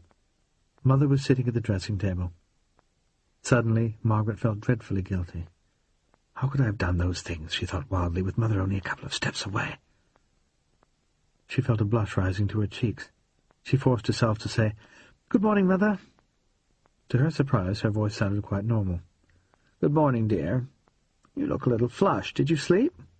"Very well," Margaret said, and she blushed deeper. Then she was inspired and continued, "I'm feeling guilty because I stole a strawberry from the breakfast buffet." She dived into the lavatory to escape. When she came out, she ran water into the basin and washed her face vigorously. She was sorry she had to put on the dress she had been wearing yesterday. She would have liked something fresh. She splashed on extra eau de toilette. Harry had told her he liked it. He had even known it was Tosca. He was the first man she had ever met who could identify perfumes. She took her time brushing her hair.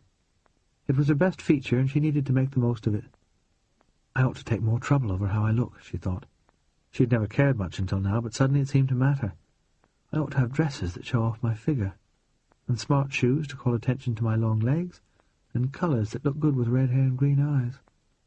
The dress she had on was all right. It was a sort of brick red, but it was rather loose and shapeless, and now, looking in the mirror, she wished it had squarer shoulders and a belt at the waist. Mother would never let her wear makeup, of course, so she would have to be satisfied with her pale complexion. At least she had good teeth. "I'm ready," she said brightly. Mother was still in the same position. "I suppose you're going back to talk to Mr. Vandenpost." "I suppose I am, since there's no one else there and you're still redecorating your face." "Don't be fresh. There's a look of the Jew about him." Well, he isn't circumcised, Margaret thought, and she almost said it out of sheer devilment, but instead she started to giggle. Mother was offended. "There's nothing to laugh at. I want you to know that I will not permit you to see that young man again after we get off this plane." "You'll be happy to know that I don't care tuppence." It was true. She was going to leave her parents, so it no longer mattered what they would or would not permit. Mother threw her a suspicious look. "Why do I think you're not being quite sincere?" "Because tyrants can never trust anyone," Margaret said. That was quite a good exit line, she thought, and she went to the door, but Mother called her back. "Don't go away, dear," Mother said, and her eyes filled with tears. Did she mean, don't leave the room, or don't leave the family? Could she possibly have guessed what Margaret was planning? She always had good intuition. Margaret said nothing. "I've already lost Elizabeth. I couldn't bear to lose you too." "But it's Father's fault," Margaret burst out, and suddenly she wanted to cry. "Can't you stop him being so horrid?" "Don't you think I try?" Margaret was shocked. Mother had never before admitted that Father might be at fault. "But I can't help it if he's that way," she said miserably. "You could try not to provoke him," Mother said. "Give in to him all the time, you mean?" "Why not? It's only until you're married." "If you would stand up to him, he might not be like this." Mother shook her head sadly. "I can't take your side against him, dear. He's my husband." "But he's so wrong." "It makes no difference. You'll know that when you're married." Margaret felt cornered. "It's not fair." "It's not for long. I'm just asking you to tolerate him a little while longer. As soon as you're 21, he'll be different, I promise you. Even if you're not married. I know it's hard. But I don't want you to be banished, like poor Elizabeth." Margaret realized that she would be as upset as Mother if they became estranged. "I don't want that either, Mother," she said. She took a step closer to the stool. Mother opened her arms. They embraced awkwardly, Margaret standing and Mother sitting. "Promise me you won't quarrel with him," Mother said. She sounded so sad that Margaret wanted with all her heart to give the promise, but something held her back, and all she would say was, "I'll try, Mother. I really will." Mother let her go and looked at her, and Margaret read bleak resignation in her face. "Thank you for that, anyway," Mother said. There was nothing more to say. Margaret went out. Harry stood up when she entered the compartment. She felt so upset that she completely lost all sense of propriety and threw her arms around him. After a moment's startled hesitation, he hugged her and kissed the top of her head. She began to feel better right away. Opening her eyes, she caught an astonished look from Mr. Membury, who was back in his seat. She hardly cared, but she detached herself from Harry, and they sat down on the other side of the compartment. "We've got to make plans," Harry said. "This could be our last chance to talk privately." Margaret knew that Mother would be back soon, and Father and Percy would return with the other passengers, and after that she and Harry might not be alone again. She was seized by a near panic as she saw a vision of the two of them parting company at Port Washington and never finding one another again. "Where can I contact you? Tell me quick," she said. "I don't know. I don't have anywhere.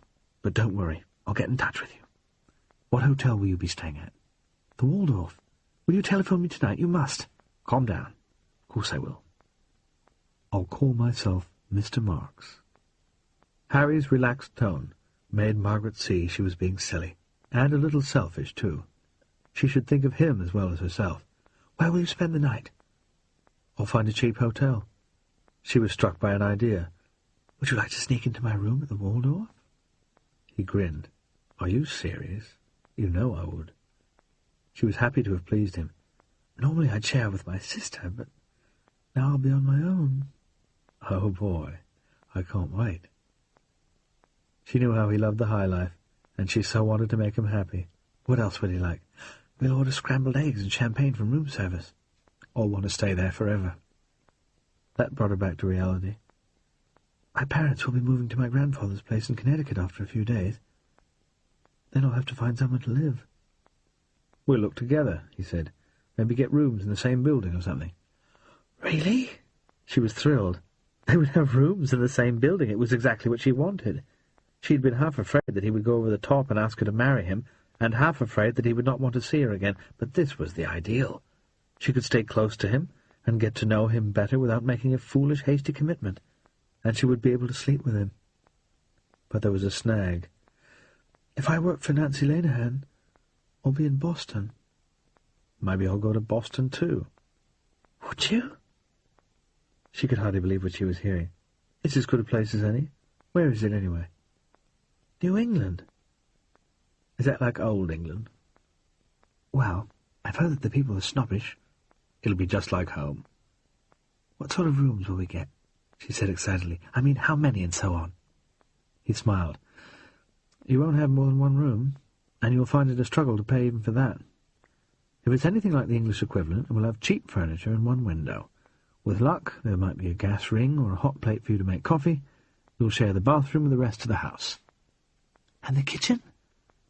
He shook his head. "You can't afford a kitchen. Your lunch will be the only hot meal of the day. When you come home, you can have a cup of tea and a piece of cake, or you could make toast if you've got an electric fire." She knew that he was trying to prepare her for what he saw as unpleasant reality, but she found the whole thing wonderfully romantic. To think of being able to make tea and toast yourself any time you like, in a little room of your own, with no parents to worry about and no servants to grumble at you, it sounded heavenly. "Do the owners of these places generally live there?" "Sometimes. It's good if they do, because then they keep the place nice, although they poke their noses into your private life, too. But if the owner lives elsewhere, the building often gets run down. Broken plumbing, peeling paint, leaking roofs, that sort of thing." It dawned on Margaret that she had an awful lot to learn, but nothing Harry said could dismay her. It was all too exhilarating. Before she could ask any more questions, the passengers and crew who had disembarked arrived back, and at the same moment Mother returned from the ladies' room, looking pale but beautiful. Margaret's elation was punctured. Recalling her conversation with Mother, she knew that the thrill of escaping with Harry would be mingled with heartache. She did not normally eat a lot in the morning, but today she was ravenous. "I'd like some bacon and eggs," she said. "Quite a lot, in fact." She caught Harry's eye and realized that she was hungry because she had been making love to him all night. She smothered a grin. He read her mind and looked away hastily. The plane took off a few minutes later. Margaret found it no less exciting, even though this was the third time she had experienced it. But she no longer felt afraid. She mulled over her conversation with Harry. He wanted to go to Boston with her. Although he was so handsome and charming and must have had lots of chances with girls just like herself, he seemed to have fallen for her, in a special way. It was terribly sudden, but he was being very sensible, not making extravagant vows, but ready to do just about anything to stay with her. That commitment erased all doubt from her mind. Until now she had not allowed herself to think of a future with him, but suddenly she felt completely confident in him. She was going to have everything she wanted: freedom, independence, and love. As soon as the plane levelled out, they were invited to help themselves from the breakfast buffet, and Margaret did so with alacrity. They all had strawberries and cream, except for Percy, who preferred cornflakes. Father had champagne with his strawberries. Margaret also took hot rolls and butter. As Margaret was about to return to the compartment, she caught the eye of Nancy Lenihan, who was hovering over the hot porridge. Nancy was as trim and smart as ever, with a navy silk blouse in place of the grey one she had worn yesterday. She beckoned to Margaret and said in a low voice, "I got a very important phone call in Botwood. I'm going to win today. You can take it that you have a job." Margaret beamed with pleasure. "Oh, thank you." Nancy put a small white business card on Margaret's bread plate. "Just call me when you're ready." "I will. In just a few days. Thank you." Nancy put a finger to her lips and winked. Margaret returned to her compartment elated. She hoped Father had not seen the business card. She did not want him asking questions. Fortunately, he was too intent on his food to notice anything else. But as she ate, she realized he had to be told sooner or later. Mother had begged her to avoid a confrontation, but it could not be done. She had tried to sneak away last time, and it had not worked. This time she had to announce, openly, that she was leaving, so that the world would know. There must be no secret about it, no excuse to call the police. She must make it clear to him that she had a place to go and friends to support her. And this plane was surely the place to confront him. Elizabeth had done it on a train, and that had worked because he had been obliged to behave himself. Later, in their hotel rooms, he could do anything he liked. When should she tell him? Sooner rather than later. He would be in his best mood of the day after breakfast, full of champagne and food. Later, as the day wore on and he had a cocktail or two and some wine, he would become more irascible. Percy stood up and said, "I'm going to get some more cornflakes." "Sit down," Father said. "There's bacon coming. You've had enough of that rubbish." For some reason he was against cornflakes. "I'm still hungry," Percy said, and to Margaret's astonishment he went out. Father was dumbfounded. Percy had never openly defied him. Mother just stared. Everyone waited for Percy to return. He came back with a bowl full of cornflakes. They all watched. He sat down and began to eat. Father said, "I told you not to take more of those." Percy said, "It's not your stomach." He continued to eat. Father looked as if he was about to get up, but at that moment Nicky came in from the galley and handed him a plate of sausages, bacon, and poached eggs. For a second Margaret thought Father might throw the plate at Percy, but he was too hungry. He picked up the knife and fork and said, "Bring me some English mustard." "I'm afraid we don't carry mustard, sir." "No mustard?" Father said furiously. "How can I eat sausages without mustard?" Nicky looked scared. "I'm sorry, sir. No one has ever asked before. I'll make sure we have some on the next flight." "That's not much use to me now, is it?" "I guess not. I'm sorry." Father grunted and began to eat. He had taken out his anger on the steward, and Percy had got away with it. Margaret was amazed. This had never happened before. Nicky brought her bacon and eggs, and she tucked in heartily. Could it really be that Father was softening at last? The end of his political hopes, the beginning of the war, his exile, and the rebellion of his elder daughter might have combined to crush his ego and weaken his will. There would never be a better moment to tell him. She finished her breakfast, waited for the others to finish theirs. Then she waited for the steward to take away the plates. Then she waited while Father got more coffee. Finally, there was nothing left to wait for. She moved to the middle seat of the divan, next to Mother and almost opposite Father. She took a deep breath and began. "I've got something to tell you, Father, and I hope you won't be cross." Mother murmured, "Oh, no." Father said, "What now?" "I'm 19 years old, and I've never done a stroke of work in my life. It's time I began." Mother said, "For heaven's sake, why?" "I would like to be independent." Mother said, "There are millions of girls working in factories and offices who would give their eyes to be in your position." "I know that, Mother." Margaret also knew that Mother was arguing to keep Father out of it. However, it would not work for long.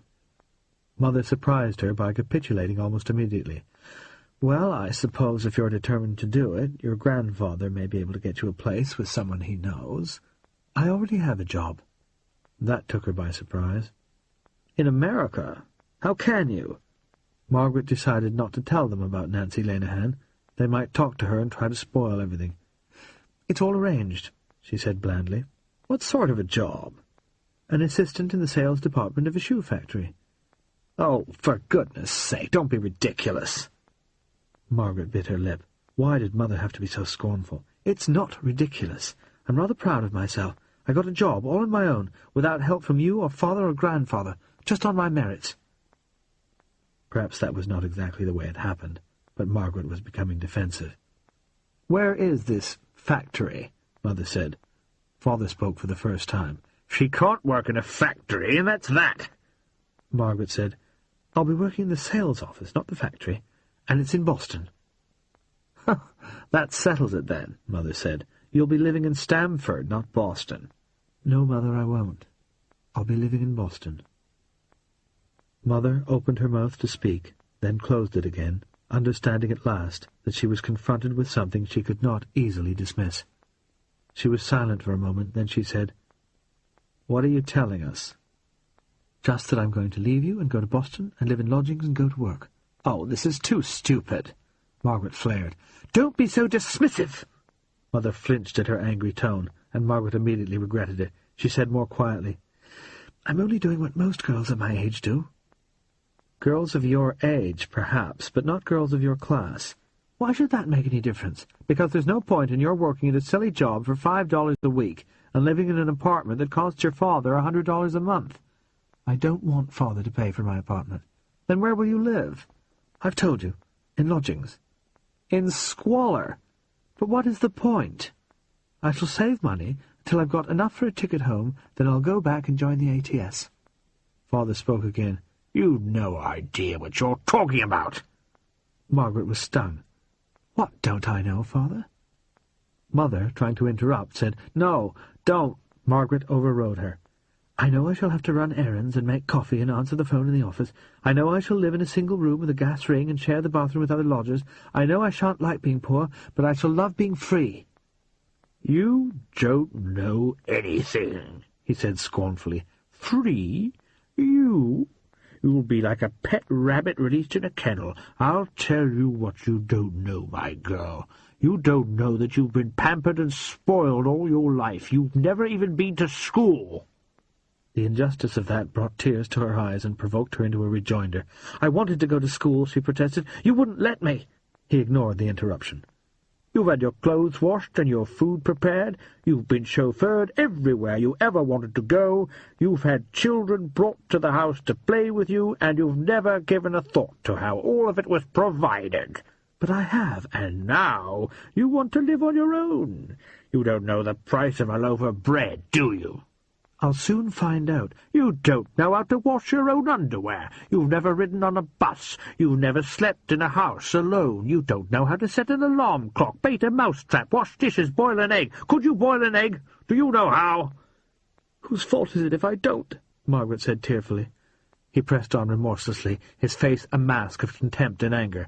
"What use will you be in an office? You can't make the tea. You don't know how. You've never seen a filing cabinet. You've never had to stay in one place from 9 in the morning until 5 in the afternoon. You'll get bored and wander off.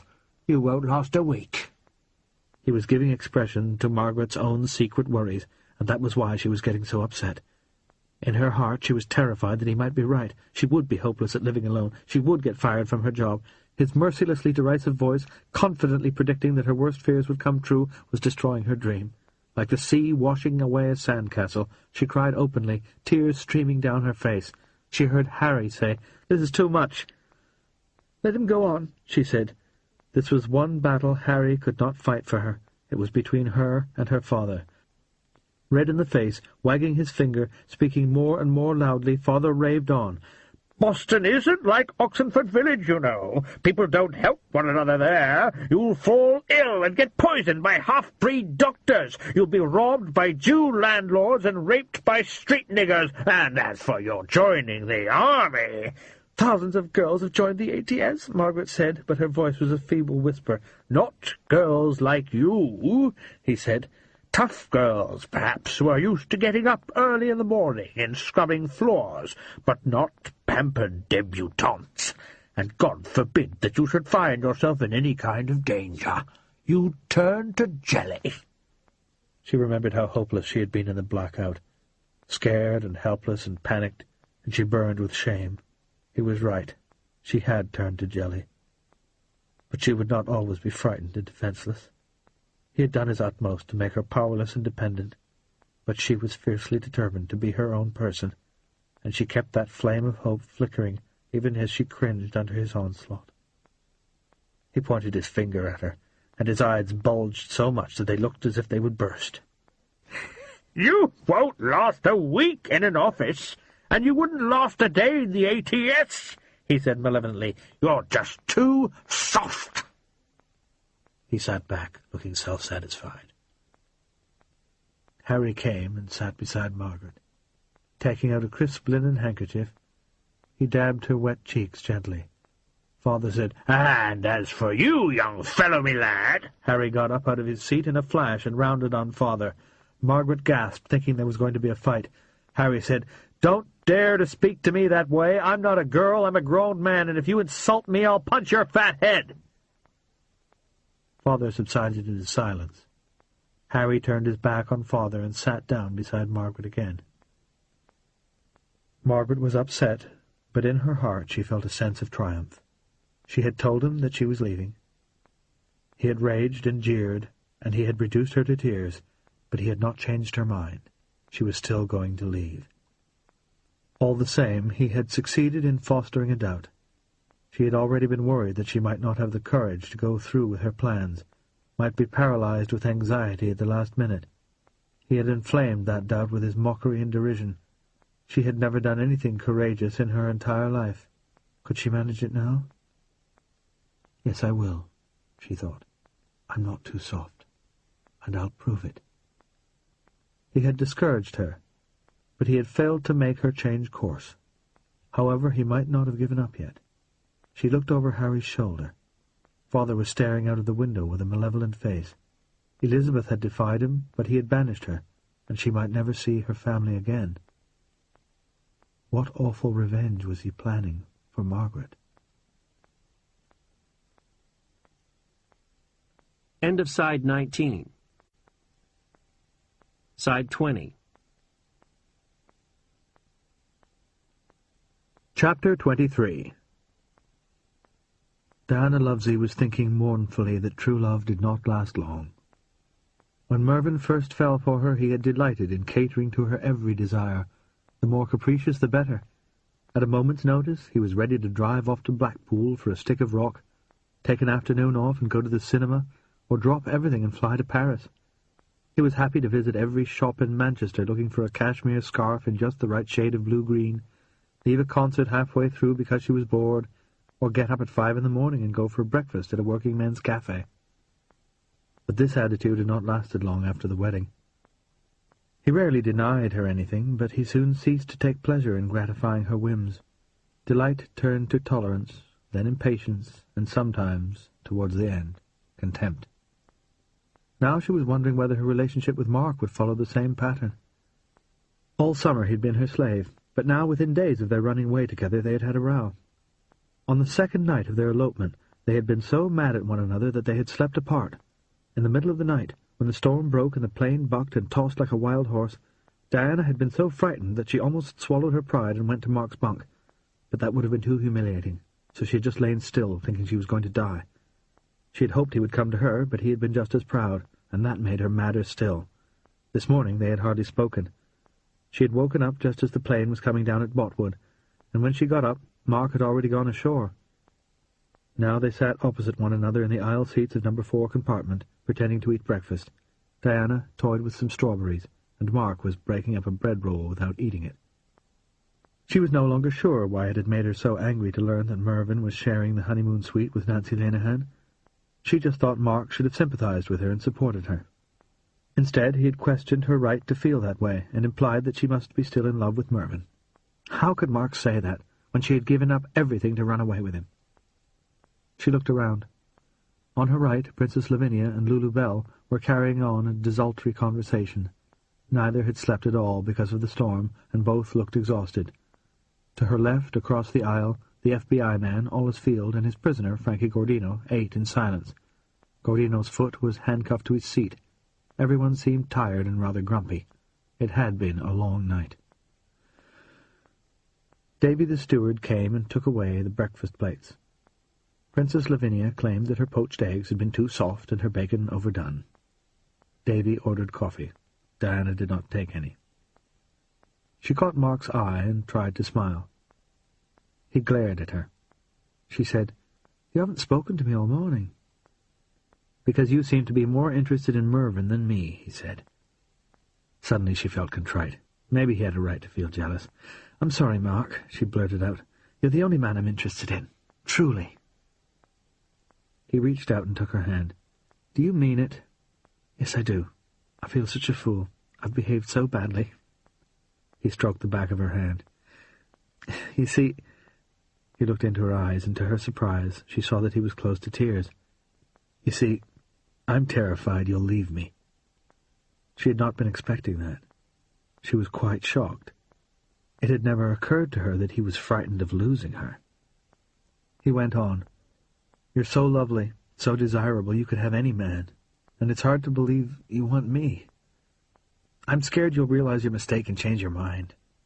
She was touched. "You're the most lovable man in the world. That's why I fell for you." "You really don't care for Mervyn?" She hesitated only for a moment, but it was enough. Mark's face changed again, and he said bitterly, "You do care for him." How could she explain? She was no longer in love with Mervyn, but he still had some kind of power over her. "It's not what you think," she said desperately. Mark withdrew his hand. "Then set me straight. Tell me how it is." At that moment Mervyn entered the compartment. He looked around, located Diana, and said, "There you are." She immediately felt nervous. What did he want? Was he angry? She hoped he would not make a scene. She looked at Mark. His face was pale and tense.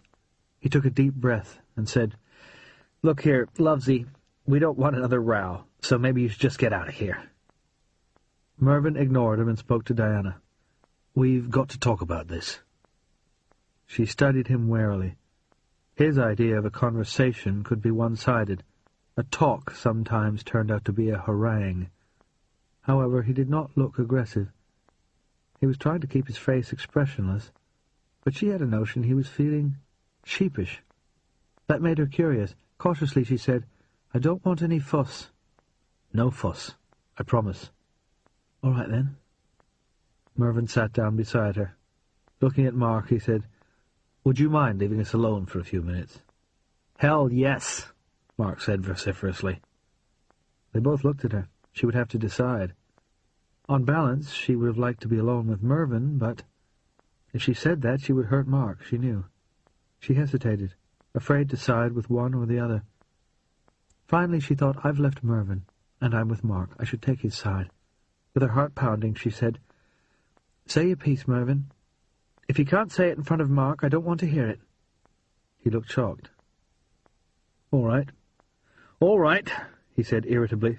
Then he composed himself and became mild again. "I've been thinking about some of the things you said. About me. How I became cold towards you. How miserable you've been." He paused. Diana said nothing. This was not like Mervyn. What was coming? "I want to say that I'm really sorry." She was astonished. He meant it, she could tell. What had brought about this change? He went on. "I wanted to make you happy. When we were first together, that was all I wanted to do. I never wanted you to be miserable. It's wrong that you should be unhappy. You deserve happiness because you give it. You make people smile just by walking into a room." Tears came to her eyes. She knew it was true. People did love to look at her. "It's a sin to make you sad," Mervyn said. "I shan't do it any more." Was he going to promise to be good? She wondered with a sudden stab of fear. Would he beg her to come back to him? She did not want him even to ask. "I'm not coming back to you," she said anxiously. He took no notice of that. "Does Mark make you happy?" he said. She nodded. "Will he be good to you?" "Yes, I know he will." Mark said, "Don't talk about me as if I'm not here." Diana reached across and took Mark's hand. "We love each other," she said to Mervyn. "Aye." For the first time the hint of a sneer appeared on his face, but it passed quickly. "Aye, I think you do." Was he going soft? This was not like him at all. How much did the widow have to do with the transformation? "Did Mrs. Lenihan tell you to come and speak to me?" Diana said suspiciously. "No, but she knows what I'm going to say." Mark said, "I wish you'd hurry up and say it." Mervyn looked scornful. "Don't push it, lad. Diana's still my wife." Mark stood his ground. "Forget it," he said. "You have no claim on her, so don't try to make one. And don't call me lad, Grandpa." Diana said, "Don't start that, Mervyn. If you've got something to say, come out with it and stop trying to throw your weight around." "All right," All right, it's just this. He took a deep breath. I'm not going to stand in your way. I've asked you to come back to me, and you've turned me down. If you think this chap can succeed where I have failed and make you happy, then good luck to you both. I wish you well."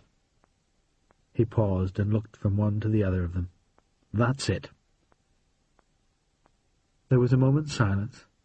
Mark was about to say something, but Diana got in first. "You bloody hypocrite," she said.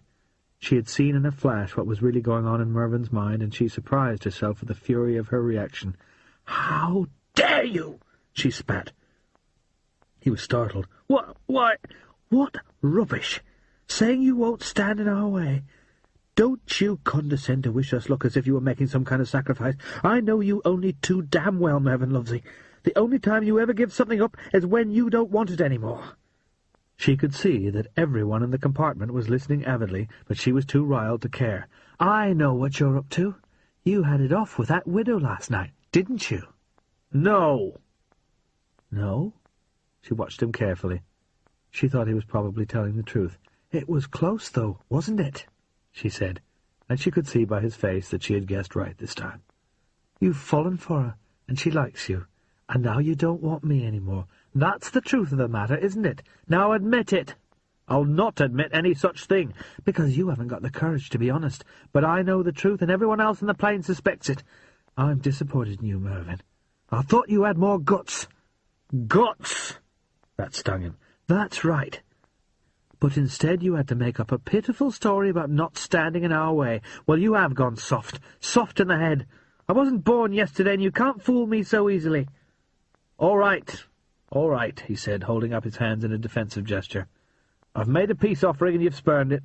Please yourself." He stood up. "From the way you talk, anybody would think I was the one who would run off with a lover." He went to the doorway. "Let me know when you get wed. I'll send you a fish slice." He went out. "Wow!" Diana's blood was up. "The nerve of that man!" She looked around at the other passengers. Princess Lavinia looked away haughtily. Lulu Bell grinned. Olive Field frowned disapprovingly, and Frankie Gordino said, "Atta girl." Finally she looked at Mark, wondering what he had thought of Mervyn's performance and her outburst. To her surprise, he was grinning broadly.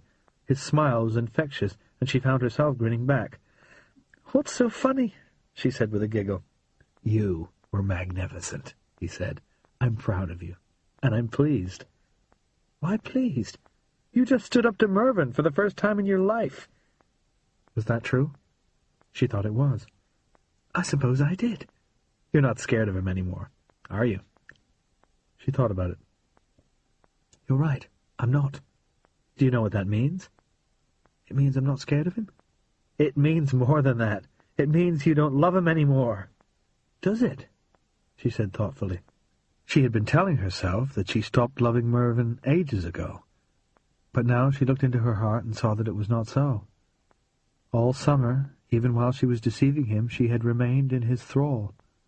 He had retained some kind of hold over her, even after she left him, and on the plane she had been full of remorse, and had thought of going back to him, but not any longer. Mark said, "How would you feel if he went off with the widow?" Without thinking, she said, "Why should I care?" "See?" She laughed. "You're right," she said. "It's over, at last." Chapter 24. As the Clipper began its descent to Shadiac Bay in the St. Lawrence Gulf, Harry was having second thoughts about stealing Lady Oxenford's jewels. His will had been weakened by Margaret. Just to sleep with her in a bed at the Waldorf Hotel, and wake up and order breakfast from room service, was worth more than jewels. But he was also looking forward to going to Boston with her, and living in lodgings, helping her to become independent, and getting to know her really well. Her excitement was infectious, and he shared her thrilled anticipation of their simple life together. But all that would change if he robbed her mother. Shadiac was the last stop before New York. He had to make up his mind quickly. This would be his last chance to get into the hold. He wondered again if he could find a way to have Margaret and the jewels both. First of all, Would she ever know that he had stolen them? Lady Oxenford would discover the loss when she opened her trunk, presumably at the Waldorf. But no one would know whether the jewels had been taken on the plane or before or since. Margaret knew Harry was a thief, so she would certainly suspect him. But if he denied it, would she believe him? She might. Then what? They would live in poverty in Boston while he had $100,000 in the bank. But that would not be for long. She would find some way of returning to England and joining the Women's Army, and he would go to Canada and become a fighter pilot. The war might last a year or two, maybe longer. When it was over, he would take his money out of the bank and buy that country house, and perhaps Margaret would come and live there with him. And then she would want to know where the money had come from. Whatever happened, sooner or later he would have to tell her. But later might be better than sooner. He was going to have to give her some excuse for staying on the plane at Shadiac.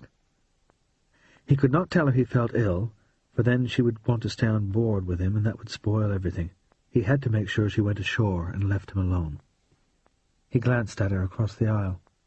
At that moment she was fastening her seatbelt, pulling her stomach in. In a vivid flash of imagination he saw her sitting there naked, in the same pose, with her bare breasts outlined by the light from the low windows, a tuft of chestnut hair peeping out from between her thighs, and her long legs stretched across the floor. Would he not be a fool, he thought, to risk losing her for the sake of a handful of rubies? But it was not a handful of rubies. It was the Delhi suite, worth 100 grand, enough to turn Harry into what he had always wanted to be, a gentleman of leisure. Nevertheless, he toyed with the idea of telling her now. "I'm going to steal your mother's jewels. I hope you don't mind." She might say, "Good idea. The old cow never did anything to deserve them." No, that would not be Margaret's reaction. She thought herself radical, and she believed in redistribution of wealth, but that was all theoretical. She would be shocked to the core if he actually dispossessed her family of some of their riches. She would take it like a body blow, and it would change her feelings about him. She caught his eye and smiled. He smiled back guiltily, then looked out of the window. The plane was coming down to a horseshoe-shaped bay with a scattering of villages along its edge. Behind the villages was farmland. As they came closer, Harry made out a railway line snaking through farms to a long pier. Close to the pier were moored several vessels of different sizes and a small seaplane. To the east of the pier were miles of sandy beaches, with a few large summer cottages dotted among the dunes. Harry thought how nice it would be to have a summer house on the edge of the beach in a place like this. "Well, if that's what I want, that's what I'll have," he said to himself. "I'm going to be rich." The plane splashed down smoothly. Harry felt less tension. He was an experienced air traveller now. "What time is it, Percy?" he asked. 11 o'clock local time. We're running an hour late." "And how long do we stay here?" 1 hour. At Shadiac, a new method of docking was in operation. The passengers were not landed by launch. Instead, a vessel that looked like a lobster boat came out and towed the plane in. Hawsers were attached to both ends of the plane, and it was winched into a floating dock, connected to the pier by a gangway. This arrangement solved a problem for Harry. At previous stops, where the passengers had been landed by launch, there had been only one chance to go ashore. Harry had consequently been trying to think of some excuse for staying on board throughout this stopover without letting Margaret stay with him. Now, however, he could let Margaret go ashore, and tell her he would follow in a few minutes, and she was less likely to insist on staying with him. A steward opened the door, and the passengers started putting on their coats and hats. All the Oxenfords got up. So did Clive Membury, who had hardly spoken a word all through the long flight, except, Harry now recalled, for one rather intense conversation with Baron Gabon. He wondered again what they had been talking about. Impatiently he brushed the thought aside and concentrated on his own problems. As the Oxenfords were going out, Harry whispered to Margaret, "I'll catch you up." Then he went into the men's room. He combed his hair and washed his hands just to have something to do. The window had been broken in the night somehow, and there was a solid screen fixed to the frame. He heard the crew come down the stairs from the flight deck and past the door. He checked his watch and decided to wait another 2 minutes. He guessed almost everyone would get off. A lot of them had been too sleepy at Botwood, but by now they wanted to stretch their legs and get some fresh air. Hollis Field and his prisoner would stay on board, as always. It was odd that Membury went ashore, though, if he was supposed to keep an eye on Frankie. Harry was still intrigued by the man in the wine-red waistcoat. The cleaners would be coming aboard almost immediately. He listened hard. He could hear no sound from the other side of the door. He cracked it an inch and looked out. All was clear. Cautiously he stepped out. The kitchen opposite was empty. He glanced into number 2 compartment. Empty. Looking towards the lounge, he saw the back of a woman with a broom. Without further hesitation, he went up the staircase. He trod lightly, not wanting to advertise his approach. At the turn of the stairs he paused and scrutinized as much of the floor of the flight cabin as he could see. No one was there. He was about to go on when a pair of uniformed legs came into view, walking across the carpet away from him. He ducked back around the corner, then peeped out. It was the assistant engineer, Mickey Finn, the one who had caught him last time. The man paused at the engineer's station and turned. Harry pulled his head back again, wondering where the crewman was headed. Would he come down the stairs? Harry listened hard. The footsteps went across the flight deck and became silent. Last time, Harry recalled, he had seen Mickey in the bow compartment, doing something with the anchor. Was the same thing happening now? He had to take a chance on it. He went on up silently. As soon as he was high enough, he looked forward. His guess appeared to have been right. The hatch was open, and Mickey was nowhere to be seen. Harry did not stop to look more closely, but hurried across the flight deck and passed quickly through the door at the rear end into the hold area. He closed the door softly behind him and breathed again. Last time he had searched the starboard hold.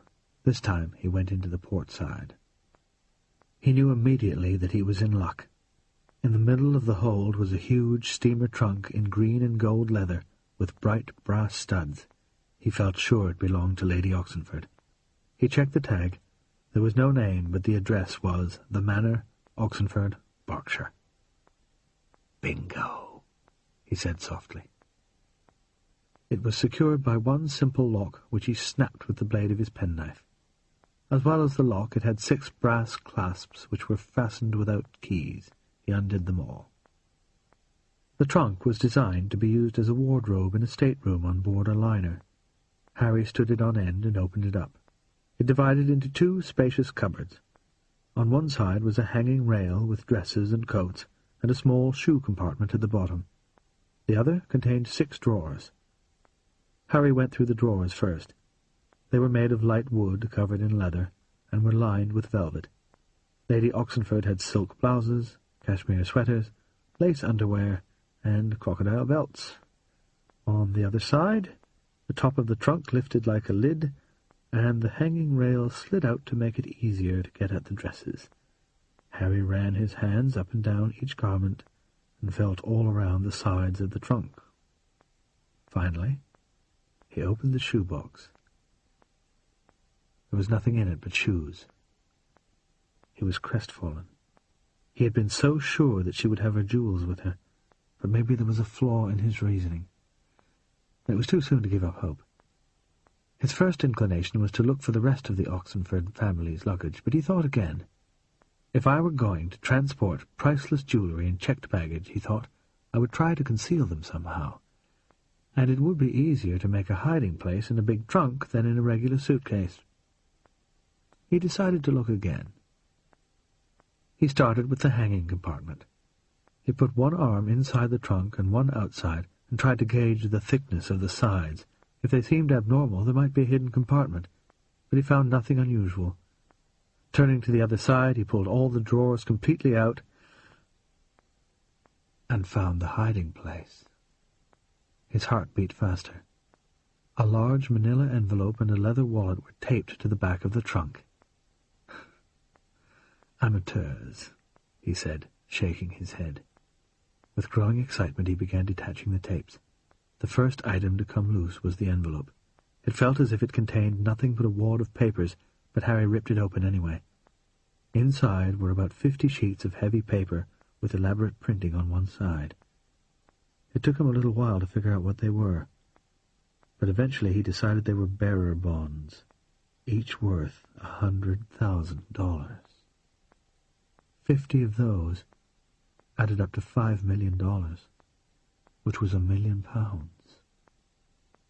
Harry sat staring at the bonds. £1 million.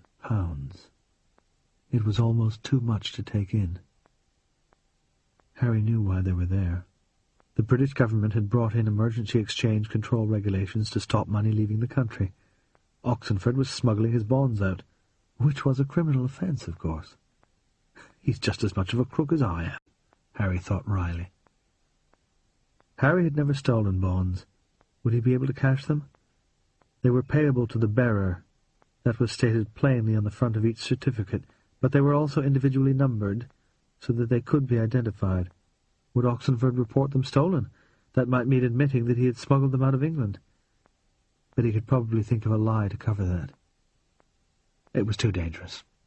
Harry had no experience in the field. If he tried to cash the bonds, he would be caught.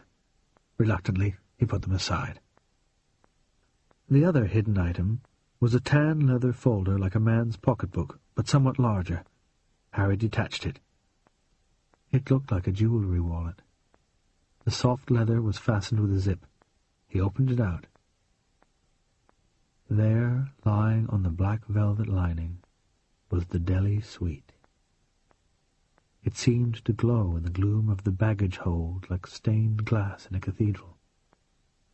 The profound red of the rubies alternated with the rainbow sparkle of the diamonds. The stones were huge, perfectly matched, and exquisitely cut, each one set on a gold base and surrounded by delicate gold petals. Harry was awestruck. He picked up the necklace solemnly and let the gems run through his fingers like coloured water. How strange, he thought bemusedly, that something should look so warm and feel so cold.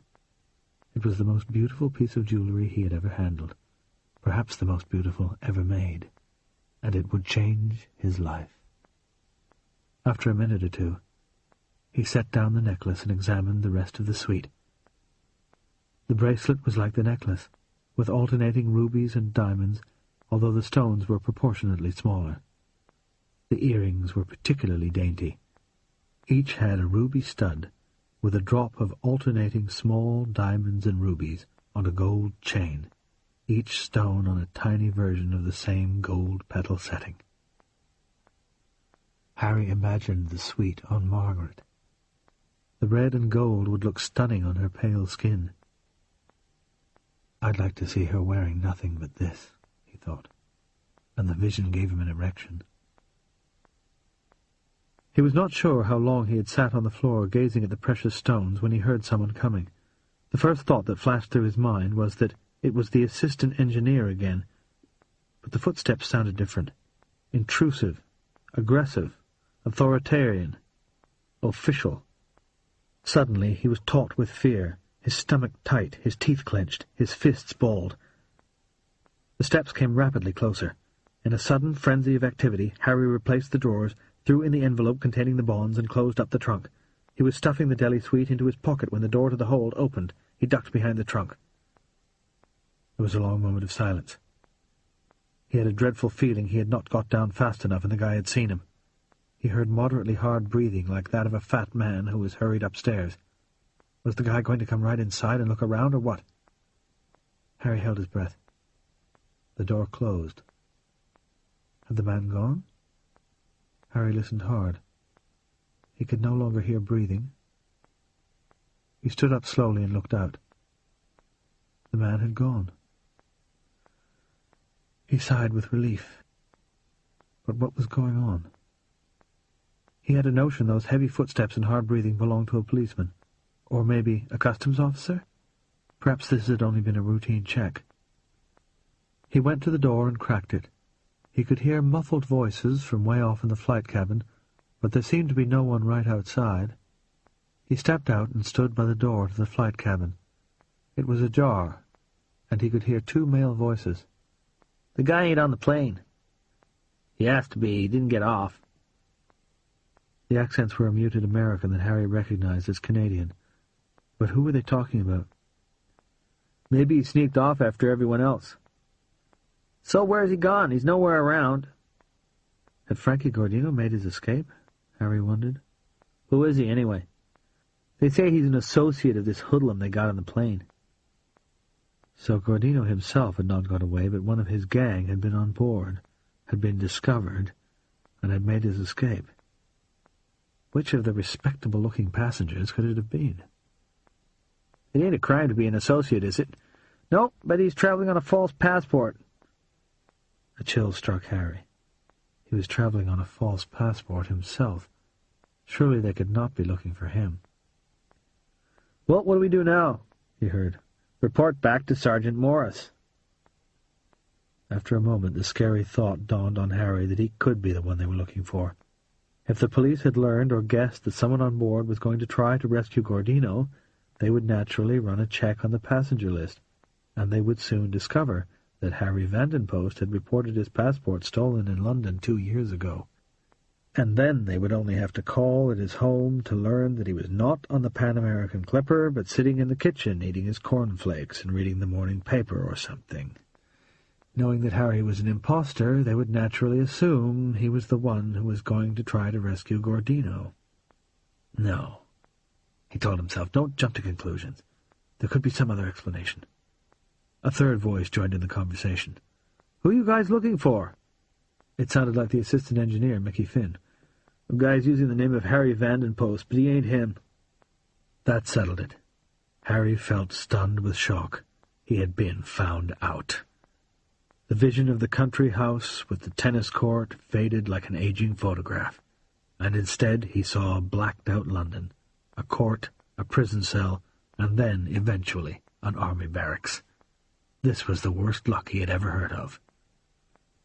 The engineer was saying, "You know, I found him sneaking around here where we were at Botwood." "Well, he ain't up here now." "Are you sure?" "Shut up, Mickey," Harry thought. "Well, we looked all over." "Did you check the mechanic stations?" "Where are they?" "In the wings." "Yeah, we looked in the wings." "But did you crawl along? There are places to hide in there that you couldn't see from here in the cabin." "Oh, we better look again." These two policemen sounded kind of dumb, Harry thought. He doubted whether their sergeant would trust them very far. If he had any sense, he would order one more search of the plane, and next time they would surely look behind the steamer trunk. Where could Harry hide? There were several little hiding places, but the crew would know them all. A thorough search was bound to take in the bow compartment, the toilets, the wings, and the shallow void in the tail.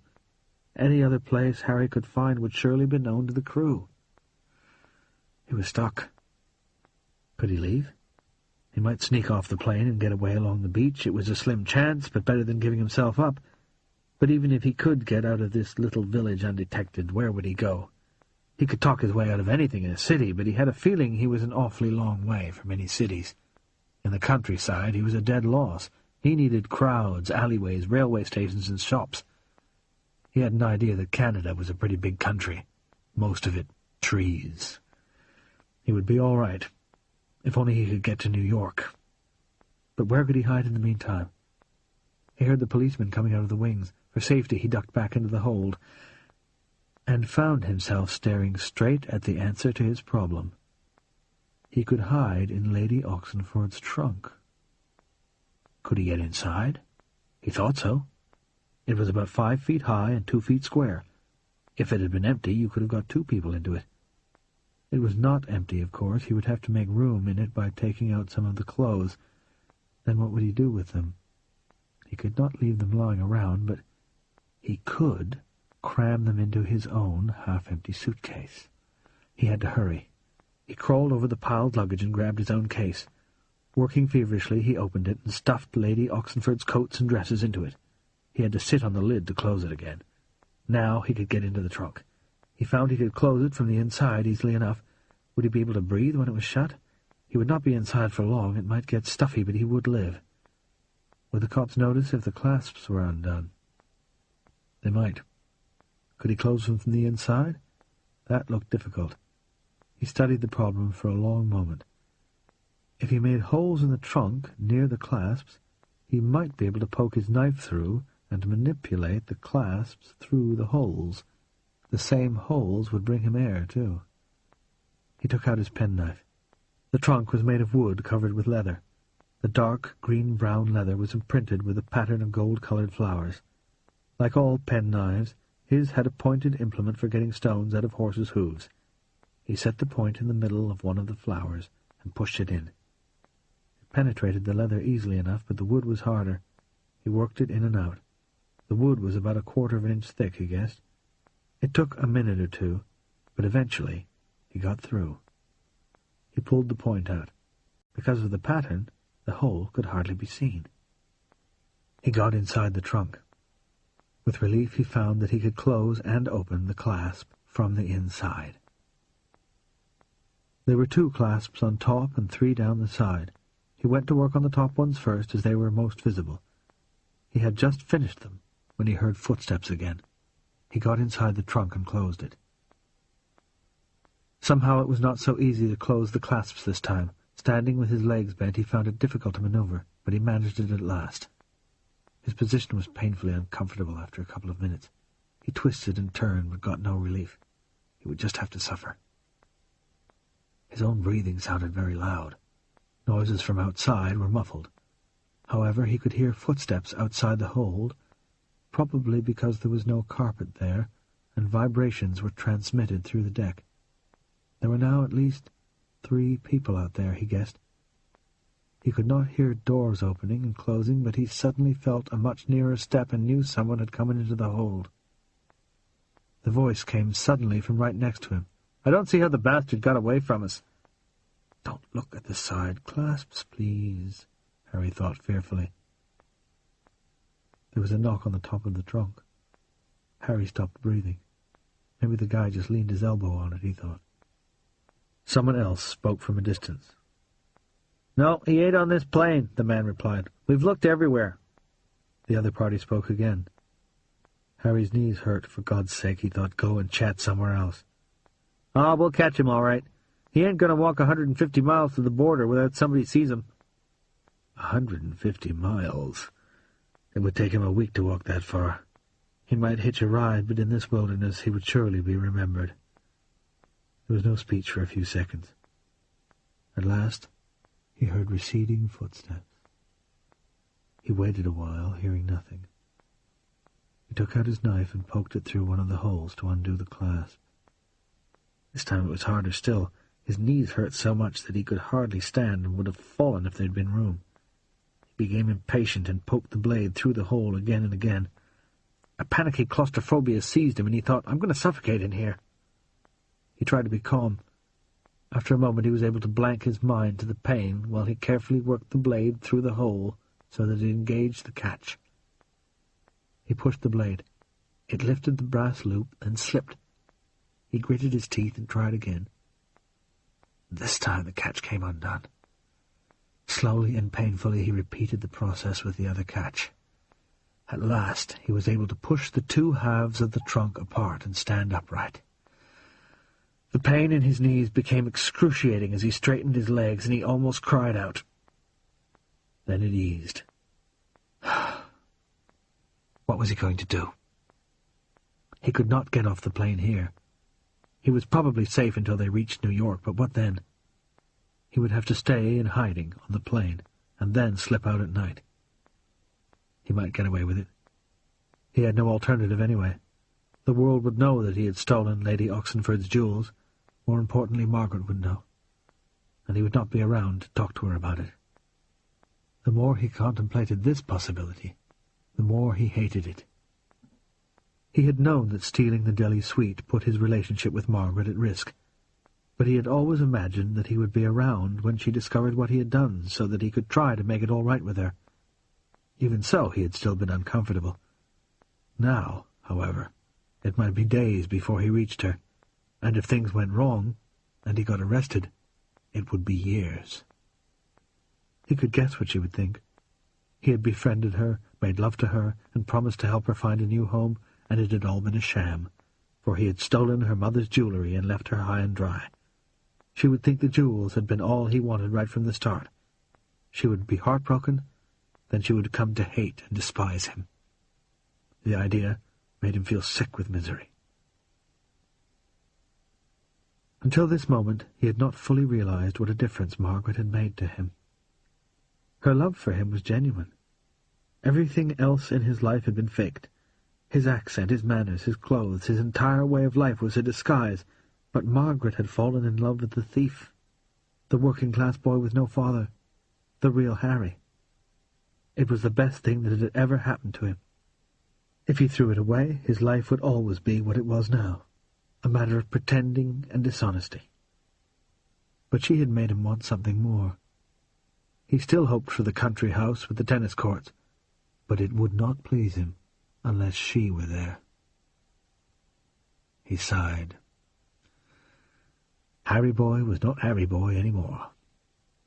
Perhaps he was becoming a man. He opened Lady Oxenford's trunk.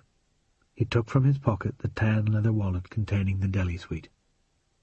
He opened the wallet and took out the jewels once again. The rubies glowed like banked fires. I may never see anything like this again, he thought. He replaced the jewels in their wallet. Then, with a heavy heart, he put the wallet back in Lady Oxenford's trunk. End of side 20. Side 21. Chapter 25. Nancy Lenihan sat on Shadiac's long plank pier at the shoreward end outside the air terminal. This was a building like a seaside cottage, with flowers and window boxes and sunshades over the windows, but a radio mast beside the house and an observation tower rising from its roof gave away its true function. Mervyn Lovesey sat beside her in another striped canvas deck chair. The water shushed against the pier in a soothing way, and Nancy closed her eyes. She had not slept much. A faint smile twitched the corners of her mouth as she recalled how she and Mervyn had misbehaved in the night. She was glad she had not gone all the way with him. It would have been too sudden, and now she had something to look forward to. Shadiac was a fishing village and a seaside resort. To the west of the pier was a sunlit bay, on which floated several lobster boats, some cabin cruisers, and 2 planes, the Clipper and the little seaplane. To the east was a wide sandy beach that seemed to go on for miles, and most of the passengers from the Clipper were sitting among the dunes or strolling along the edge of the shore. The peace of the scene was disturbed by 2 cars which screeched up the pier and disgorged 7 or 8 policemen. They went into the flight building in a hurry, and Nancy murmured to Mervyn, "They looked like they were planning to arrest someone." He nodded and said, "I wonder who? Frankie Gordino, perhaps? They can't. He's already arrested." They came out of the building a few moments later. 3 went on board the Clipper, 2 set off along the beach, and 2 followed the road. They looked as if they were searching for someone. When one of the Clipper's crew emerged, Nancy said, "Who are the cops after?" The man hesitated, as if he was not sure he should reveal anything. Then he shrugged and said, "The guy's calling himself Harry Vandenpost, but that's not his real name." Nancy frowned. That was the boy sitting with the Oxenford family. She had an idea Margaret Oxenford was developing a crush on him. Mervyn said, "Aye. Did he get off the plane? I didn't see." "I'm not sure." "I thought he looked a bit of a wide boy." "Really?" Nancy had taken him for a young man from a good family. "He's got beautiful manners." "Exactly." Nancy smothered a smile. It seemed characteristic that Mervyn would dislike men with beautiful manners. "I think Margaret was quite interested in him. I hope she doesn't get hurt." "Her parents will be grateful for a narrow escape, I imagine." Nancy could not be happy for the parents. She and Mervyn had witnessed the crass behaviour of Lord Oxenford in the dining room of the Clipper. Such people deserved everything they got. However, Nancy felt sorry for Margaret if she had fallen for a bounder. Mervyn said, "I'm not normally the impulsive type, Nancy." She was suddenly alert. He went on, "I met you only a few hours ago, but I feel completely certain that I want to know you for the rest of my life. Nancy thought, you can't be certain, you idiot.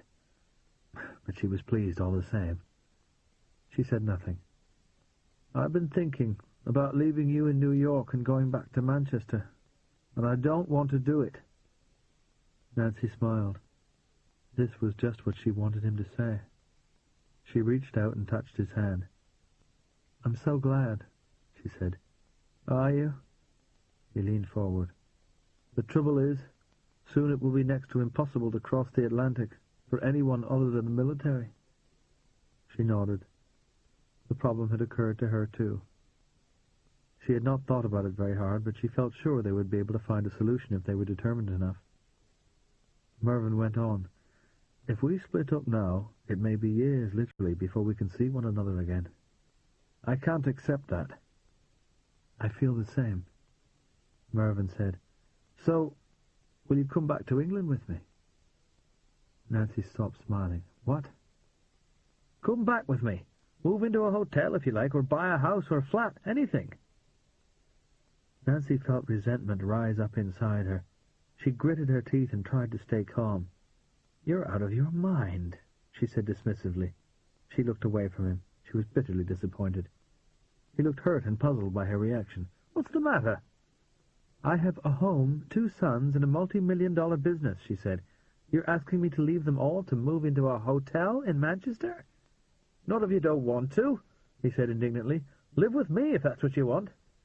I'm a respectable widow with a place in society. I'm not going to live like a kept floozy. Look, I think we'll get married. I'm sure we will, but I don't imagine you're ready to commit yourself to that. Are you? After just a few hours? That's not the point, Mervyn, she said, although in a way it was. I don't care what arrangements you envisage. I just present the casual assumption that I'm going to give up everything and follow you to England. But how else could we be together? Why didn't you ask that question instead of assuming the answer? Because there is only one answer. There are 3. I could move to England, you could move to America, or we could both move to somewhere like Bermuda. He was nonplussed. But my country is at war. I have to join the fight. I may be too old for active service, but the Air Force is going to need propellers by the 1,000, and I know more about making propellers than anyone else in the country.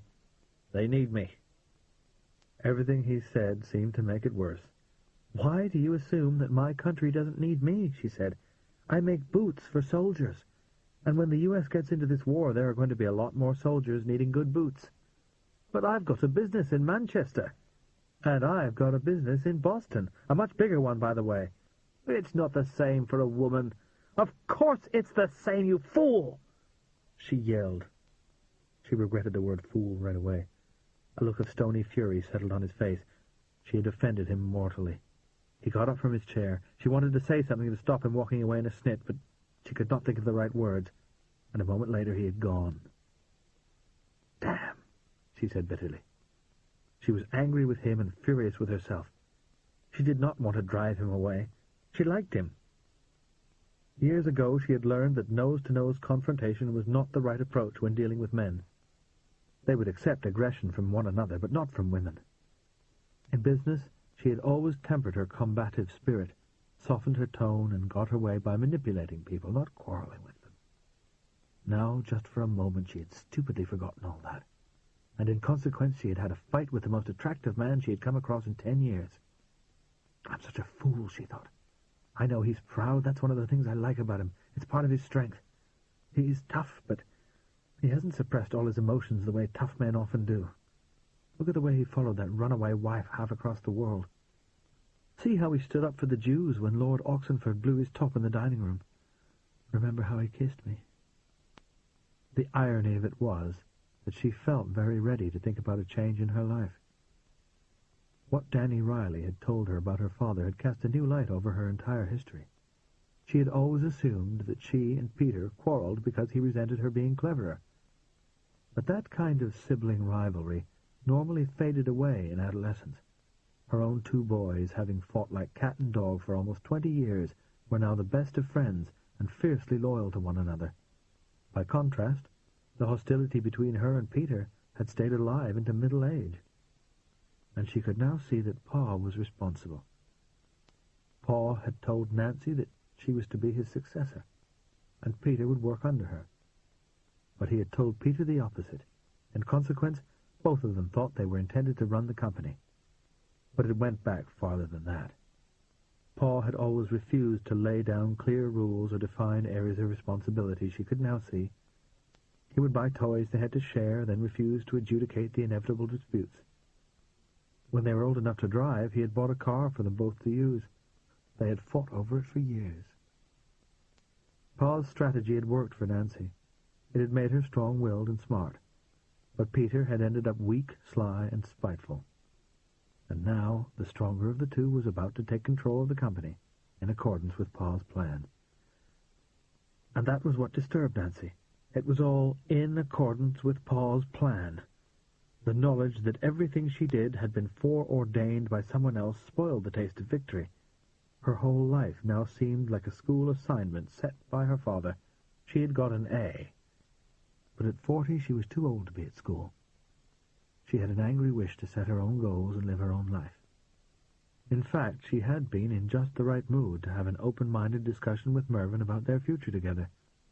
But he had offended her by assuming that she would drop everything and follow him half across the world, and instead of talking him round, she had bawled him out. She had not expected him to go down on his knees and propose, of course, but she realized that in her heart she felt he really should have proposed. She was not a bohemian, after all. She was an American woman from a Catholic family. And if a man wanted a commitment from her, there was only one kind of commitment he was entitled to ask for, and that was her hand in marriage. If he could not do that, he should not ask for anything.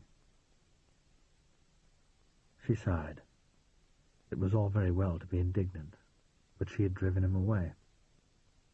Perhaps the rift would not be permanent. She hoped so with all her heart. Now that she was in danger of losing Mervyn, she understood how much she wanted him. Her thoughts were interrupted by the arrival of another man she had once driven away, Nat Ridgway. He stood in front of her, took off his hat politely, and said, "It seems you defeated me. Again." She studied him for a moment. He could never have started a company and built it up as Pa had built Black's Boots. He did not have either the vision or the drive. But he was very good at running a big organization. He was clever, hard-working, and tough. "If it's any consolation, Nat," said Nancy, "I know I made a mistake 5 years ago." "A business mistake or a personal one?" he said, and there was an edge to his voice that betrayed underlying resentment. "Business," she said lightly. His departure had ended a romance that had hardly begun. She did not want to talk about that. "Congratulations on your marriage," she said. "I saw a picture of your wife. She's very beautiful." It was not true. She was attractive at best. "Thank you," he said. "But to revert to business, I am rather surprised that you've resorted to blackmail to get what you want. This is a takeover, not a tea party. You said that to me yesterday." "Touché." He hesitated. "May I sit down?" Suddenly she was impatient with formality. "Hell yes," she said. "We worked together for years, and for a few weeks we dated too. You don't have to ask permission to sit down, Nat." He smiled. "Thanks." He took Mervyn's deck chair and moved it round so that he could look at her. "I tried to take over Black's without your help. That was dumb, and I failed. I should have known better." No argument there. That sounded hostile, she realized. And no hard feelings, either. "I'm glad you said that, because I still want to buy your company." Nancy was taken aback. She saw that she had been in danger of underestimating him. "Don't let your guard down," she told herself. "What did you have in mind?" "I'm going to try again," he said. "Of course I'll have to make a better offer next time. But more important, I want you on my side, before and after the merger. I want to come to terms with you. And then I want you to become a director of General Textiles and sign a 5-year contract." She had not expected this, and she did not know how she felt about it. To gain time, she asked a question. "A contract? To do what?" To run Black's Boots as a division of General Textiles. I'd lose my independence. I'd be an employee. Depending on how we structure the deal, you might be a shareholder. And, while you're making money, you'll have all the independence you want. I don't interfere with profitable divisions. But if you lose money, then yes, you'll forfeit your independence. I fire failures. He shook his head. But you won't fail. Nancy's instinct was to turn him down. No matter how he sugared the pill, he still wanted to take the company away from her. But instant refusal was what Pa would have wanted, and she had resolved to stop living her life by her father's program. However, she had to say something, so she prevaricated. I might be interested. That's all I wanted to know, he said, standing up. Think about it and figure out what kind of deal would make you comfortable. I'm not offering you a blank check, but I want you to understand that it'll go a long way to make you happy. Nancy was faintly bemused. His technique was persuasive. He had learned a lot about negotiating in the last few years. He looked past her towards the land. I think your brother wants to talk to you. She looked over her shoulder and saw Peter coming. Nat put on his hat and walked away. This looked like a pincer movement. Nancy stared resentfully at Peter. He had deceived her and betrayed her, and she could hardly bring herself to speak to him. She would have liked to mull over Nat Ridgway's surprising offer and think about how it fitted in with her new feelings about her life. But Peter did not give her time. He stood in front of her, put his head on one side in a way that reminded her of his boyhood, and said, Can we talk? I doubt it, she snapped. I want to apologize. You're sorry for your treachery now that it's failed. I'd like to make peace. Everyone wants to do a deal with me today, she thought sourly. How could you possibly make up for what you've done to me? I can't, he said immediately. Never. He sat down in the chair vacated by Nat. When I read your report, I felt such a fool. You were saying I couldn't run the business. I'm not the man my father was. My sister could do it better than me, and I felt so ashamed because in my heart I knew it was true. Well, she thought, that's progress. It made me mad, Nan. That's the truth. As children, they had called each other Nan and Petey, and his use of the childhood name brought a lump to her throat. I don't think I knew what I was doing. She shook her head. That was a typical Peter excuse. You knew what you were doing. But she was sad now rather than angry. A group of people stopped near the door to the airline building, chatting. Peter looked irritably at them and said to Nancy, Come and walk along the shore with me. She sighed. He was, after all, her little brother. She got up. He gave her a radiant smile. They walked to the landward end of the pier, then stepped across the railroad track and descended to the beach. Nancy took off her high-heeled shoes and walked along the sand in her stockings. The breeze tossed Peter's fair hair, and she saw with a little shock that it was receding from his temples. She wondered why she had not noticed that before, and realized that he combed his hair carefully to conceal it. That made her feel old. There was nobody nearby now, but Peter said no more for a while, and eventually Nancy spoke. Danny Riley told me a weird thing. He said Pa deliberately set things up so you and I would fight. Peter frowned. Why would he do that? To make us tougher.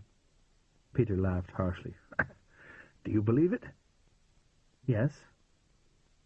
I guess I do too. I've decided I'm not going to live the rest of my life under Pa's spell. He nodded, and then said, But what does that mean? I don't know yet.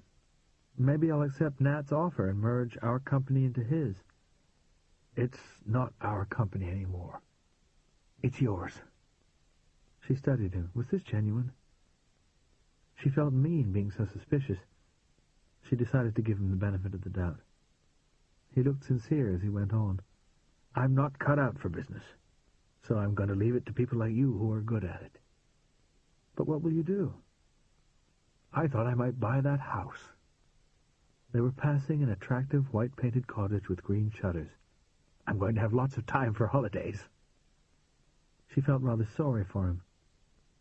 It's a pretty house, she said. Is it for sale, though? There's a board on the other side. I was poking around earlier. Come and see. They walked around the house. It was locked up, and the shutters were closed, so they could not look into the rooms, but from the outside it was appealing. It had a wide veranda with a hammock. There was a tennis court in the garden. On the far side was a small building without windows, which Nancy guessed was a boathouse. You could have a boat, she said. Peter had always liked sailing. A side door to the boathouse stood open. Peter went inside. She heard him exclaim, "Good God!" She stepped through the doorway and peered into the gloom. "What is it?" she said anxiously. "Peter, are you all right?" Peter appeared beside her and took her arm. For a split second she saw a nasty, triumphant grin on his face, and she knew she had made a terrible mistake. Then he jerked her arm violently, pulling her farther in. She stumbled, cried out, dropped her shoes and handbag, and fell to the dusty floor. "Peter!" she cried out furiously. She heard him take 3 rapid steps, then the door banged, and she was in darkness. "Peter!" she called, fearful now. She got to her feet. There was a scraping sound, and then a knock, as if something was being used to jam the door. She yelled out, "Peter! Say something!" There was no reply. Hysterical fear bubbled up in her throat, and she wanted to scream in terror. She put her hand to her mouth and bit the knuckle of her thumb. After a moment the panic began to recede. Standing there in the dark, blind and disoriented, she realized he had planned this all along. He had found the empty house with its convenient boathouse, lured her here and locked her in so that she would miss the plane and be unable to vote at the board meeting. His regrets, his apology, his talk of giving up business, and his painful honesty had all been faked. He had cynically evoked their childhood to soften her. Once again she had trusted him. Once again he had betrayed her. It was enough to make her weep. She bit her lip and considered her situation. As her eyes became accustomed to the darkness, she was able to see a line of light under the door. She walked towards it, holding both hands out in front of her. When she reached the door, she felt the wall on both sides of it and found a switch. She turned it on, and the boathouse was flooded with light. She found the handle of the door and tried, without any real hope, to push it open. It did not budge. He had jammed it well. She put her shoulder to the door and heaved with all her might, but it would not move. Her elbows and knees hurt where she had fallen, and her stockings were torn. "You pig," she said to the absent Peter. She put on her shoes, picked up her handbag, and looked around. Most of the space was taken up by a big sailing boat on a wheeled dolly. Its mast hung in a cradle from the ceiling, and its sails were folded in neat bundles on the deck. At the front of the boathouse was a wide door. Nancy examined it and found, as she expected, that it was securely locked. The house was set back from the beach a little, but there was a chance that passengers from the Clipper or even someone else might meander past. Nancy took a deep breath and shouted at the top of her voice, "Help! Help! Help!" She decided to yell at 1-minute intervals so she would not get hoarse. Both the front and side doors were stout and well-fitting, but she might be able to break them open with a crowbar or something. She looked around. The owner was a neat man. He did not keep his gardening tools in his boathouse. There were no shovels or rakes. She shouted for help again, then climbed onto the deck of the boat, still looking for a tool. There were several closets on deck, but all had been locked shut by the tidy owner. She looked around the place again from up on the deck, but she saw nothing new. "Damn! Damn! Damn!" she said aloud. She sat on the raised centerboard and brooded despondently. It was quite cold in the boathouse, and she was glad of her cashmere coat. She continued to call for help every minute or so, but as time passed, her hopes diminished. The passengers would be back on board the Clipper by now. Soon it would take off, leaving her behind. It struck her that losing the company might be the least of her worries. Suppose nobody came by this boathouse for a week?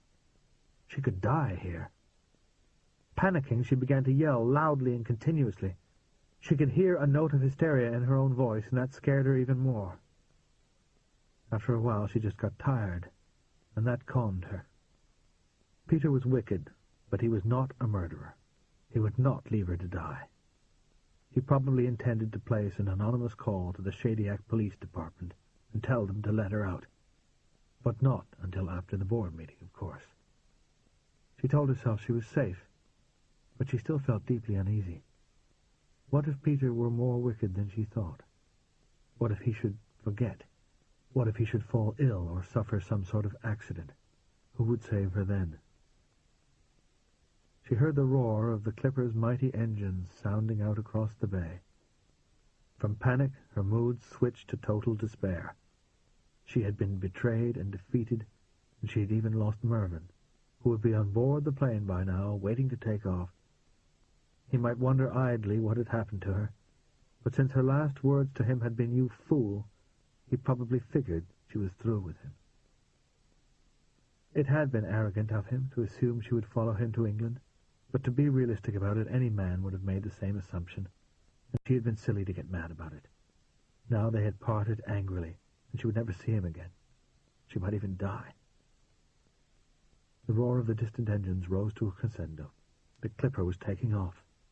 The noise persisted at high volume for a minute or two, then began to fade as Nancy presumed the plane climbed into the distant sky. "That's it," she thought. "I've lost my business, and I've lost Mervyn, and I'm probably going to starve to death here." No, she would not starve. She would die of thirst, raving and screaming in agony.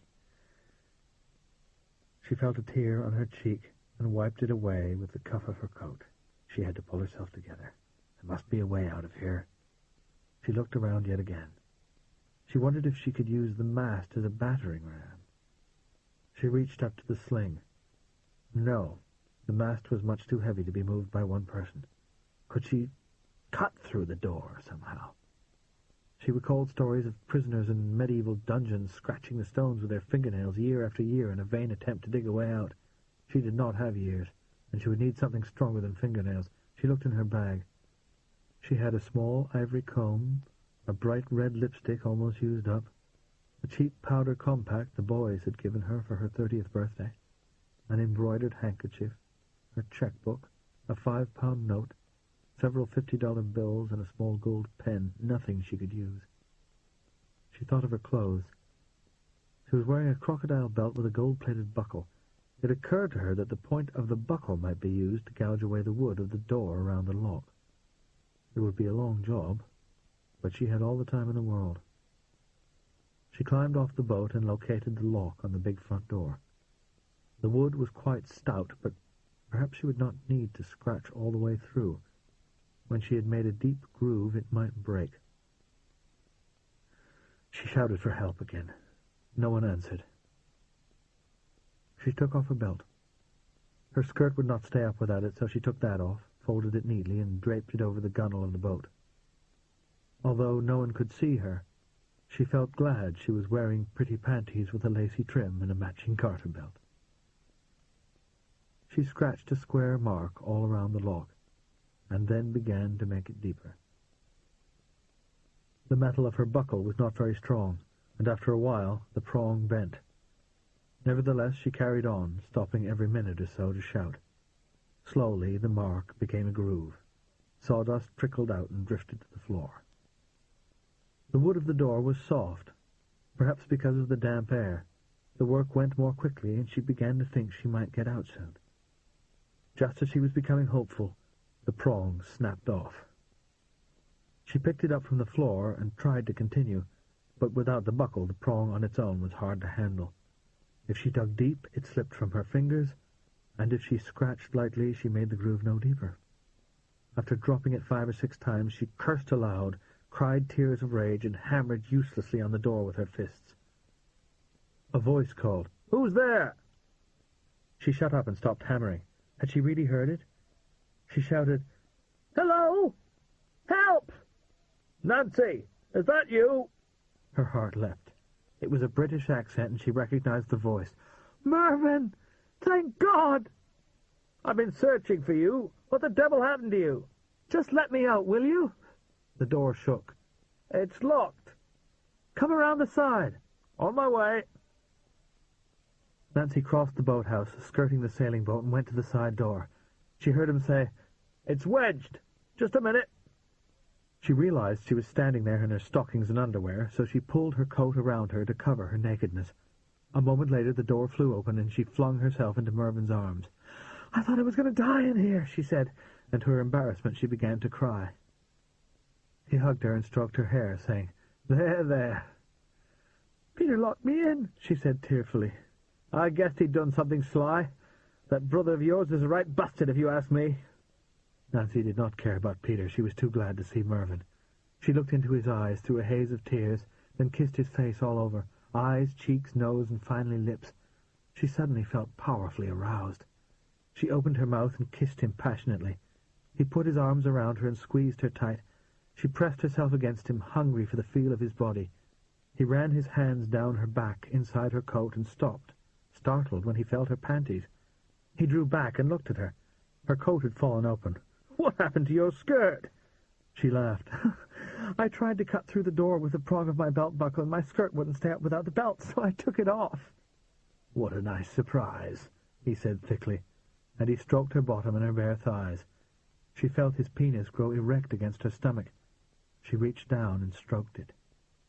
In a moment they were both mad with desire. She wanted to make love, now, here, and she knew he felt the same. He covered her small breasts with his big hands, and she gasped. She pulled open the buttons of his fly and reached inside. All the time, in the back of her mind, she was thinking, "I might have died. I might have died." And the thought made her desperate for satisfaction. She found his penis, squeezed it, and pulled it out. They were both breathing like sprinters now.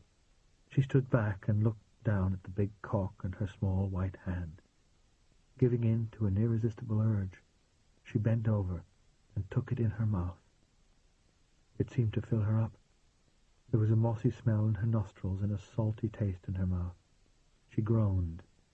She had forgotten how much she liked doing this. She could have gone on forever. But eventually he drew her head up, moaning, "Stop before I burst." He bent in front of her and slowly drew her panties down. She felt shy and inflamed at the same time. He kissed her pubic hair. He pulled her panties down to her ankles, and she stepped out of them. He straightened up and embraced her again, and then at last his hand closed over her sex. And a moment later she felt his fingers slide easily inside. All the while they kissed wetly, lips and tongues in a frantic tangle, pausing only to gasp for breath. After a while she drew away from him, looked around, and said, "Where?" "Put your arms around my neck," he said. She reached up and clasped her hands behind his neck. He put his hands under her thighs and lifted her effortlessly off the ground. Her coat swung behind her. As he lowered her, she guided him inside, then wrapped her legs around his waist.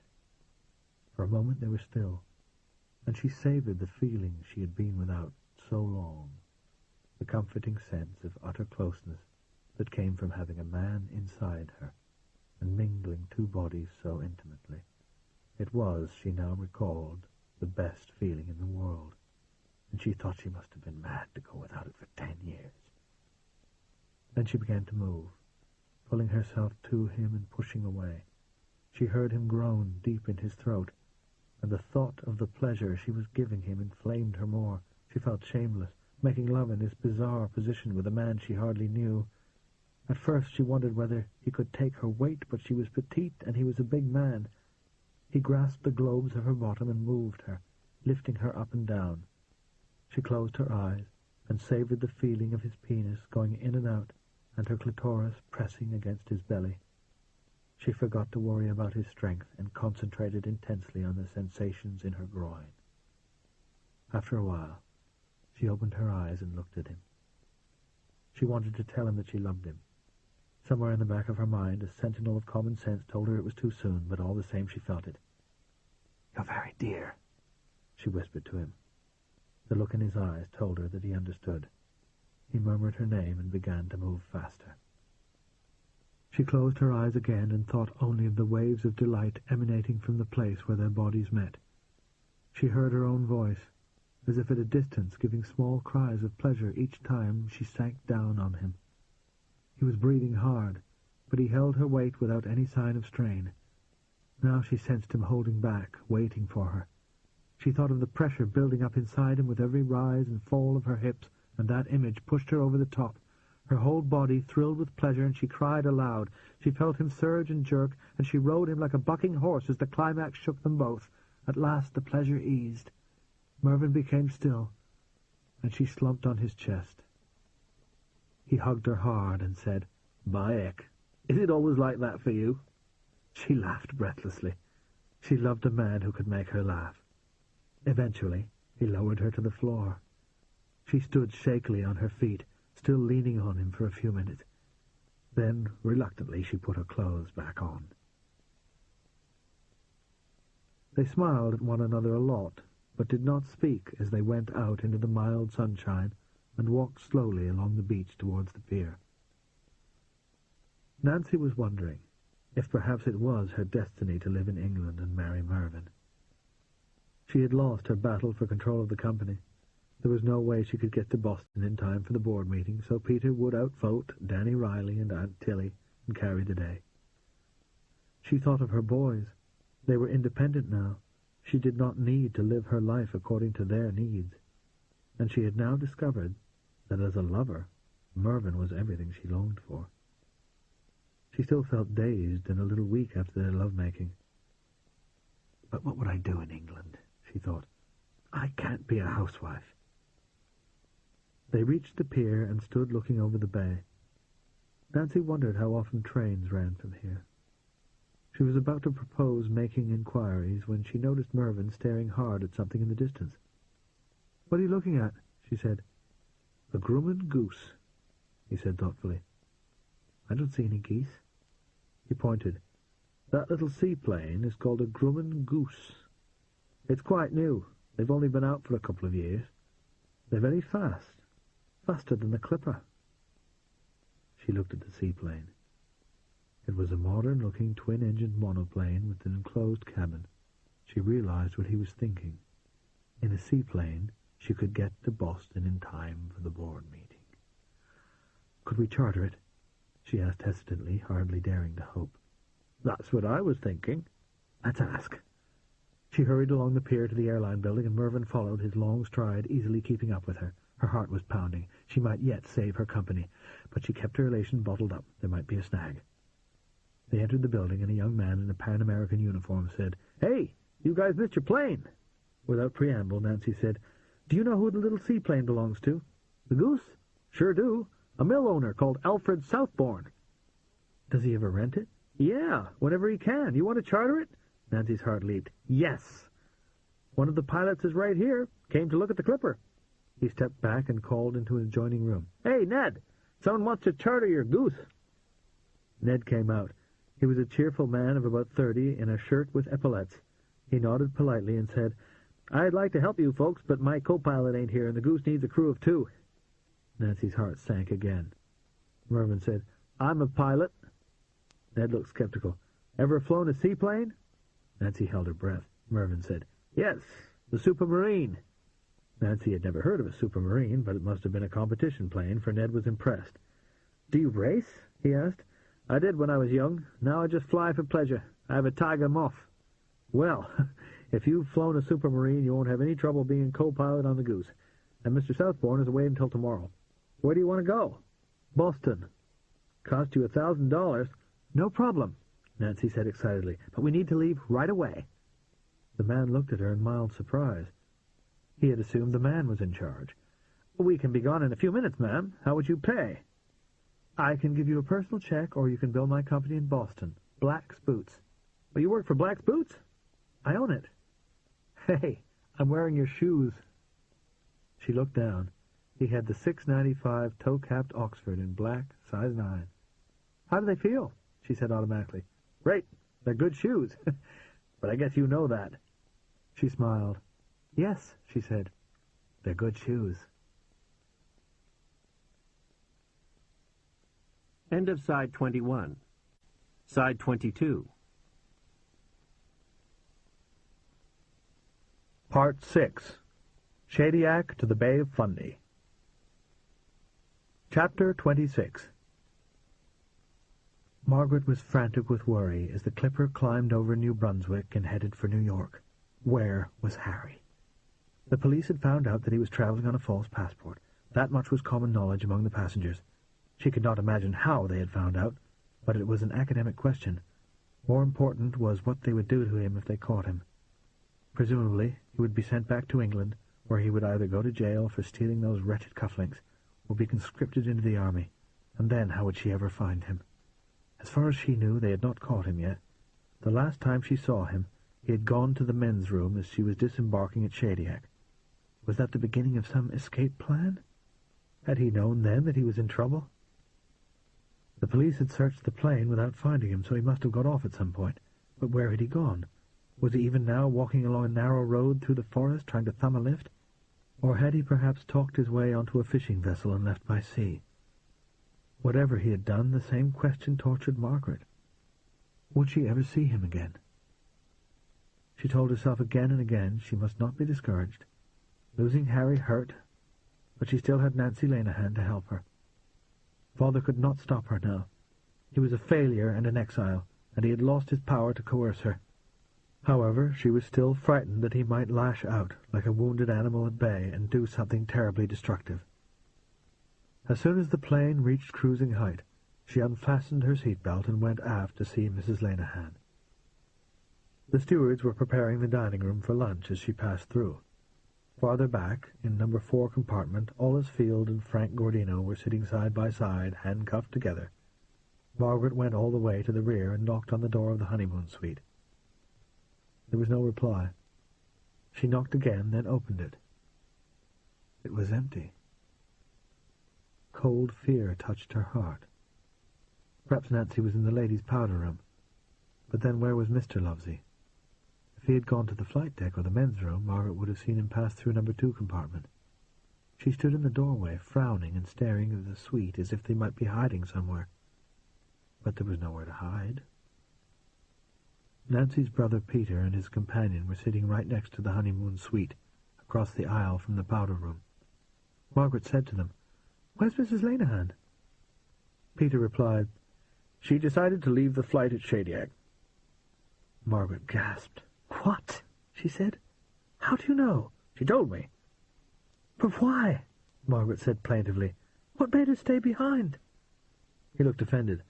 "I guess I don't know," he said frostily. "She didn't say. She simply asked me to inform the captain that she would not be joining the plane for the last leg of the trip." Margaret knew it was rude to interrogate him, but she had to persist. "Where did Nancy go?" He picked up a newspaper from the seat beside him. "I have no idea," he said, and began to read. Margaret was desolate. How could Nancy do this? She knew how much Margaret was relying on her for help. Surely she would not have left the flight without saying anything, or at least leaving some kind of message. Margaret stared hard at Peter. She thought he had a shifty look. He was a little too touchy about being questioned, too. On impulse, she said, "I don't believe you're telling me the truth."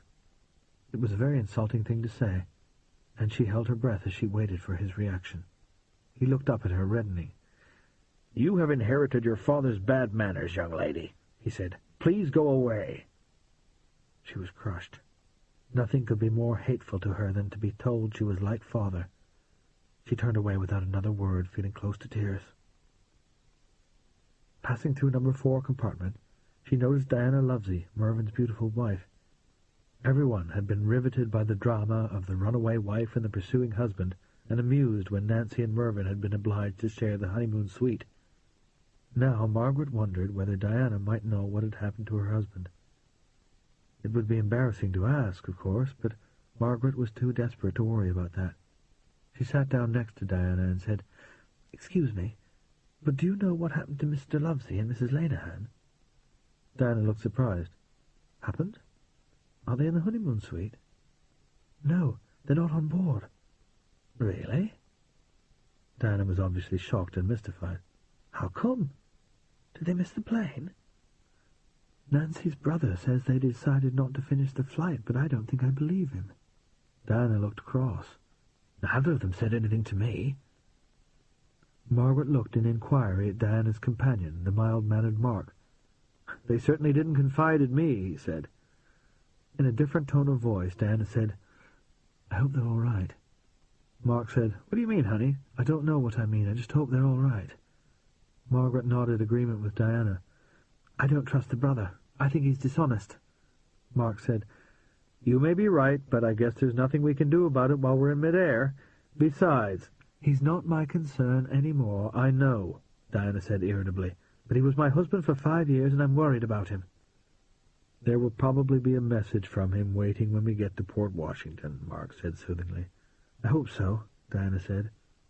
Davy the steward touched Margaret's arm. Lunch is ready, Lady Margaret, and your family are at table. Thank you. Margaret had no interest in food. However, these two could tell her no more. As Margaret stood up to leave, Diana said, Are you a friend of Mrs. Lenihan's? She was going to give me a job, Margaret said bitterly. She turned away, biting her lip. Her parents and Percy were already seated in the dining room, and the first course was being served, lobster cocktail made with fresh lobsters from Shadiac. Margaret sat down and said automatically, I'm so sorry to be late. Father just glared at her. She toyed with her food. She felt like laying her head on the table and bursting into tears.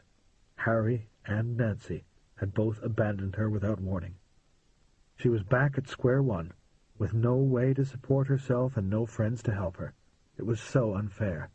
She had tried to be like Elizabeth and plan everything, but her careful scheme had fallen apart.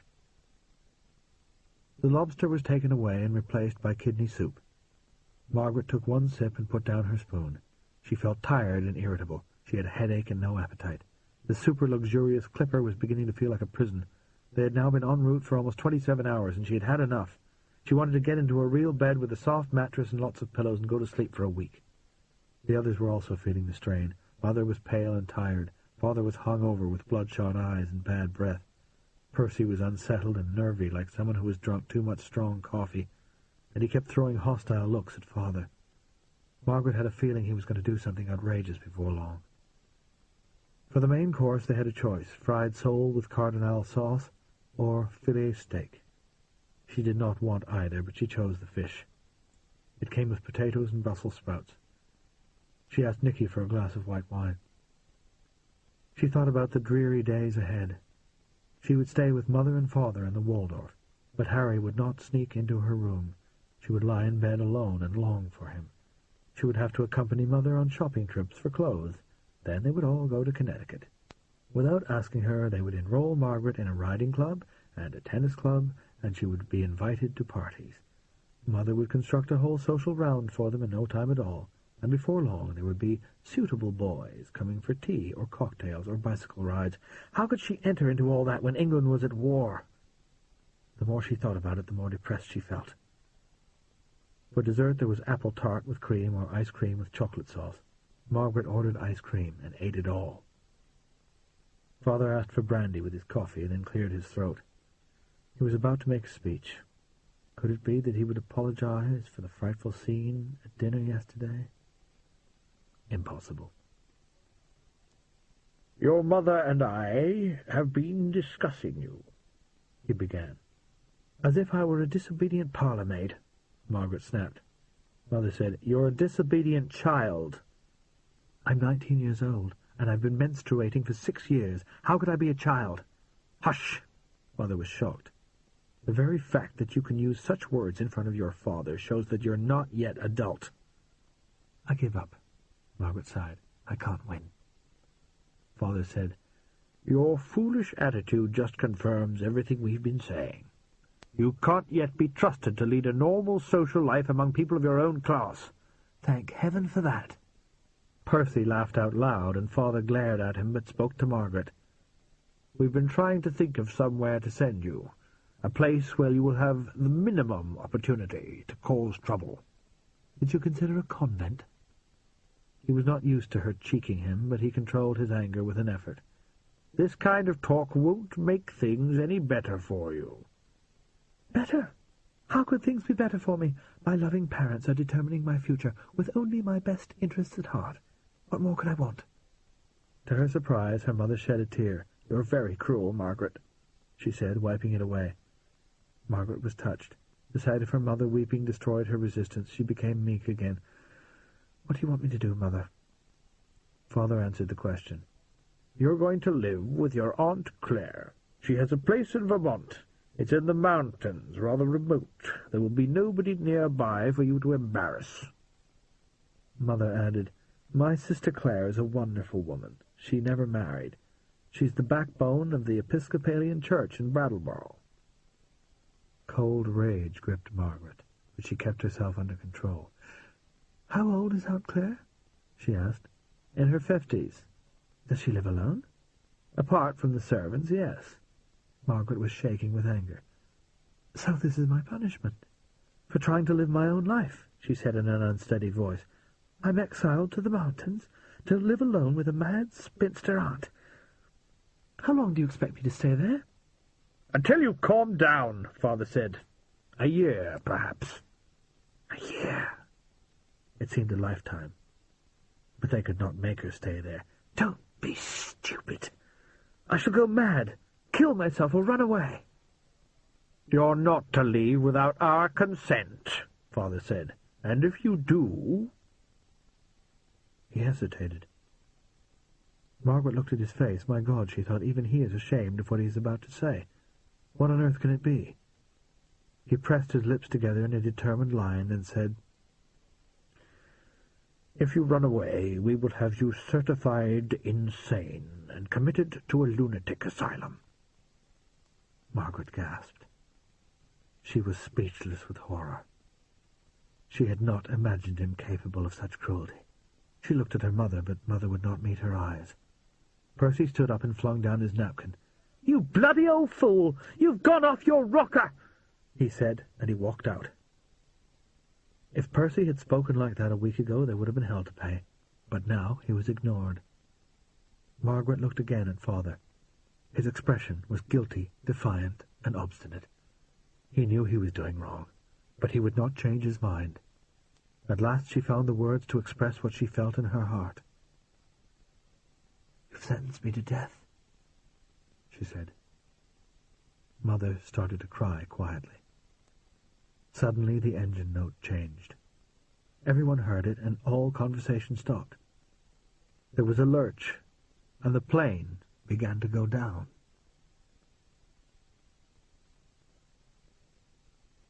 Chapter 27. When both port engines cut out at the same time, Eddie's fate was sealed. Until that moment he could have changed his mind. The plane would have flown on, no one knowing what he had planned. But now, whatever happened, it would all come out. He would never fly again, except maybe as a passenger. His career was over. He fought down the rage that threatened to possess him. He had to stay cool and get this job done. Then he would think about the bastards who had ruined his life. The plane had to make an emergency splashdown now. The kidnappers would come aboard and rescue Frank Gordino. After that, anything could happen. Would Carol Ann be safe and unhurt? Would the Navy ambush the gangsters as they headed for shore? Would Eddie go to jail for his part in the whole thing? He was a prisoner of fate. But if he could just hold Carol Ann in his arms, alive and well, nothing else would matter. A moment after the engines cut out, he heard the voice of Captain Baker in his headphones. "What the hell is going on?" Eddie's mouth was dry with tension, and he had to swallow twice before he could speak. "I don't know yet," he replied. But he did. The engines had stopped because they were getting no fuel. He had cut the supply. The Clipper had 6 fuel tanks. The engines were supplied by 2 small feeder tanks in the wings. Most of the fuel was kept in 4 large reserve tanks located in the hydrostabilizers, the stubby sea wings that the passengers stepped onto as they got on and off the plane. Fuel could be dumped from the reserve tanks, but not by Eddie, because the control was at the second pilot's station.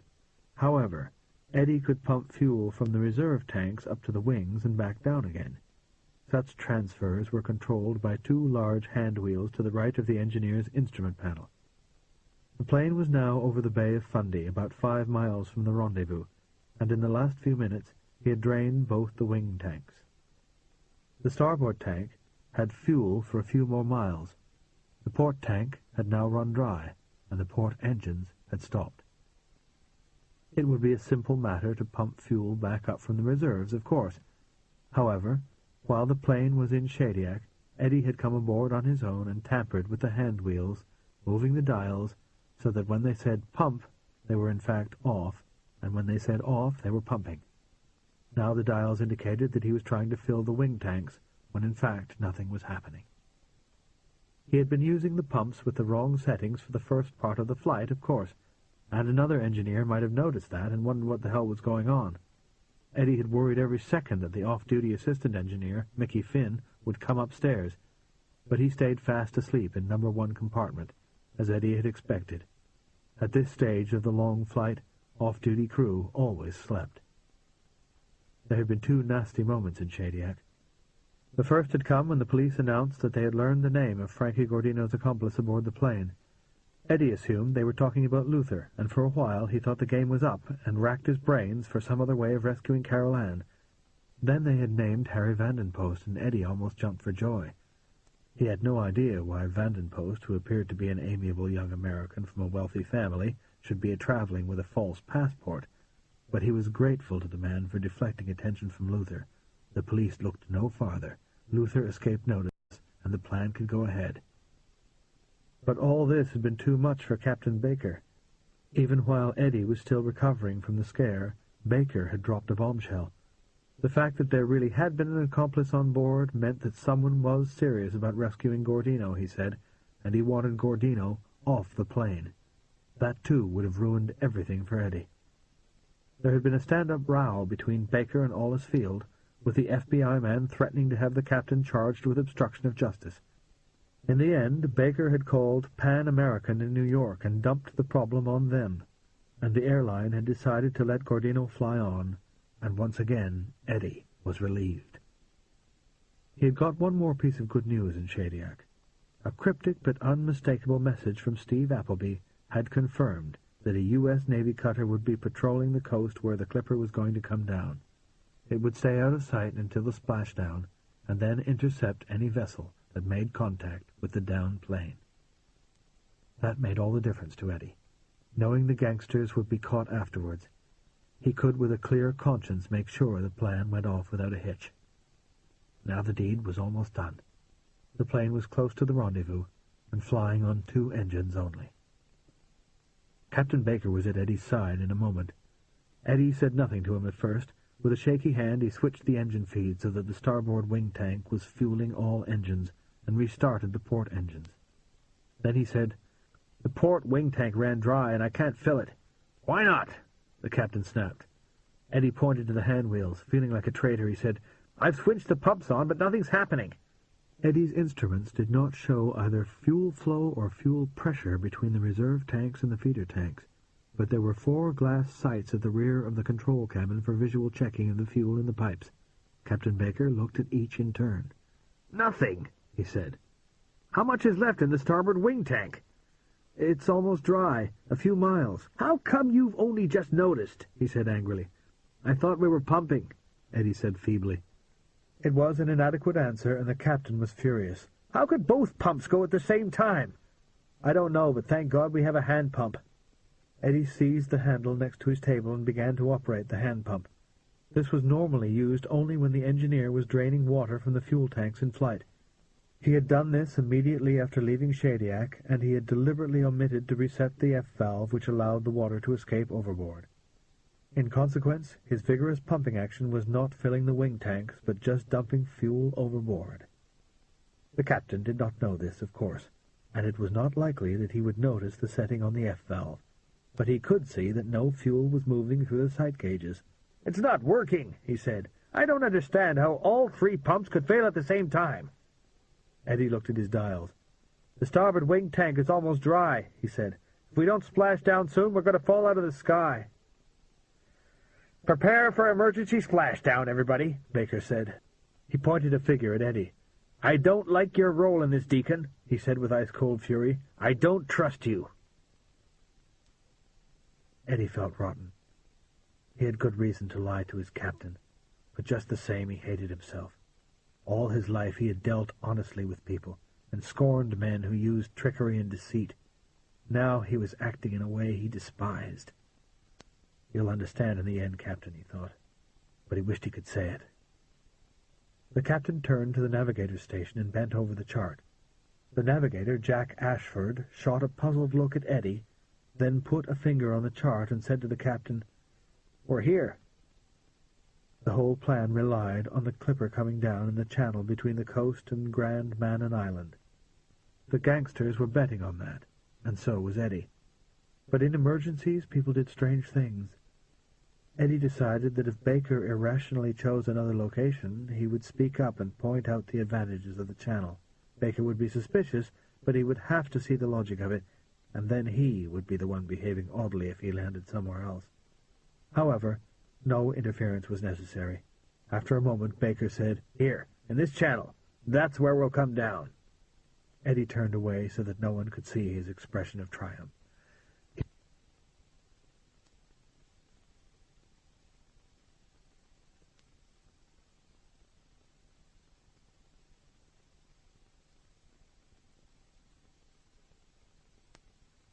On the swell.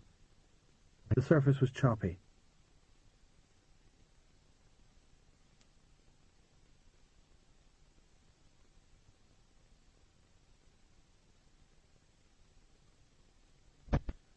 He would guess in a minute that the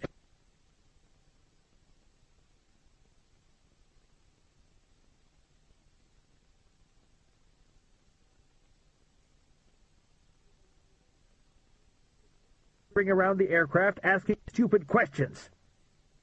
Mickey was gone like a shot, and Eddie breathed easy again. The plane lost height rapidly. Baker wanted to be close to the water in case they ran out of fuel earlier than expected. They turned west so as not to overfly the island. If they ran out of fuel over land, they were all dead. A few moments later, they were above the channel. There was a big swell, about 4 feet, Eddie estimated. The critical wave height was 3 feet. Above that, it was dangerous to land the clipper. Eddie gritted his teeth. Baker was a good pilot, but it was going to be dicey. The plane came down fast. Eddie felt the hull touch the top of a high wave. They flew on for a moment or two, then it touched again.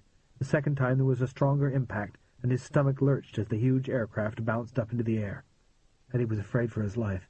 This was how flying boats crashed.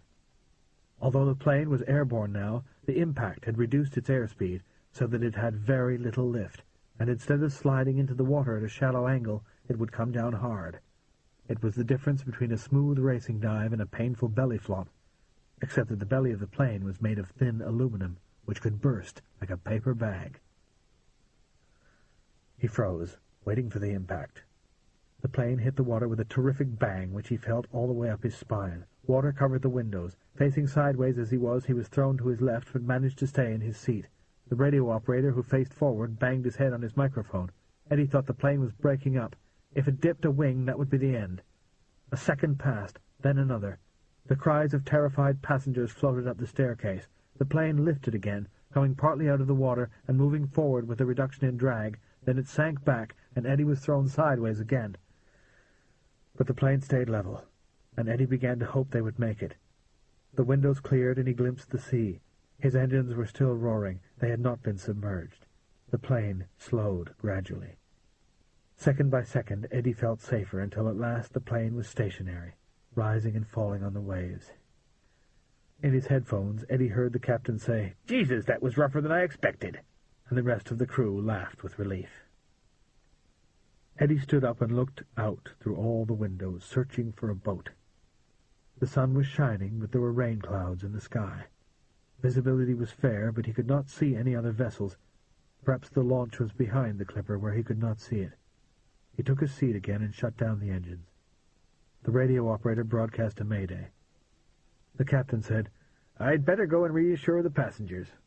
He went down the stairs. The radio operator got a reply, and Eddie hoped it was from the people who were coming for Gordino. He could not wait to find out. He went forward, opened the hatch in the cockpit, and climbed down the ladder into the bow compartment. The forward hatch opened downward, forming a platform. Eddie stepped outside and stood on it. He had to hold the door frame to keep his balance in the swell. The waves were coming over the sea wings, and some were high enough to splash his feet as he stood on the platform. The sun was going behind the clouds intermittently, and there was a stiff breeze. He looked carefully at the hull and wings. He could see no damage. The great aircraft appeared to have survived unscathed. He released the anchor, then stood surveying the sea all around, hunting for a vessel. Where were Luther's buddies? What if something had gone wrong? What if they did not turn up? But then at last he saw a motor launch in the distance. His heart missed a beat. Was this it? And was Carol Ann on board? Now he worried that it might be some other vessel, coming to look at the downed plane out of curiosity, which would interfere with the plan. It came in fast, riding up and down the waves. Eddie was supposed to return to his station on the flight deck, having dropped anchor and checked for damage, but he could not move. He stared hypnotically at the launch as it grew larger. It was a big, fast boat, with a covered wheelhouse. He knew it was racing at 25 or 30 knots, but it seemed painfully slow. There was a group of figures on deck, and soon he could count them. 4. He noticed that one was much smaller than the others. The group began to look like 3 men in dark suits and a woman in a blue coat. Carol Ann had a blue coat.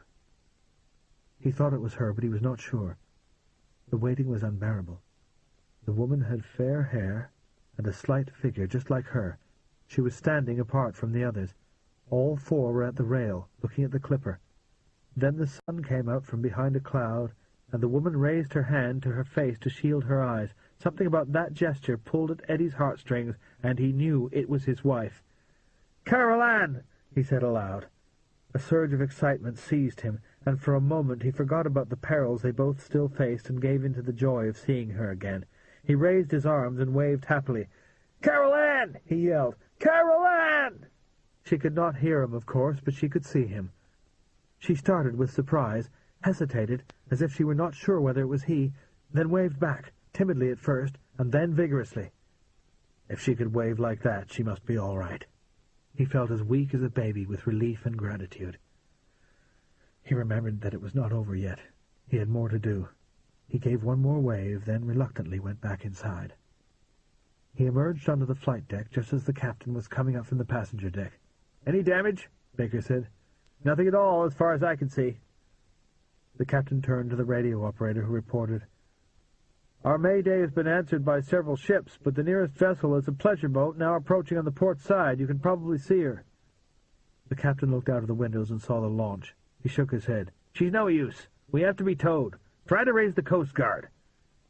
"The people on the launch want to come aboard," the radio operator said. "Nix to that," said Baker. Eddie was dismayed. They had to come aboard. "It's too dangerous," the captain went on. "I don't want a boat tied up to the plane. It could damage the hull.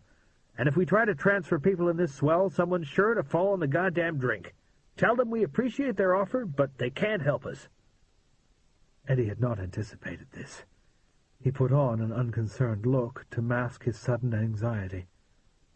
The hell with the damage to the plane. Luther's gang were coming aboard. But they would have a hard time without help from the inside. Even with help, it would be a nightmare to try to board through the normal doors, he realized. The waves were washing over the sea wings and halfway up the doors. No one could stand on the sea wing without a rope to hold, and water would pour into the dining room while the door was open. This had not occurred to Eddie before, because the clipper normally landed on only the calmest of seas. Then how could they board? They would have to come through the forward hatch in the bow compartment. The radio operator said, "I've told them they can't board, Captain, but they don't seem to take any notice." Eddie looked out. The launch was circling the plane. "Just ignore them," the captain said. Eddie stood up and went forward. As he stepped onto the ladder leading down into the bow compartment, Captain Baker snapped, "Where are you going?" "I need to check on the anchor," Eddie said vaguely, and went on without waiting for a reply. He heard Baker say, "That guy is through." "I knew that already," he thought with a heavy heart. He got out onto the platform.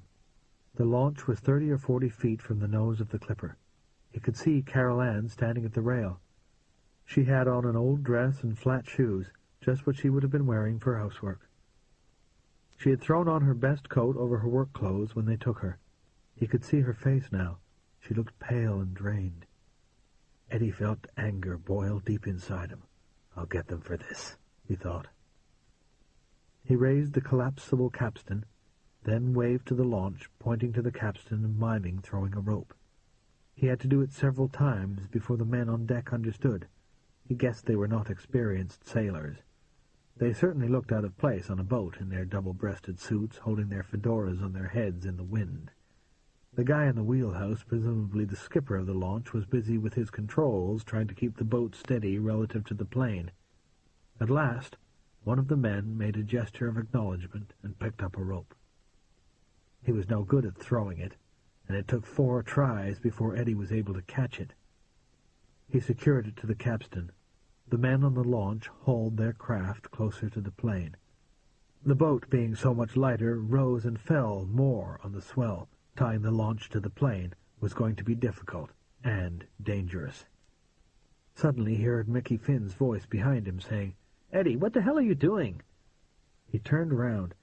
Mickey was in the bow compartment, looking up at him with a concerned expression on his open, freckled face. Eddie yelled, "Stay right out of this, Mickey. I'm warning you. If you interfere, people are going to get hurt." Mickey looked scared. Okay, whatever you say." He retreated towards the flight deck, his face showing that he thought Eddie had gone mad. Eddie turned back to face the launch. It was quite close now. He looked at the 3 men. One was very young, no more than 18. Another was older but short and thin, with a cigarette dangling from a corner of his mouth. The third, wearing a black suit with a chalk stripe, looked like he was in charge. They were going to need 2 ropes, Eddie decided, to hold the launch steady enough. He put his hands to his mouth to make a megaphone and shouted, "Throw another rope!" The man in the striped suit picked up a rope in the bow next to the one they were already using. That was no good. They needed one at each end of the launch to make a triangle. "No, not that one," Eddie called. "Throw me a stern rope." The man got the message. This time Eddie caught the rope the first time. He took it inside the plane and tied it to a strut. With the man hauling on each rope, the launch came rapidly closer. Suddenly its engines were cut, and a man in overalls came out of the wheelhouse and took over the rope work. This guy was obviously a seaman. Eddie heard another voice from behind him, coming from within the bow compartment. This time it was Captain Baker. He said, "Deacon, you're disobeying a direct order." Eddie ignored him and prayed that he would keep out of the way for a few moments more. The launch was as close as it could come.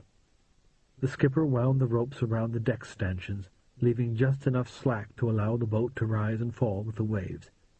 To board the clipper, the men would have to wait until the swell brought the deck level with the platform, then jump from one to the other. To steady themselves, they could hold onto the rope that ran from the stern of the launch to the inside of the bow compartment. Baker barked, "Deacon, get back in here!" The seaman opened a gate in the rail, and the gangster in the striped suit stood ready to jump across. Eddie felt Captain Baker's hand clutch at his jacket from behind. The gangster saw what was happening and reached inside his coat. Eddie's worst nightmare was that one of his crewmates would decide to be a hero and get himself killed. He wished he could tell them about the Navy cutter Steve Appleby had sent, but he was afraid that if he did that, one of them might accidentally let it out and forewarn the gangsters. So he just had to try and keep the situation under control. He turned to Baker and yelled, "Captain, get out of the way! These bastards have guns!" Baker looked shocked. He stared at the gangster, then ducked out of sight. Eddie turned round to see the man in the striped suit stuffing a pistol back into his coat pocket. "Jesus, I hope I can stop these guys shooting people," he thought fearfully. "If someone dies, it'll be my fault." The boat was on the crest of a wave, its deck a little above the level of the platform. The gangster grabbed the rope, hesitated, then jumped onto the platform. Eddie caught him, steadying him. "You Eddie?" the man said. Eddie recognized the voice. He had heard it over the phone. He recalled the man's name, Vincini. Eddie had insulted him. Now he regretted it, for he needed his cooperation. "I want to work with you, Vincini," he said. "If you want things to go smoothly, with no snags, let me help you." Vincini gave him a hard look. "Okay," he said after a moment, "but make one false move and you're dead." His tone was brisk and businesslike. He showed no sign of resentment. No doubt he had too much on his mind to think about past slights. "Step inside and wait right there while I bring the others over." "Okay." Vincini turned to the launch. "Joe, you next. Then Kid. The girl comes last." He stepped down into the bow compartment. Looking inside, Eddie saw Captain Baker climbing the ladder that led to the flight deck. Vincini pulled out his gun and said, "Stay there, you!" Eddie said, "Do what he says, Captain, for God's sake. These guys are serious." Baker stepped off the ladder and raised his hands in the air. Eddie turned back. The runty man called Joe was standing at the rail of the launch, looking scared to death. "I can't swim," he said in a rasping voice. "You won't have to," Eddie said. He reached out a hand. Joe jumped, caught his hand, and half-stepped, half-fell into the bow compartment. The young one was last. Having seen the other two make the transfer safely, he was overconfident. "I can't swim either," he said with a grin. He jumped too soon, landed on the very edge of the platform, lost his balance, and tipped backwards. Eddie leaned out, holding the rope with his left hand, and grabbed the boy by the waistband of his pants. He pulled him onto the platform. "Gee, thanks," the boy said, as if Eddie had merely given him a hand instead of saving his life. Now Carol Ann was standing on the deck of the launch, looking across the platform with fear on her face. She was not normally timid, but Eddie could tell that Kid's near disaster had unnerved her. He smiled at her and said, "Just do what they did, honey. You can make it." She nodded and took hold of the rope. Eddie waited with his heart in his mouth. The swell brought the launch up level with the platform. Carol Ann hesitated, missed her chance, and looked more fearful. "Take your time," Eddie called, making his voice calm to hide his own fear. "Whenever you're ready." End of side 22. Side 23. The launch went down and rose again. Carol Ann's face wore an expression of forced resolution. Her lips pressed together, her forehead creased in a frown. The launch drifted a foot or two away from the platform, making the gap rather too big. Eddie called, "Maybe not this time," but he was too late. She was so determined to be brave that she had jumped already.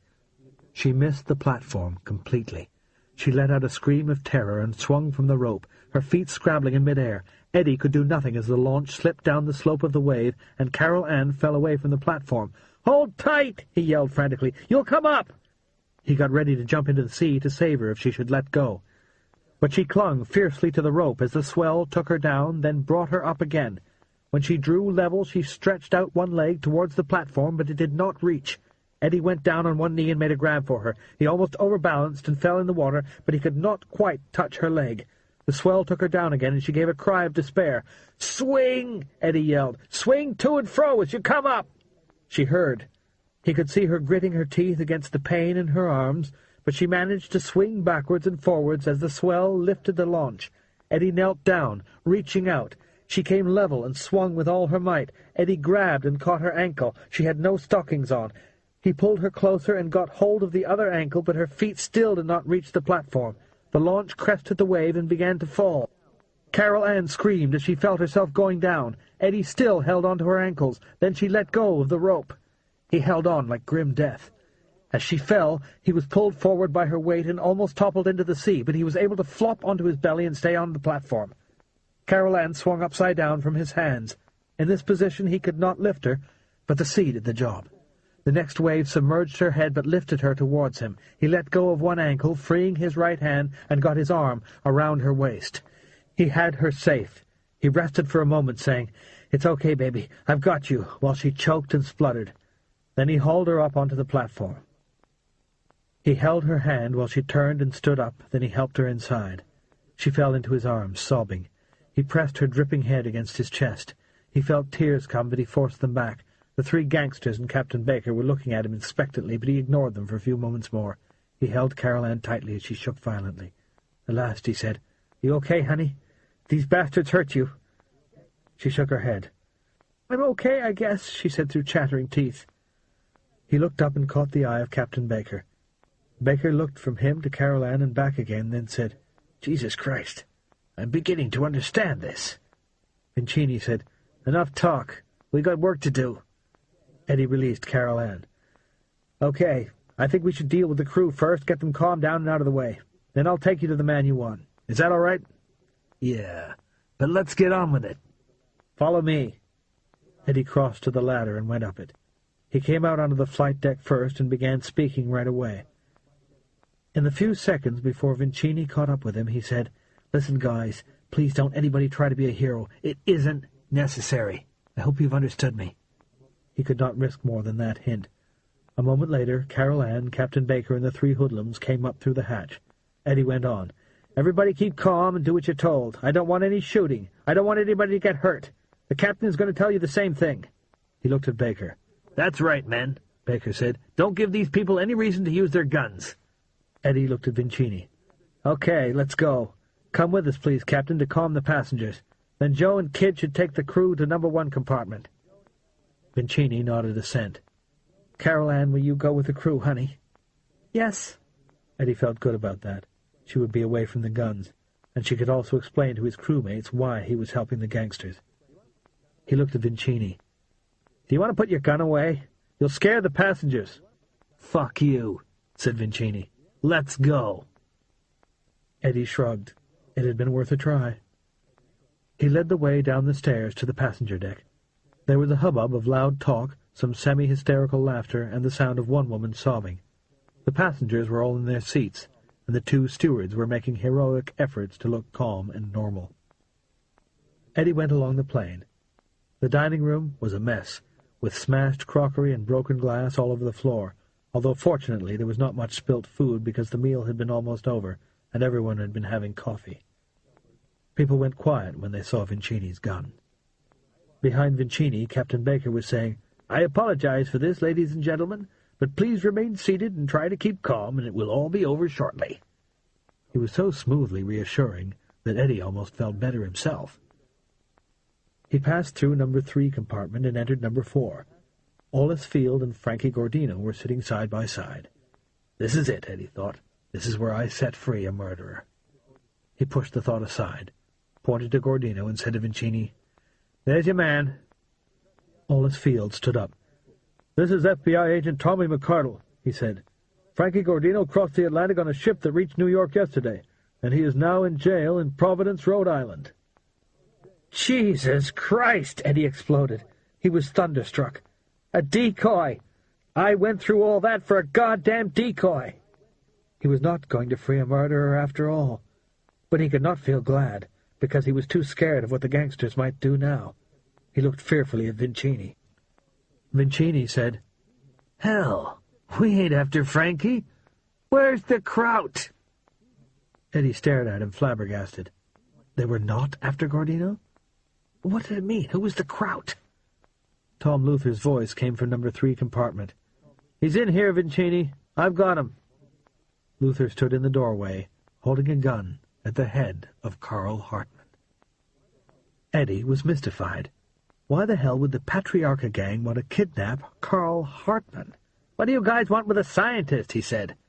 Luther said, "He's not just a scientist. He's a nuclear physicist." "Are you guys Nazis?" Vincini said, "Oh, no. We're just doing a job for them. Matter of fact, we're Democrats." He laughed coarsely. Luther said coldly, "I'm no Democrat. I am proud to be a member of the Deutsche Amerikaner Bund." Eddie had heard of the Bund. It was supposed to be a harmless German-American friendship league, but it was funded by the Nazis. Luther went on, "These men are just hired hands. I received a personal message from the Führer himself requesting my help in apprehending a runaway scientist and returning him to Germany." He was proud of this honor, Eddie realized. It was the greatest thing that had ever happened to him. "I paid these people to help me. Now I'm going to take Herr Dr. Professor Hartmann back to Germany, where his presence is required by the Third Reich." Eddie caught Hartmann's eye. The man looked sick with dread. Eddie was stricken with guilt. Hartmann was going to be taken back to Nazi Germany, and it was Eddie's fault. Eddie said to him, "They had my wife. What could I do?" Hartmann's face changed immediately. "I understand," he said. "We are used to this sort of thing in Germany. They make you betray one loyalty for the sake of another. You had no choice. Don't blame yourself." Eddie was astonished that the man could find it in his heart to console him at a moment like this. He caught the eye of Ollis Field. "But why did you bring a decoy onto the Clipper?" he said. "Did you want the Patriarcha gang to hijack the plane?" "Not at all," Field said. "We got information that the gang want to kill Gordino to stop him squealing. They were going to hit him as soon as he reached America. So we let it out that he was flying on the Clipper, but sent him on ahead by ship. Round about now, the news will be on the radio that Gordino is in jail, and the gang will know they've been fooled." "Why aren't you guarding Carl Hartman?" "We didn't know he was going to be on this flight. Nobody told us." Was Hartman completely unprotected, Eddie wondered? Or did he have a bodyguard who had not yet revealed himself? The little gangster called Joe came into the compartment with his gun in his right hand and an open bottle of champagne in his left. "They're quiet as lambs, Vinny," he said to Vincini. "Kid's back there in the dining room. He can cover the whole front part of the plane from there." Vincini said to Luther, "So where's the fucking submarine?" Luther answered, "It will be here at any moment, I'm sure." A submarine? Luther had a rendezvous with a U-boat right here off the coast of Maine. Eddie looked out of the windows, expecting to see it, rising from the water like a steel whale, but he saw nothing but waves. Vincini said, "Well, we've done our bit. Give me the money." Keeping Hartman covered, Luther stepped back to his seat, picked up a small case, and handed it to Vincini. Vincini opened it. It was packed tight with wads of bills. Luther said, $100,000, all in 20s. Vincini said, "I'd better check it." He put his gun away and sat down with the case on his knee. Luther said, "It'll take you forever." "What do you think I am, green?" Vincini said in a tone of exaggerated patience. "I'll check 2 bundles, then I'll count how many bundles there are. I've done this before." Everyone watched Vincini count the money. The passengers in the compartment, Princess Lavinia, Lulu Bell, Mark Alder, Diane Lovesey, Aldous Field, and the Frankie Gordino impostor, looked on. Joe recognized Lulu Bell. "Hey, ain't you in the movies?" he said. Lulu looked away, ignoring him. Joe drank from his bottle, then offered it to Diana Lovesey. She paled and shrank away from him. "I agree. This stuff is overrated," Joe said. Then he reached out and poured champagne over her cream and red spotted dress. She gave a cry of distress and pushed his hand away. The wet dress clung to her bosom revealingly. Eddie was appalled. This was the kind of thing that could lead to violence. He said, "Knock it off, you!" The man took no notice. "Great jugs," he said with a leer. He dropped the bottle and grabbed one of her breasts, squeezing hard. She screamed. Her boyfriend Mark was struggling with his safety belt, saying, "Don't touch her, you cheap hood!" With a surprisingly quick movement, the hoodlum hit him in the mouth with his gun. Blood spurted from Mark's lips. Eddie said, "Vincini, for Christ's sake, put a stop to this!" Vincini said, "Girl like that? Hell, if she ain't had her tits felt by her age, it's about time." Joe thrust his hand down the front of Diana's dress. She struggled to avoid his grasp, but she was strapped in her seat. Mark got his seatbelt undone, but as he was rising to his feet, the man hit him again. This time the butt of the gun hit the corner of his eye.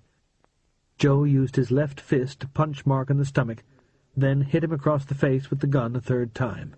Now blood from his wounds got into Mark's eyes and blinded him. Several women were screaming. Eddie was appalled. He had been determined to avoid bloodshed. Joe was about to hit Mark again. Eddie could stand it no longer. Taking his life in his hands, he grabbed the little gangster from behind, pinning his arms. Joe struggled, trying to point his gun at Eddie, but Eddie held on tight. Joe pulled the trigger. The bang was deafening in the confined space, but the gun was pointing down, and the bullet went through the floor. The first shot had been fired. Eddie had a horrified, scary feeling that he was losing control of the situation. If that happened, there could be a bloodbath.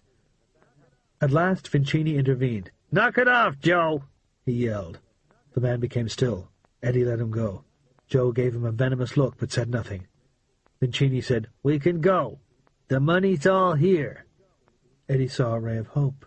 If they would leave now, at least the bloodshed had been limited. Go, he thought, for God's sake, go. Vincini went on. "Bring the cunt with you if you want, Joe. I might prong her myself. I like her better than the engineer's skinny wife." He stood up. Diana screamed, "No! No!" Joe undid her seatbelt and grabbed her by the hair. She struggled with him.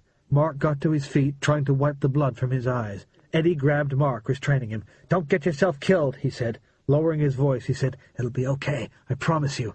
He wanted to tell Mark that the gang's launch was going to be stopped by a U.S. Navy cutter before they would have time to do anything to Diana, but he was afraid of being overheard by Vincini. Joe pointed his gun at Mark and said to Diana, "You come with us or your boyfriend gets it right between the eyes." Diana became still and started to sob.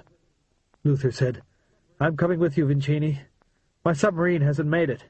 "I knew it wouldn't come," Vincini said. "They can't get this close to the USA." Vincini did not know anything about submarines. Eddie could guess the real reason why the U-boat had not appeared.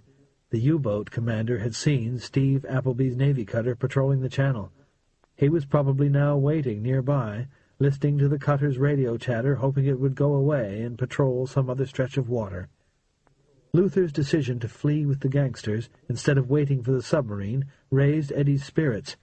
The gangsters' launch was headed for Steve Appleby's trap, and if Luther and Hartman were on the launch, Hartman would be saved.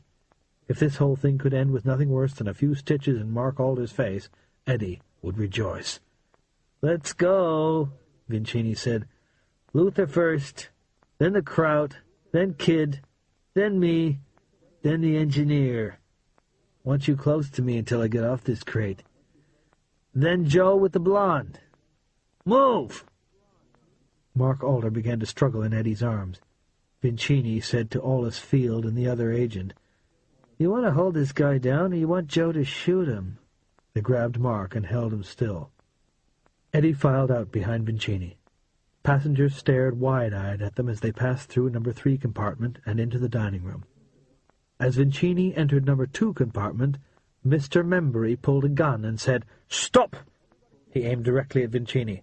"Everybody keep still, or I shoot your boss." Eddie took one step back to get out of the way. Vincini went white and said, "All right, boys. Nobody move." The one they called Kid swung round and fired twice. Membury fell. Vincini yelled furiously at the boy. "You cocksucker! He might have killed me!" "Didn't you hear his voice?" Kid replied. "He's an Englishman." "So fucking what?" Vincini screamed. "I seen every movie ever made, and nobody ever gets shot by an Englishman." Eddie knelt down beside Membury. The bullets had entered his chest. His blood was the same color as his waistcoat. "Who are you?" Eddie said. "Scotland Yard. Special branch," Membury whispered. "Assigned to protect Hartman." So the scientist had not been completely unguarded, Eddie thought. "Bloody failure," Membury said hoarsely. His eyes closed, and he stopped breathing. Eddie cursed. He had vowed to get the gangsters off the plane without anyone being killed, and he had come so close to succeeding. Now this brave policeman was dead. "So unnecessary," Eddie said aloud. He heard Vincini say, "How come you're so sure nobody needs to be a hero?" He looked up. Vincini was staring at him with suspicion and hostility. "Jesus Christ, I think he'd like to kill me," Eddie thought. Vincini went on. "Do you know something the rest of us don't?" Eddie had no answer, but at that moment the seaman from the launch came rushing down the stairs and into the compartment. "Hey, Vinny, I just heard from Willard." "I told him not to use that radio except for emergency." "This is an emergency. There's a Navy ship going up and down the shore, just like they're looking for someone." Eddie's heart stopped. He had not thought of this possibility. The gang had a sentry on shore, keeping watch with a shortwave radio so he could talk to the launch. Now Vincini knew about the trap. It was all over, and Eddie had lost. "You double-crossed me," Vincini said to Eddie. "You bastard. I'll kill you for this." Eddie caught Captain Baker's eye and saw understanding and a surprised respect in his face. Vincini pointed his gun at Eddie. Eddie thought, "I did my best, and everyone knows it. I don't care if I die now." Then Luther said, "Vincini, listen. Do you hear something?" They were all silent. Eddie heard the sound of another plane. Luther looked out of the window. "It's a seaplane coming down right nearby." Vincini lowered his gun. Eddie felt weak at the knees. Vincini looked out, and Eddie followed his gaze. He saw the Grumman Goose that had been moored at Shadiac. As he watched, it splashed down on the long side of a wave and came to rest. Vincini said, "So what? If they get in our way, we'll shoot the bastards." "Don't you see?" Luther said excitedly. "This is our escape. We can fly over the goddamn Navy and get away." Vincini nodded slowly. "Good thinking. That's what we'll do." Eddie realized they were going to get away. His life was saved, but he had failed after all. Chapter 28. Nancy Lenihan had found the answer to her problem as she flew along the Canadian coast in the chartered seaplane. She wanted to defeat her brother, but she also wanted to find some way of escaping from the tram lines of her father's plans for her life.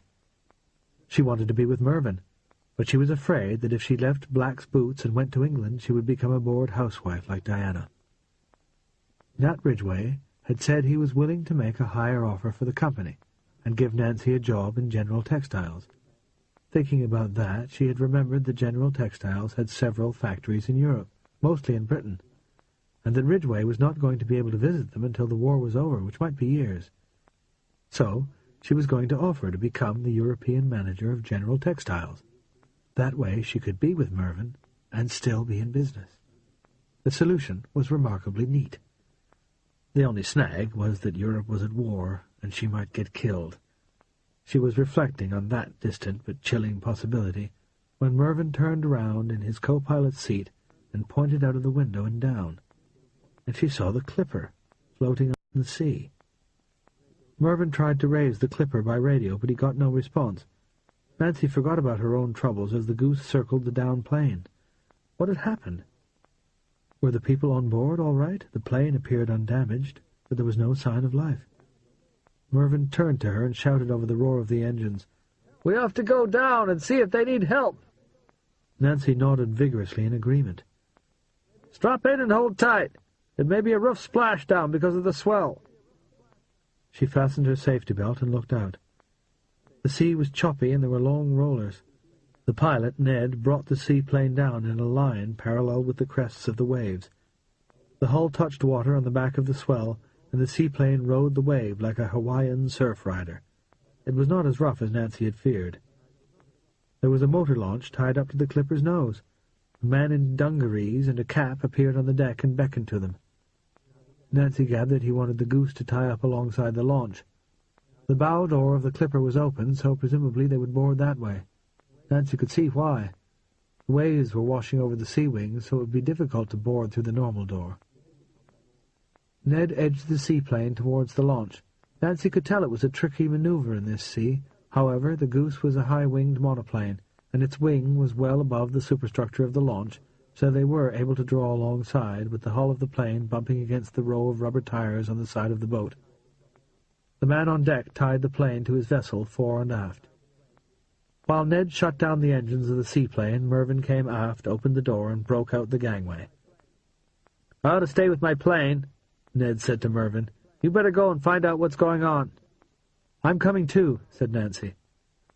Because the seaplane was roped to the launch, the two vessels rose and fell together on the waves, and the gangway shifted relatively little. Mervyn disembarked first and held out a hand to Nancy. When they were both on deck, Mervyn said to the man on the launch, "What happened?" "They had fuel trouble and had to splash down," he replied. "I couldn't get them on the radio." The man shrugged. "You'd better go aboard." Getting from the launch to the Clipper involved a little jump from the deck of the launch onto the platform made by the open bow door. Once again Mervyn went first. Nancy took off her shoes and stuffed them inside her coat, then followed suit. She was a little nervous, but in fact it was easy. In the bow compartment was a young man she did not recognize. Mervyn said, "What happened here?" "Emergency landing," the young man said. "We were fishing, saw the whole thing." "What's wrong with the radio?" "Dunno." The youngster was not very bright, Nancy decided. Mervyn must have had the same thought, for he said impatiently, "I'd better speak to the captain." "Go this way, they're all in the dining room." The boy was not very sensibly dressed for fishing, in his two-toned shoes and yellow tie, Nancy thought with amusement. She followed Mervyn up the ladder to the flight deck, which was deserted. That explained why Mervyn had been unable to raise the Clipper on the radio. But why were they all in the dining room? It was odd that the entire crew should leave the flight deck. She began to feel uneasy as she went down the stairs to the passenger deck. Mervyn led the way into number 2 compartment and stopped suddenly. Looking past him, Nancy saw Mr. Membury lying on the floor in a pool of blood. She put her hand to her mouth to stifle a cry of horror. Mervyn said, "Dear God, what's been happening here?" Behind them, the young man in the yellow tie said, "Keep moving." His voice had become harsh. Nancy turned to him and saw that he had a gun in his hand. "Did you do this?" she said angrily. "Shut your fucking mouth and keep moving." They stepped into the dining room. 3 more men with guns were standing in the room. There was a big man in a striped suit who looked as if he might be in charge. A little man with a mean face was standing behind Mervyn's wife, casually fondling her breasts. When Mervyn saw this, he let out a curse. The 3rd gunman was a passenger, Mr. Luther. He was pointing his gun at another passenger, Professor Hartman. The captain and the engineer were also there, looking helpless. Several passengers were seated at tables, but most of the dishes and glassware had fallen to the floor and smashed. Nancy caught a glimpse of Margaret Oxenford, pale and frightened, and in a sudden flash she recalled the conversation in which she had glibly told Margaret that regular people did not need to worry about gangsters because they only operated in the slums. How stupid. Mr. Luther was speaking. "The gods are on my side, Lovesey. You have arrived in a seaplane just when we need one. You can fly me and Mr. Vincini and our associates over the Navy cutter that the treacherous Eddie Deacon has summoned to trap us." Mervyn looked hard at him and said nothing. The man in the striped suit spoke up. "Let's get moving before the Navy starts to feel impatient and comes along to investigate. Kid, you take Lovesey. His girlfriend can stay here." "Okay, Vinny." Nancy was not sure what was going on, but she knew she did not want to be left behind. If Mervyn was in trouble, she would rather be by his side, but no one was asking what she preferred. The man called Vincini continued giving instructions. "Luther, you take the crowd." Nancy wondered why they were taking Carl Hartman. She had assumed this was all something to do with Frankie Gordino, but he was nowhere in sight. Vincini said, "Joe, bring the blonde." The little man pointed his gun at Diana Lovesey's bosom. "Let's go," he said. She did not move. Nancy was horrified. Why were they kidnapping Diana? She had a dreadful feeling she knew the answer. Joe poked the barrel of the gun into Diana's soft breast, prodding her hard, and she gasped with pain. "Wait a minute," Mervyn said. They all looked at him. "All right. I'll fly you out of here, but there's a condition." Vincini said, "Shut up and move. You can't make no fucking conditions." Mervyn spread his arms wide. "So shoot me," he said. Nancy let out a cry of fear. These were the kind of men who would shoot someone who dared them. Didn't Mervyn understand that? There was a moment of silence. Then Luther said, "What condition?" Mervyn pointed at Diana. "She stays."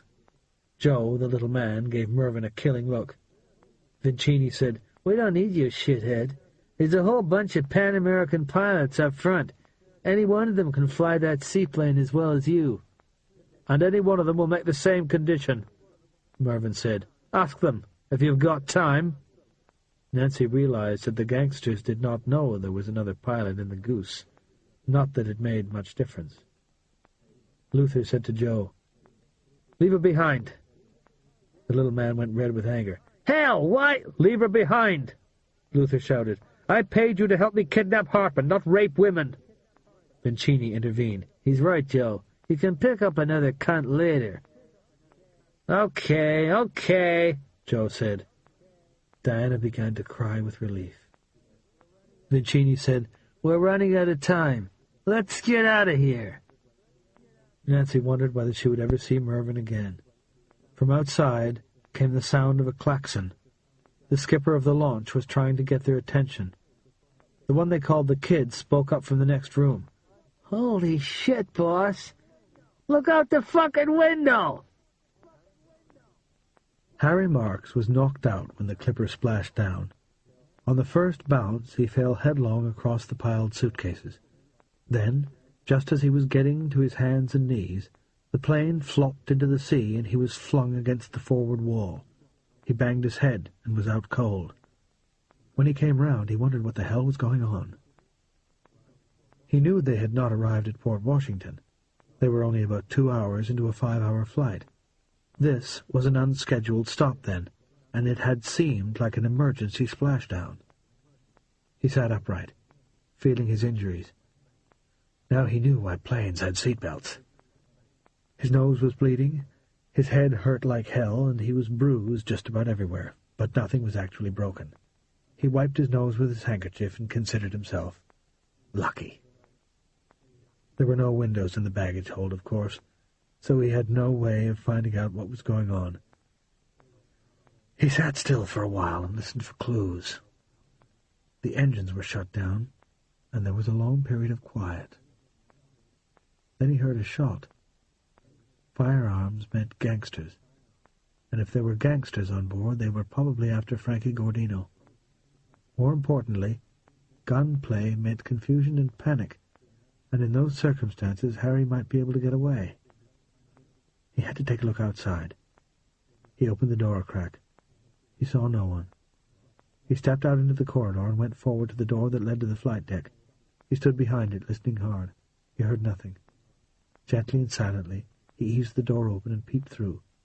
The flight deck was deserted. He stepped over the high threshold, treading softly, and went to the top of the staircase. He could hear men's voices raised in argument, but he could not make out the words. The cockpit hatch was open. Looking through, he could see daylight in the bow compartment. He went closer and saw that the bow door was open.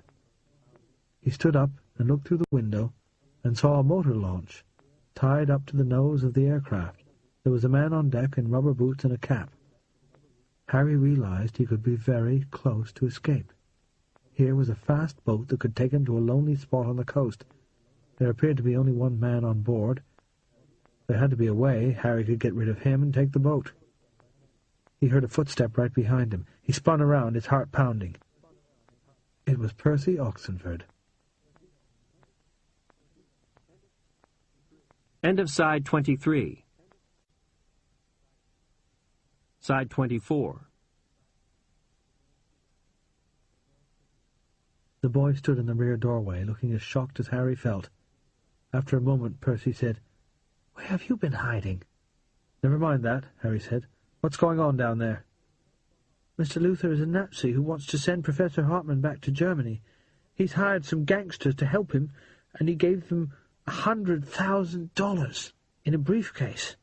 "Blimey," said Harry, forgetting to do his American accent. "And they killed Mr. Membry. He was a bodyguard from Scotland Yard." So that was what he was. "Is your sister all right?" "So far, but they want to take Mrs. Lovesley with them because she's so pretty. I hope they don't notice Margaret." "God, what a mess," said Harry. "I managed to sneak away and come up through the trap door next to the ladies' room." "What for?" "I want Agent Field's gun. I saw Captain Baker confiscate it." Percy opened the drawer under the chart table. Inside was a compact revolver with a short barrel, just the kind of thing an FBI man might carry under his jacket. "I thought so. It's a Colt 38 Detective Special," Percy said. He picked it up, broke it open expertly, and spun the cylinder. Harry shook his head. "I don't think that's such a great idea. You'll get yourself killed." He grabbed the boy's wrist, took the gun from him, put it back, and closed the drawer. There was a loud noise from outside. Harry and Percy both looked out of the windows and saw a seaplane circling the clipper. Who the hell was this? After a moment, it started to descend. It splashed down, riding a wave, and taxied towards the clipper. "Now what?" said Harry. He turned round. Percy had disappeared, the drawer was open, and the gun had gone. "Damn!" Harry said. He went through the rear door. He dashed past the holes, under the navigator's dome and across a low compartment, then looked through a second door. Percy was scampering along a crawlway through a space that got lower and narrower as it approached the tail. The plane's structure was bare here, with struts and rivets visible, and cables trailing along the floor. The space was obviously a redundant void above the rear half of the passenger deck. There was a light at the far end, and Harry saw Percy drop down through a square hole. He remembered seeing a ladder on the wall next to the ladies' room with a trapdoor above it. He could not stop Percy now. It was too late. He recalled Margaret saying they could all shoot. It was a family obsession, but the boy knew nothing about gangsters. If he got in their way, they would gun him down like a dog. Harry liked the boy, but his own feelings did not concern him so much as Margaret's. Harry did not want her to see her brother killed, but what the hell could he do? He returned to the flight deck and looked out. The seaplane was tying up to the launch. Either the people from the seaplane would come aboard the clipper or vice versa. In any event, someone would soon be passing through the flight cabin. Harry had to get out of the way for a few moments. He went out through the rear door, leaving it open a crack so he could hear what was going on. Soon someone came up the stairs from the passenger deck and went through to the bow compartment. A few minutes later, a number of people, 2 or 3, came back. Harry listened to their footsteps going down the stairs, then came out. Had they brought help, or reinforcements for the gangsters? Harry was in the dark again. He went to the top of the stairs. There he hesitated. He decided to risk going part way down to listen. He went to the bend in the staircase and peeked round the corner. He could see the little kitchen. It was empty. What would he do now if the seaman from the launch decided to come aboard the clipper? I'll hear him coming, Harry thought, and slip into the men's room.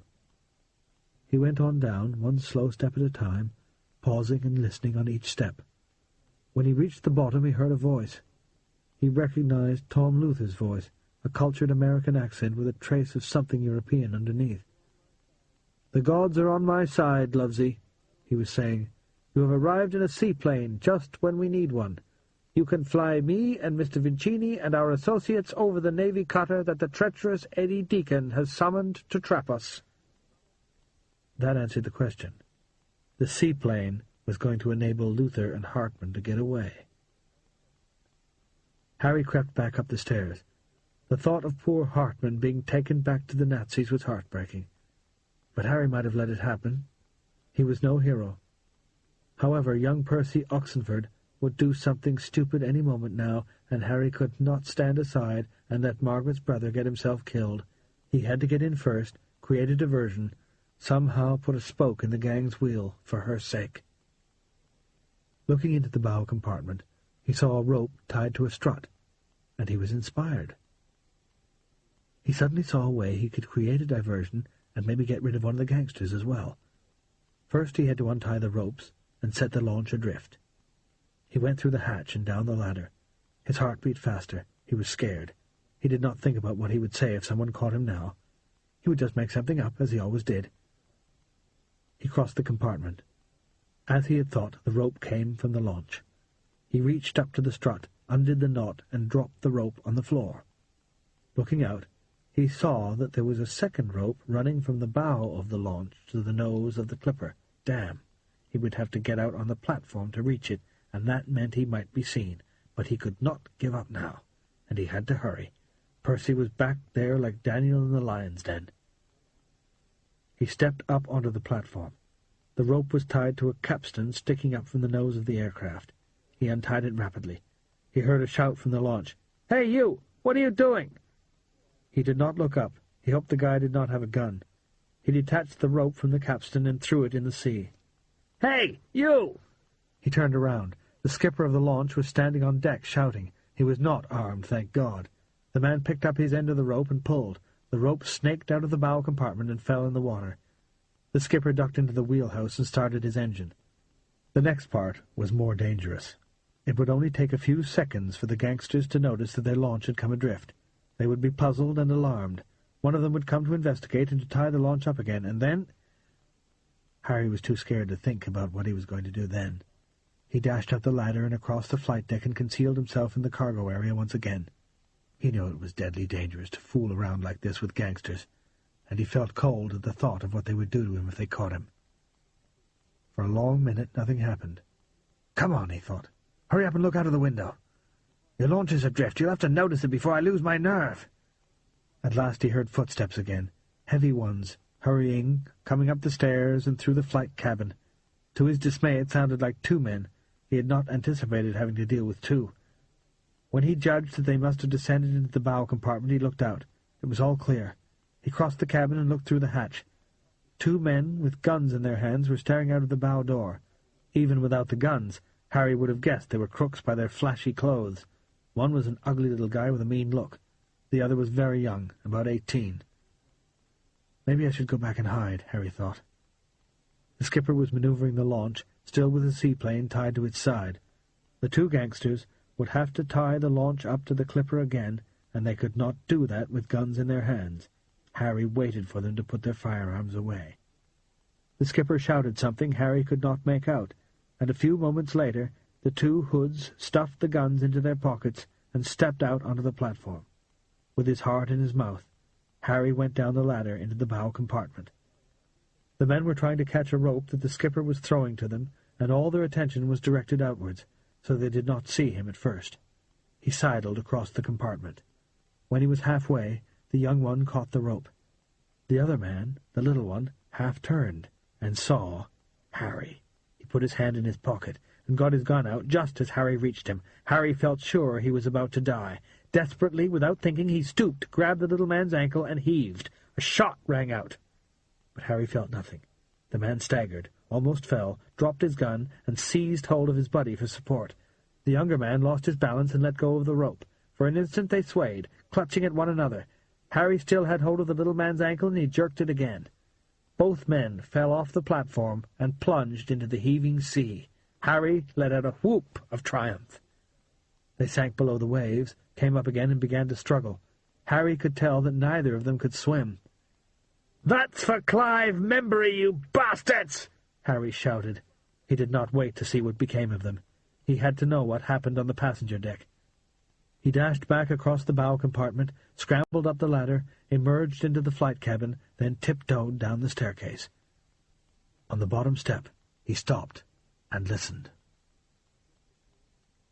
Margaret could hear her own heartbeat. It sounded in her ears like a kettle drum, rhythmic and insistent, and so loud that she fancied other people must be able to hear it too. She was more frightened than she had ever been in her life, and she was ashamed of her fear. She had been frightened by the emergency splashdown, the sudden appearance of guns, the bewildering way people such as Frankie Gordino, Mr. Luther, and the engineer kept changing their roles, and the casual brutality of these stupid thugs in their awful suits. And most of all she was frightened because quiet Mr. Membury was lying on the floor dead. She was too frightened to move, and that made her ashamed. For years she had been talking about how she wanted to fight fascism, and now the opportunity had arrived, right here in front of her. A fascist was kidnapping Carl Hartmann to take him back to Germany, but she could do nothing about it, because she was paralyzed by fear. Perhaps there was nothing she could do anyway. Perhaps she would only get herself killed, but she ought to try. And she had always said she was willing to risk her life for the cause and for the memory of Ian. Her father had been right to pour scorn on her pretensions of bravery, she realized. Her heroism was all in her imagination. Her dream of being a motorcycle courier on the battlefield was mere fantasy. At the first sound of gunfire she would hide under a hedge. When there was real danger she was completely useless. She sat frozen still while her heart pounded in her ears. She had not spoken a word while the clipper splashed down, the gunmen came aboard, and Nancy and Mr. Lovesey arrived in the seaplane. She remained silent when the one called Kidd saw the launch drifting away, and the one called Vincini sent Kidd and Joe to help tie it up again. But when she saw Kidd and Joe drowning, she screamed. She had been staring fixedly out of the window, looking at but not seeing the waves, when the two men drifted into view. Kidd was trying to keep afloat, but Joe was on Kidd's back, pushing his friend under as he tried to save himself. It was a horrible sight. When she screamed, Luther rushed to the window and looked out. "They're in the water!" he yelled hysterically. Vincini said, "Who? Kidd and Joe?" "Yes." The skipper of the launch threw a rope, but the drowning men did not see it. Joe was thrashing around in a blind panic, and Kidd was being held under water by Joe. "Do something!" Luther said. He was on the verge of panic himself. "What?" said Vincini. "There ain't nothing we can do. Crazy bastards don't have the smarts to save themselves." The two men drifted nearer to the sea-wing. If they had kept calm, they could have climbed onto it and been saved, but they did not see it. Kidd's head went under and did not come up again. Joe lost contact with Kidd and breathed a lungful of water. Margaret heard one hoarse scream, muffled by the clipper's soundproofing. Joe's head went under, came up, and went under again, for the last time. Margaret shuddered. They were both dead. "How did this happen?" Luther said. "How come they fell in?" "Maybe they were pushed," said Vincini. "Who by?" "There must be someone else on this fucking airplane," Margaret thought. Harry. Was it possible? Could Harry still be on board? Had he hidden somewhere while the police were searching for him, and come out after the emergency splashdown? Was it Harry who had pushed the two gangsters into the sea? Then she thought of her brother. Percy had disappeared after the launch tied up to the clipper, and Margaret had assumed he had gone to the men's room and then decided to stay out of the way. But that was not characteristic. He was more likely to seek out trouble. She knew he had found an unofficial way up to the flight deck. What was he up to now? Luther said, "This whole thing is falling apart. What are we going to do?" "We're leaving on the seaplane just like we planned. You, me, the kraut, and the money," said Vincini. "If anyone gets in the way, put a bullet in his belly. Calm down and let's go." Margaret had a dreadful premonition that they would meet Percy on the stairs, and he would be the one to get a bullet in his belly. Then, just as the three men were leaving the dining room, she heard Percy's voice coming from the back of the plane. At the top of his voice he shouted, "Stop right there!" To Margaret's astonishment, he was holding a gun, and pointing it right at Vincini. It was a short-barreled revolver, and Margaret guessed immediately that it must be the Colt that had been confiscated from the FBI agent earlier. Now Percy held it in front of him, straight-armed, as if he were aiming at a target. Vincini turned around slowly. Margaret was proud of Percy, even while she was afraid for his life. The dining room was crowded. Behind Vincini, right next to where Margaret was sitting, were Luther and Hartman, Luther holding his gun to Hartman's head. On the other side of the compartment stood Nancy, Mervyn Lovesey, Diana Lovesey, and the engineer and the captain, and most of the seats were occupied. Vincini looked at Percy for a long moment and then said, "Get out of here, kid." "Drop your gun," Percy said in his cracked, adolescent voice. Vincini moved with surprising speed. He ducked to one side and raised his gun. There was a shot. The bang deafened Margaret. She heard a distant scream and realized it was her own voice. She could not tell who had shot whom. Percy seemed all right. Then Vincini staggered and fell, blood spurting from his chest. He dropped his briefcase and it burst open. Blood splashed the bundles of money. Percy dropped the gun and stared, horrified, at the man he had shot. He looked as if he was about to burst into tears. Everyone looked at Luther, the last of the gang, and the one person who still held a gun. Carl Hartman made a sudden move, breaking free of Luther's grasp while the man was distracted, and flung himself on the floor. Margaret was terrified Hartman would be killed. Then she thought Luther would shoot Percy, but what actually happened took her completely by surprise. Luther grabbed her. He pulled her out of her seat and held her in front of himself, with his gun at her head, just as he had held Hartman before. Everyone froze. She was too terrified to move, to speak, even to scream. The barrel of the gun dug painfully into her temple. Luther was shaking. He was as frightened as she. In the silence he said, "Hartman, go to the bow door. Go on board the launch. Do as you're told or the girl gets it." Suddenly she felt a dreadful calm descend over her. She could see with hideous clarity that Luther had been brilliantly cunning. If he had merely pointed his gun at Hartman, Hartman might have said, "Shoot me. I'd rather die than go back to Germany." But now it was her life at stake. Hartman might have been prepared to give his own life, but he would not sacrifice a young girl. Slowly Hartman got up from the floor. Everything was up to her, Margaret understood with icy, fearful logic. She could save Hartman by sacrificing herself. "It's not fair," she thought. "I wasn't expecting this. I'm not ready for it. I can't do it." She caught her father's eye. He looked horrified. In that awful moment she recalled how he had taunted her, saying she was too soft to fight. She would not last a day in the ATS. Was he right? All she had to do was move. Luther might kill her, but the other men would jump on him before he could do anything else, and Hartman would be saved. Time passed as slowly as in a nightmare. "I can do it," she thought with the same awful frozen composure. She took a deep breath and thought, "Goodbye, everyone." Suddenly she heard Harry's voice behind her. "Mr. Luther, I think your submarine has arrived." Everyone looked through the windows. Margaret felt the pressure of the gun barrel at her temple ease a fraction. Luther was momentarily distracted. She ducked her head and wriggled out of his grasp. There was a shot, but she felt nothing. Everyone moved at once. The engineer, Eddie, flew past her and fell on Luther like a tree. Margaret saw Harry grab Luther's gun and tear the weapon from his grasp. Luther crashed to the floor with Eddie and Harry on top of him. Margaret realized she was still alive. She suddenly felt as weak as a baby, and she sank helplessly into a seat. Percy dashed to her. She hugged him. Time stood still. She heard herself say, "Are you all right?" "I think so," he said shakily. "You're so brave. So are you." Yes, I was, she thought. I was brave. All the passengers began to shout at once. Then Captain Baker yelled, "Quiet, everybody, please!" Margaret looked around. Luther was still on the floor, face down, pinned and harmless, with Eddie and Harry on top of him. The danger from within the aircraft was over. She looked outside.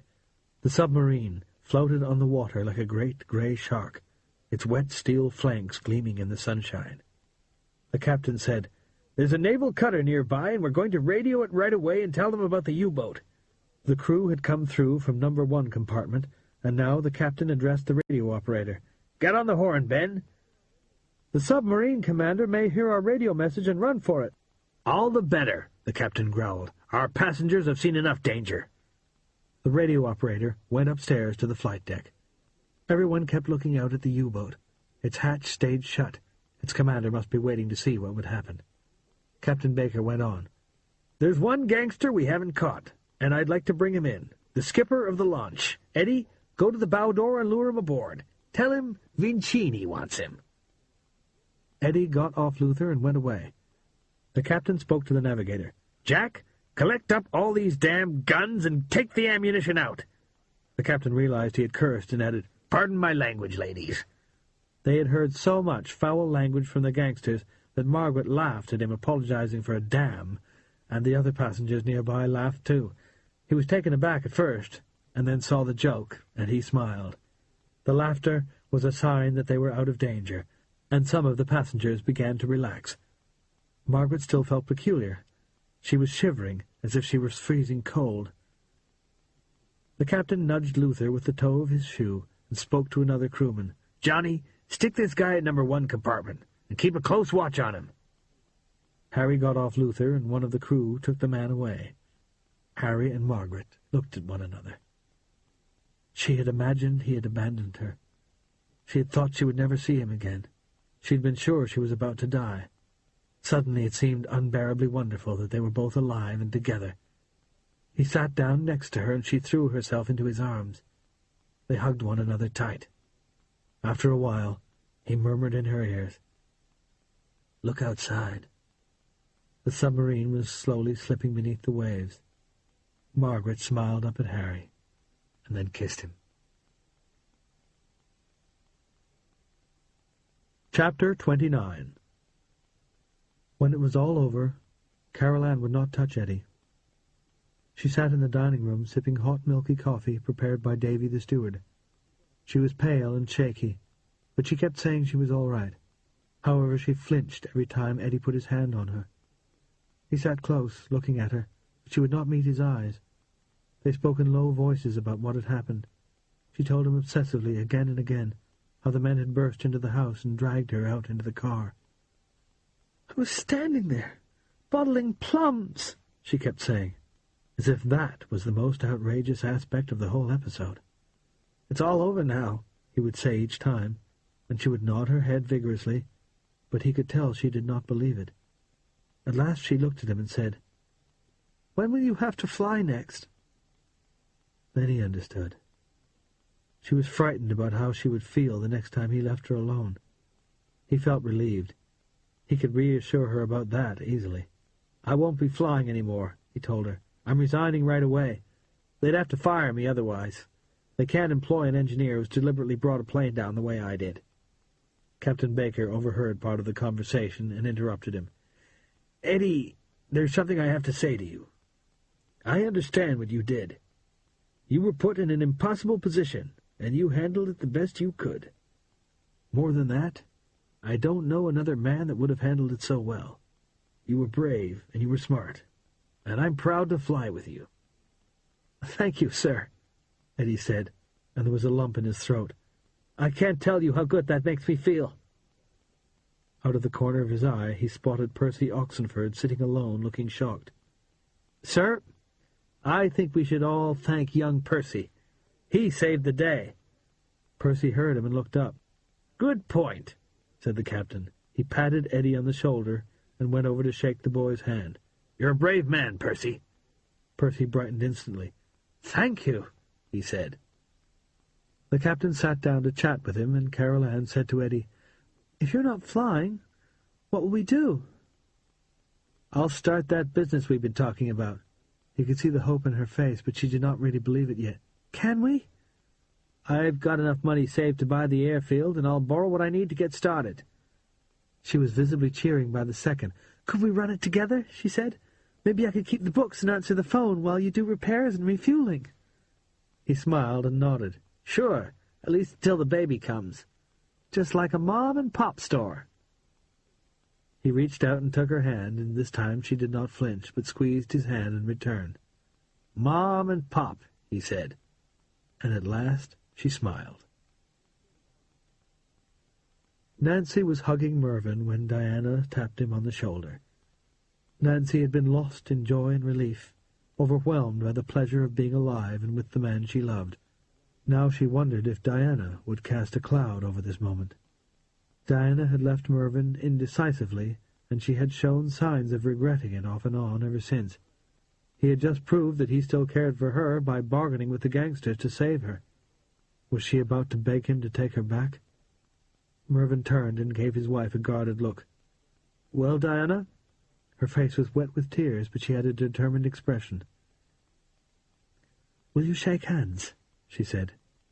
Nancy was not sure what this meant, and Mervyn's wary manner told her that he too was uncertain. However, he offered his hand, saying, "Of course." Diana held his hand in both of hers. New tears came, and Nancy felt sure she was about to say, "Let's try again." But instead she said, "Good luck, Mervyn. I wish you happiness." Mervyn looked solemn. "Thank you, Di. I wish you the same." Then Nancy understood. They were forgiving one another for the hurt that had been done. They were still going to split up, but they would part friends. On impulse, Nancy said to Diana, "Will you shake hands with me?" The other woman hesitated only for a fraction of a second. "Yes," she said. They shook hands. "I wish you well," Diana said, "and I you."